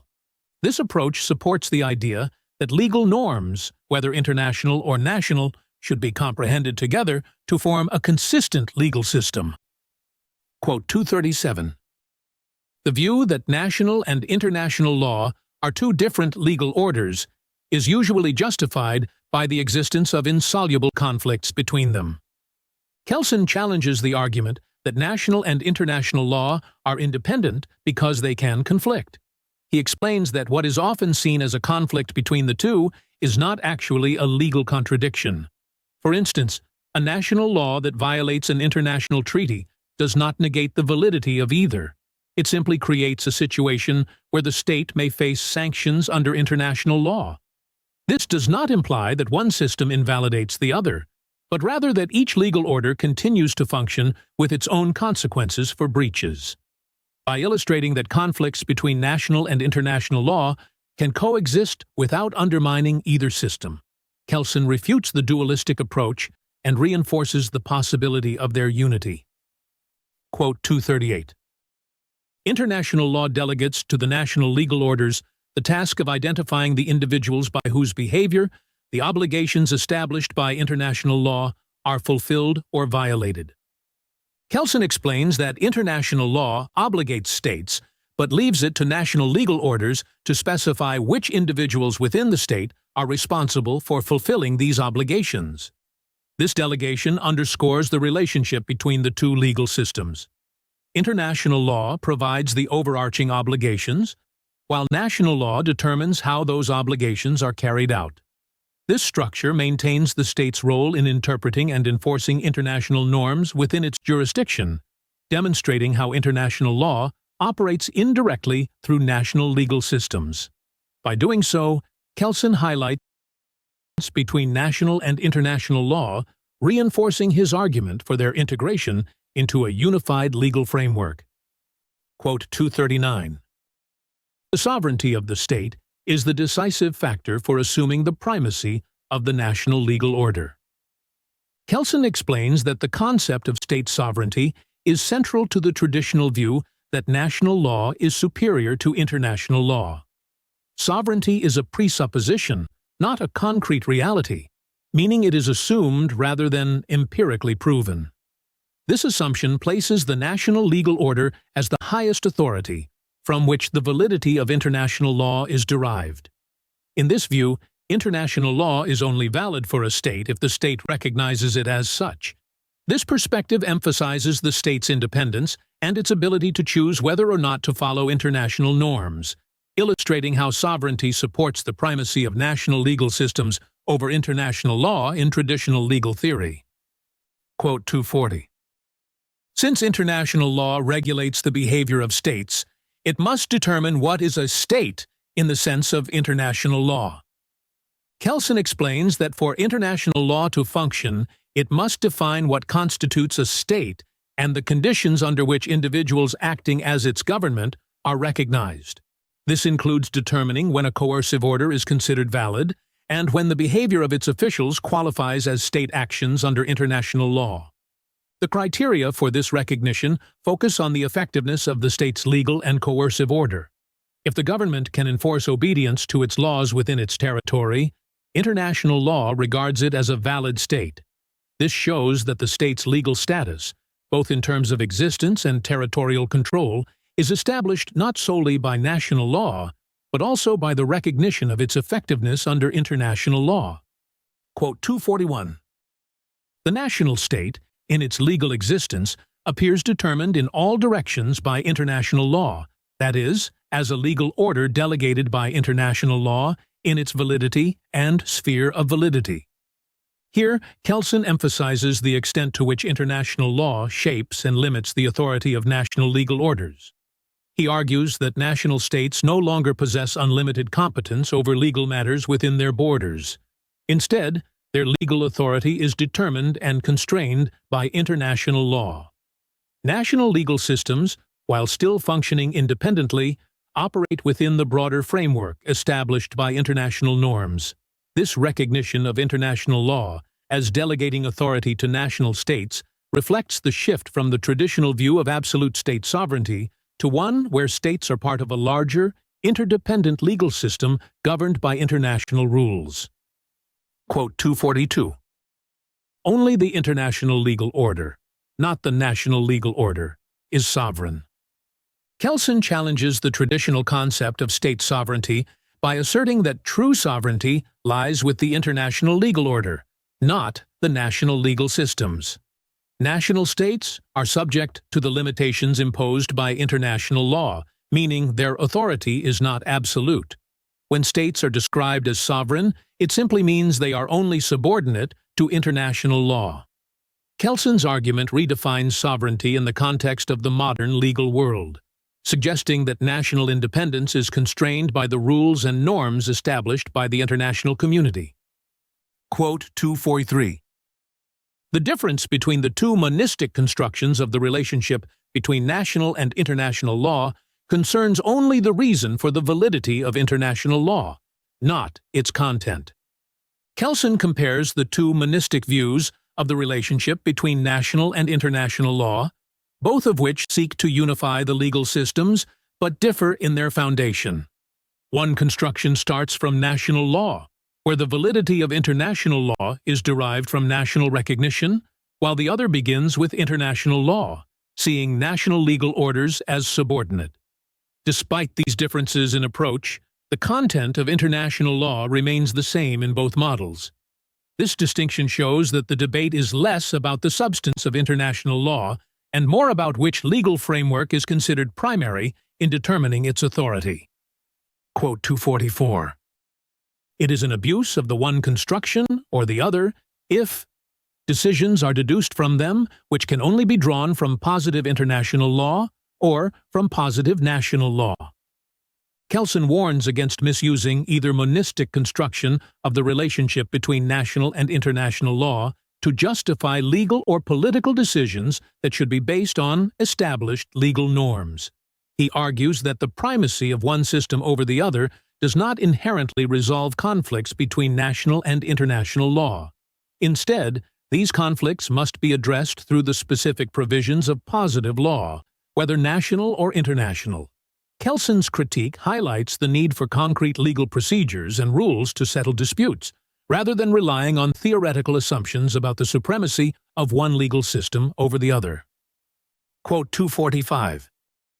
The question of how far the sovereignty of a sovereign state may be limited by the international law recognized by the state can only be answered on the basis of the content of international law, and cannot be deduced from the concept of sovereignty.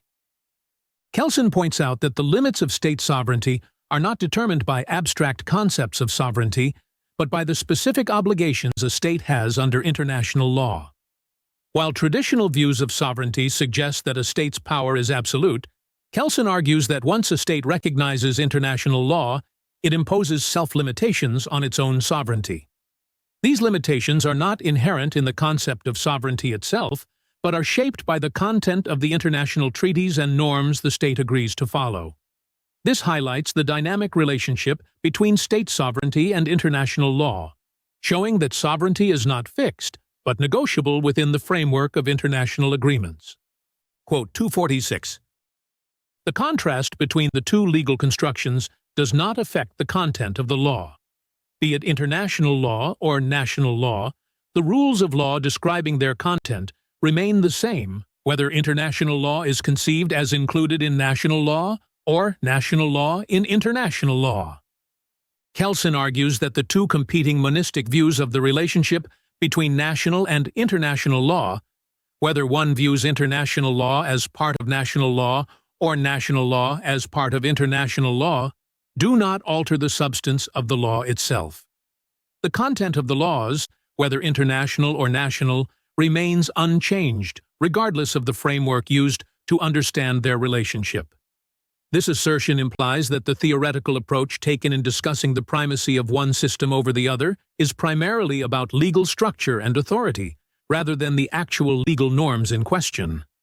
Kelsen is making the point that these theoretical models serve to organize our understanding of law, but do not change the practical application of legal rules. Quote 247. The contrast between the two legal constructions of the relationship between national and international law may also be compared with the antithesis between the geocentric Ptolemaic and the heliocentric Copernican view of the universe. Kelsen uses an analogy from astronomy to illustrate the difference between the two views of the relationship between national and international law. In the same way that the Ptolemaic system placed the Earth at the center of the universe, the view that national law is central sees international law as subordinate.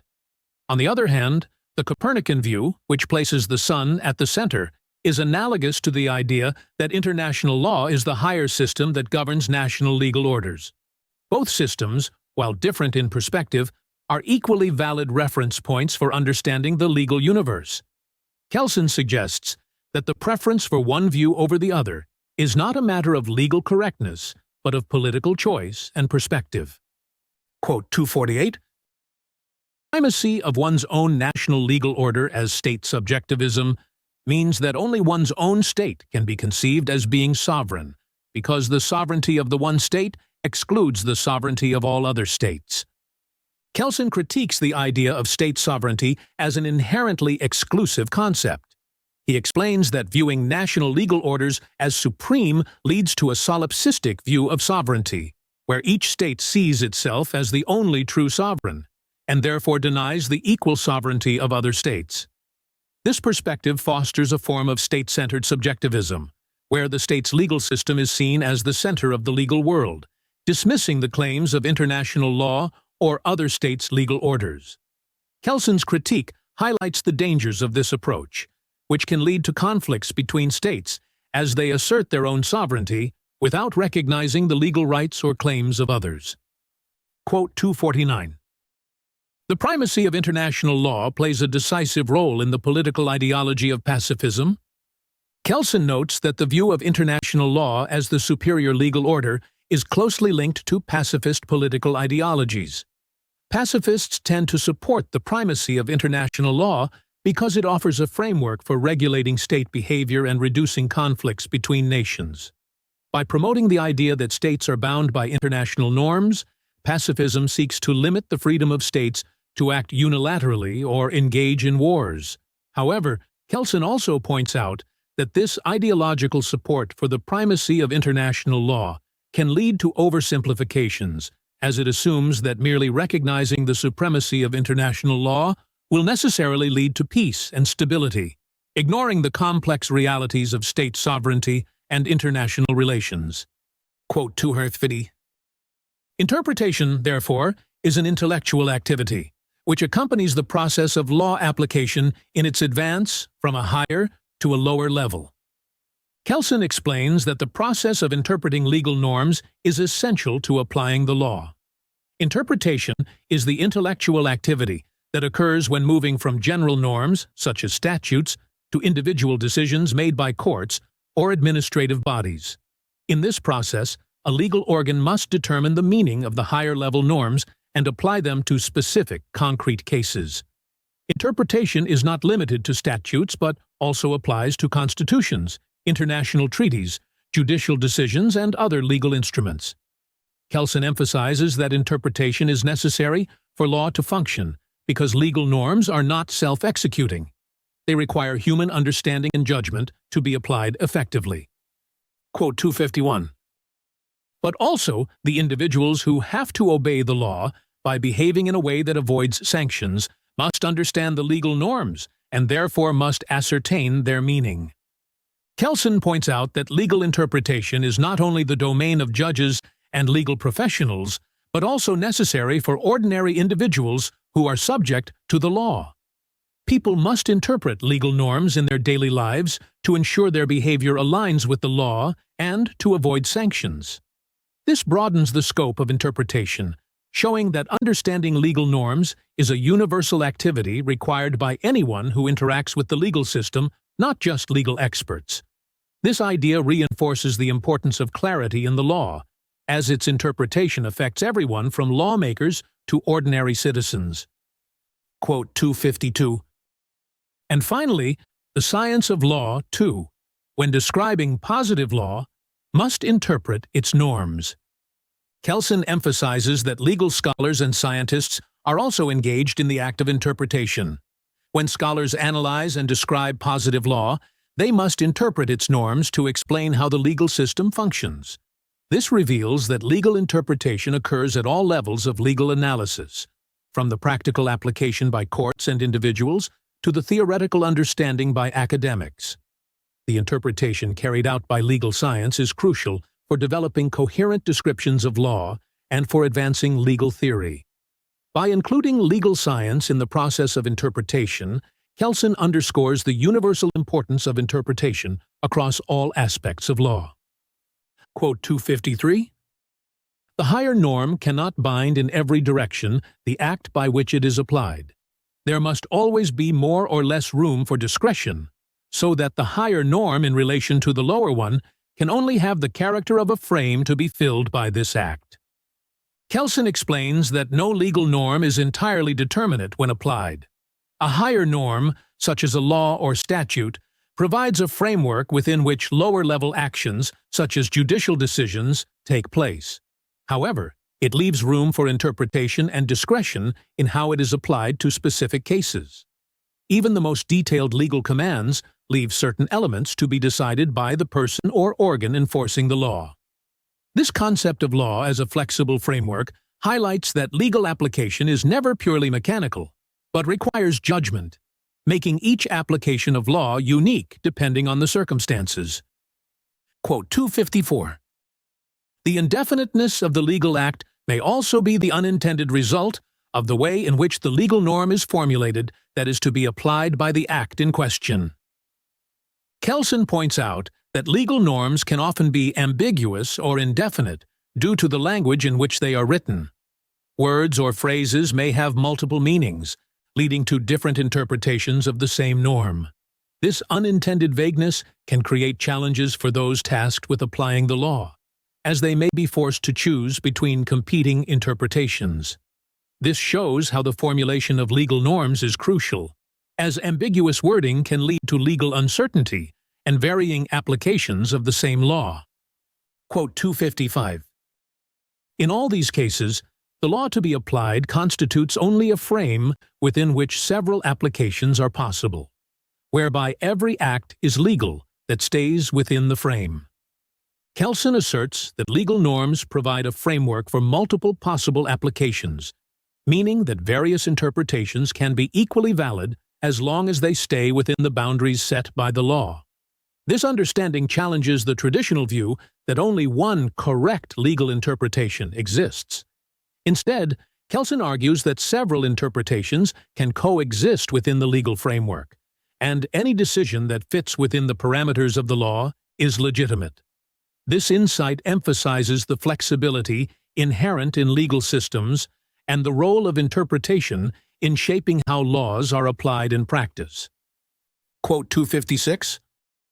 All methods of interpretation developed so far lead only to a possible, not a necessary, result, never to one which is alone correct. Here, Kelsen critiques the traditional methods of legal interpretation, stating that they can only lead to possible outcomes, not to a single objectively correct answer. Legal methods like argument by analogy or the interpretation of legislative intent are tools that help guide decision-making but cannot guarantee one correct solution. This underlines the subjective element present in legal interpretation and decision-making, suggesting that the application of law is always influenced by the interpreter's perspective. Kelsen's point is that legal outcomes depend on human choice, not on discovering an inherent truth within the law. Quote 257. The principle called weighing of interests is merely a formulation of the problem, not a solution.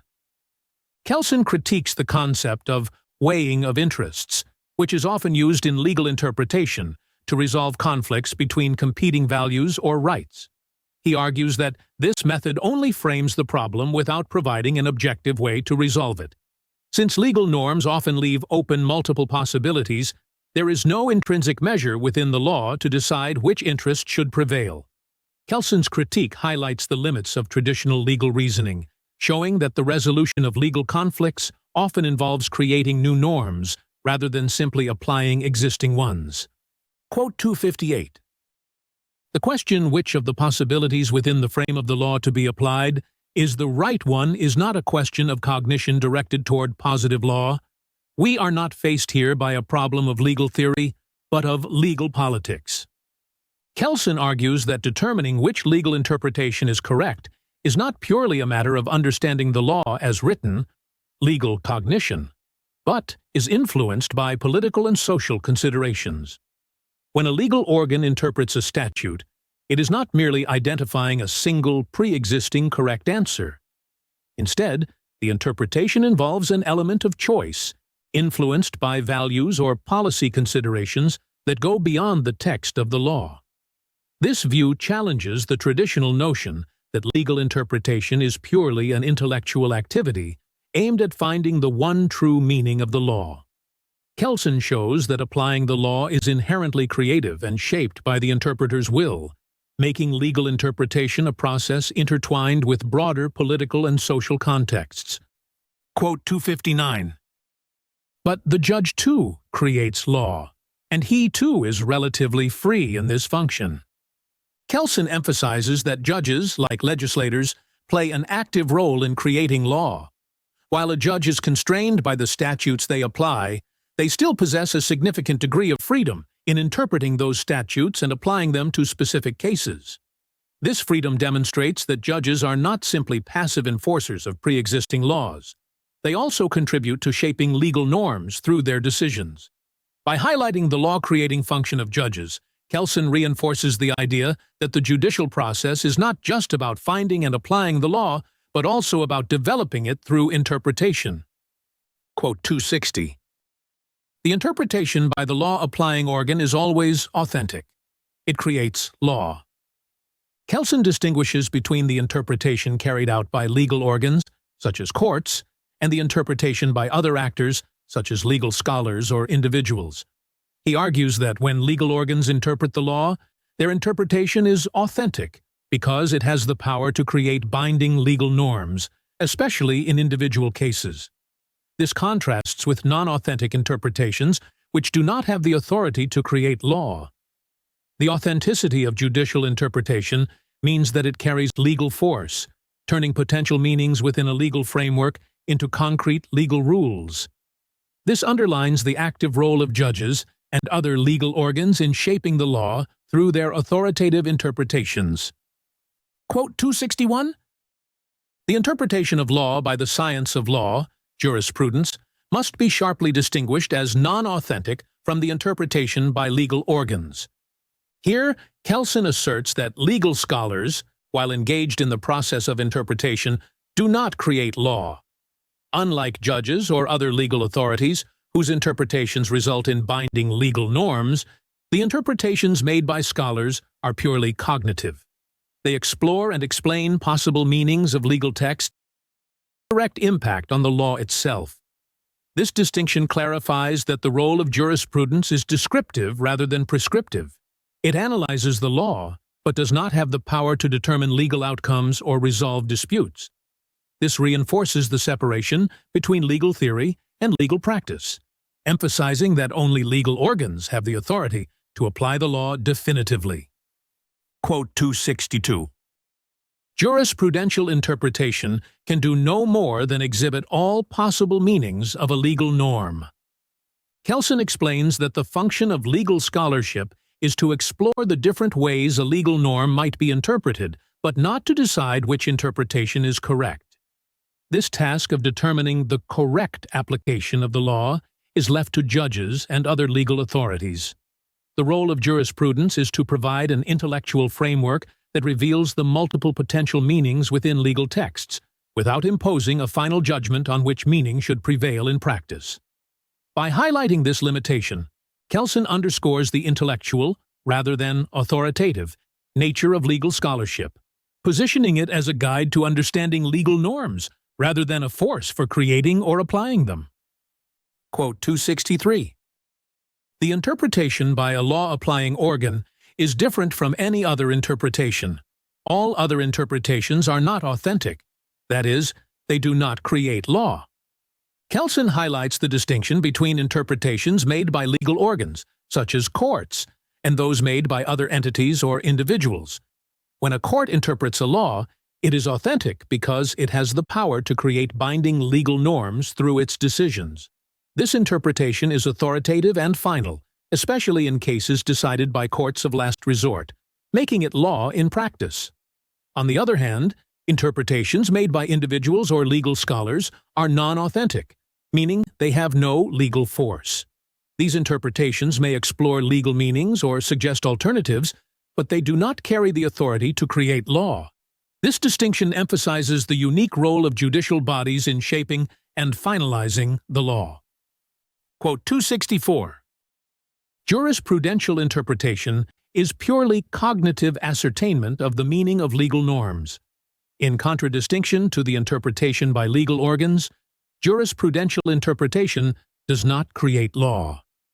Kelsen explains that the role of legal scholarship, jurisprudence, is to analyze and clarify the possible meanings of legal norms, but it does not have the power to create binding legal rules. Unlike judges or legal authorities, Legal scholars engage in the intellectual process of understanding and explaining the law without influencing its application in concrete cases. This type of interpretation is purely theoretical and cannot resolve legal disputes or fill gaps in the law. Kelsen's distinction between cognitive and law-creating interpretations underscores the division between academic legal theory and the practical application of law by courts. Quote 265. Prudential interpretation must carefully avoid the fiction that a legal norm admits only of one as the correct interpretation. Here, Kelsen critiques the traditional legal view that there is only one correct interpretation of a legal norm. He argues that legal norms often have multiple possible interpretations, and it is misleading for scholars or courts to claim that only one is correct. This view is based on a desire for legal certainty, but Kelsen warns that this ideal cannot always be achieved due to the inherent ambiguity in many legal norms. Acknowledging that multiple interpretations may exist provides a more accurate and honest understanding of the law, though it may reduce the perception of legal security.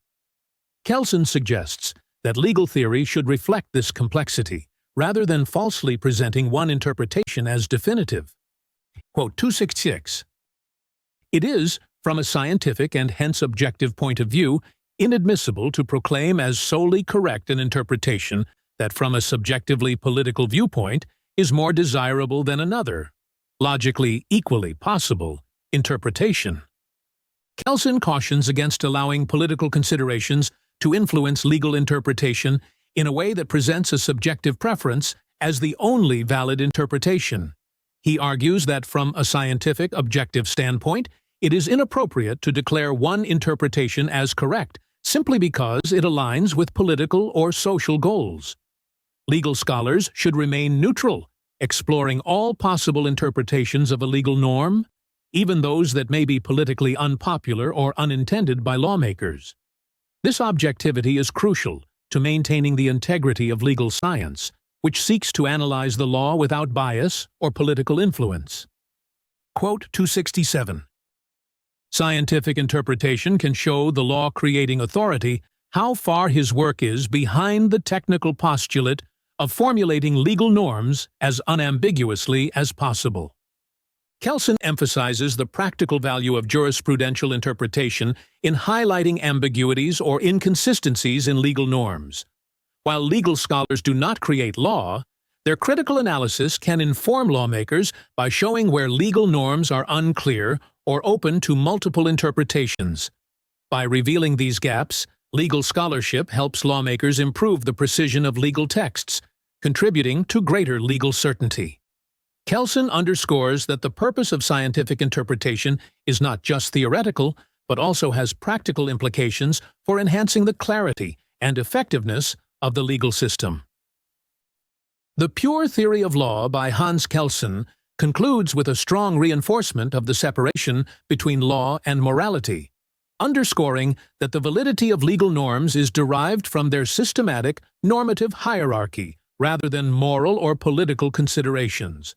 Kelsen's emphasis on the basic norm highlights the importance of a foundational assumption that underpins the validity of all legal norms, thereby ensuring the internal consistency and coherence of a legal system.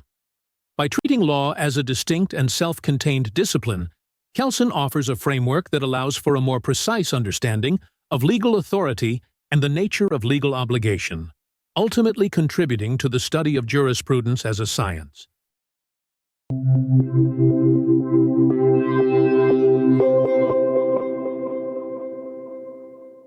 Curious to dive into the mind of Hans Kelsen?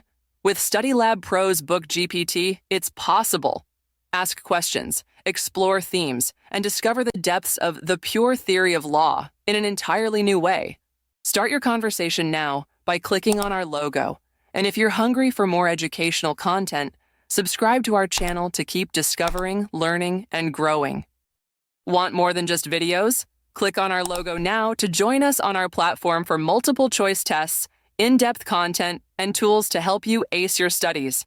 Get started now.